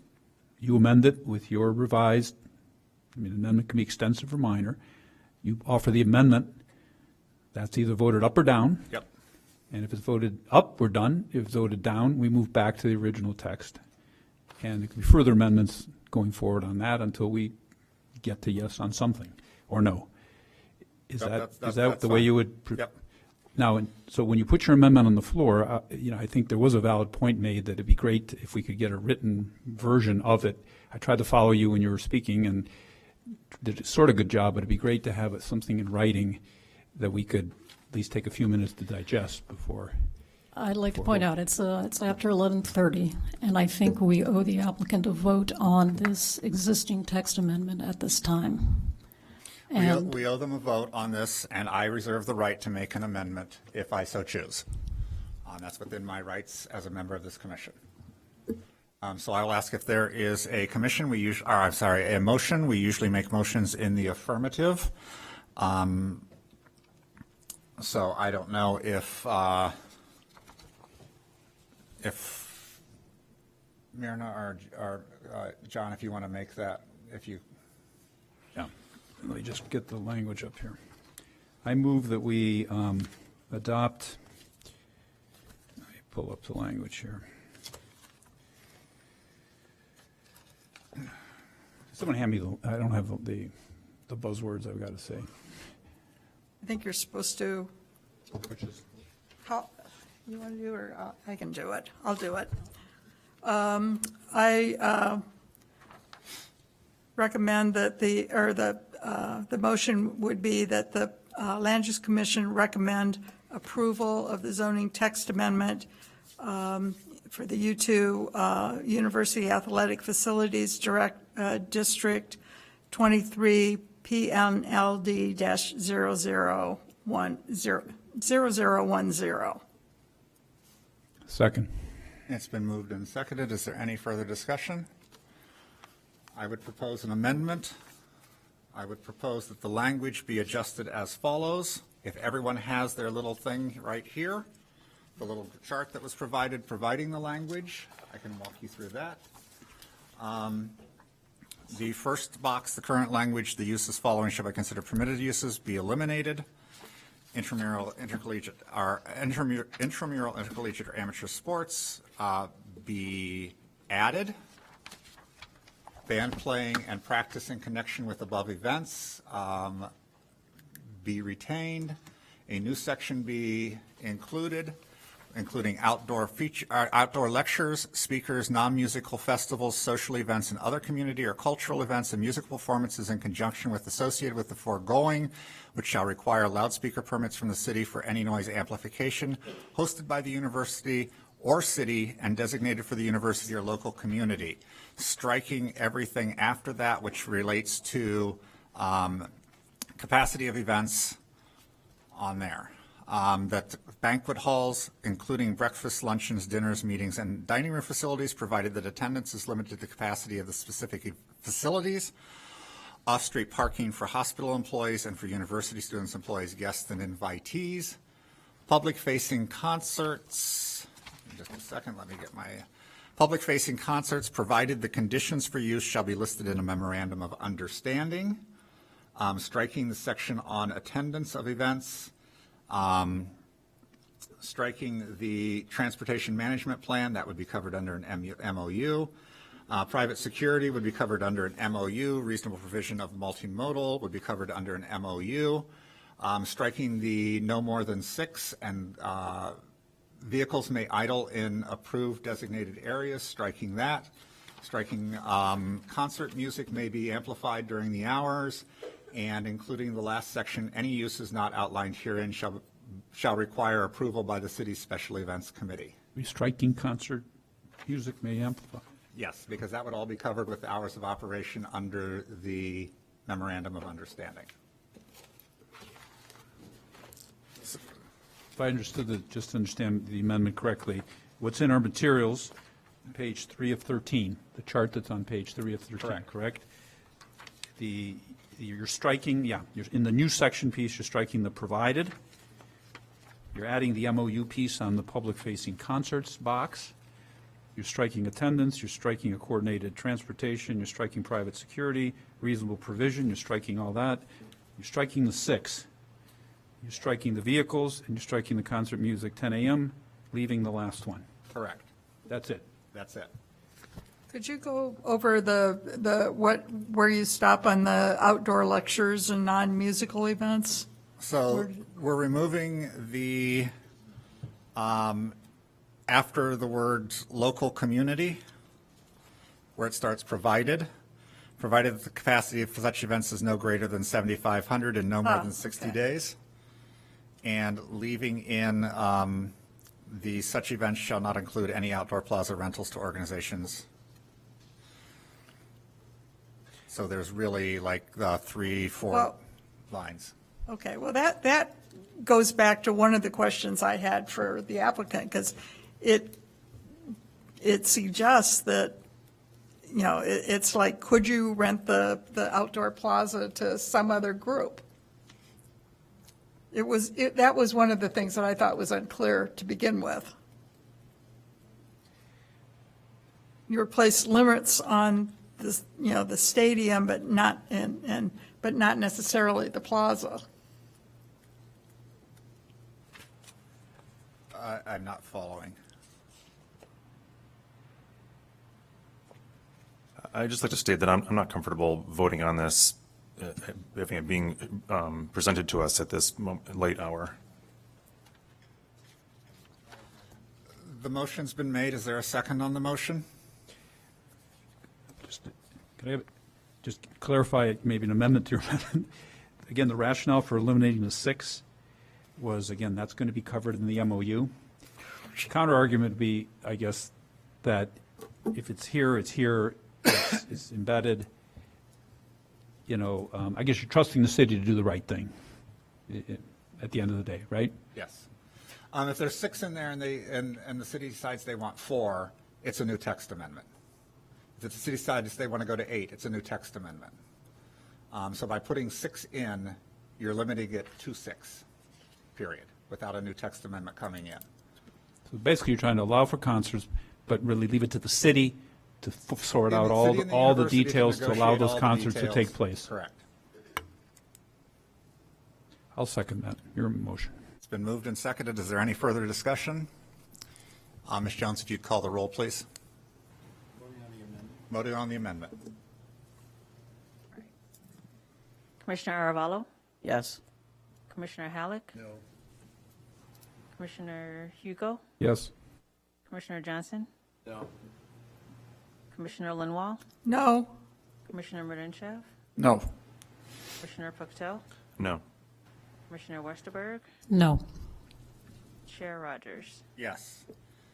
So by a vote of 6-3, the motion fails. Therefore, we go back to the original motion, which was the motion to adopt the proposal as it is written. And that motion has already been made and seconded. Is there any further discussion on that issue? Hearing none, would you please call the roll on that specific motion, which is as written?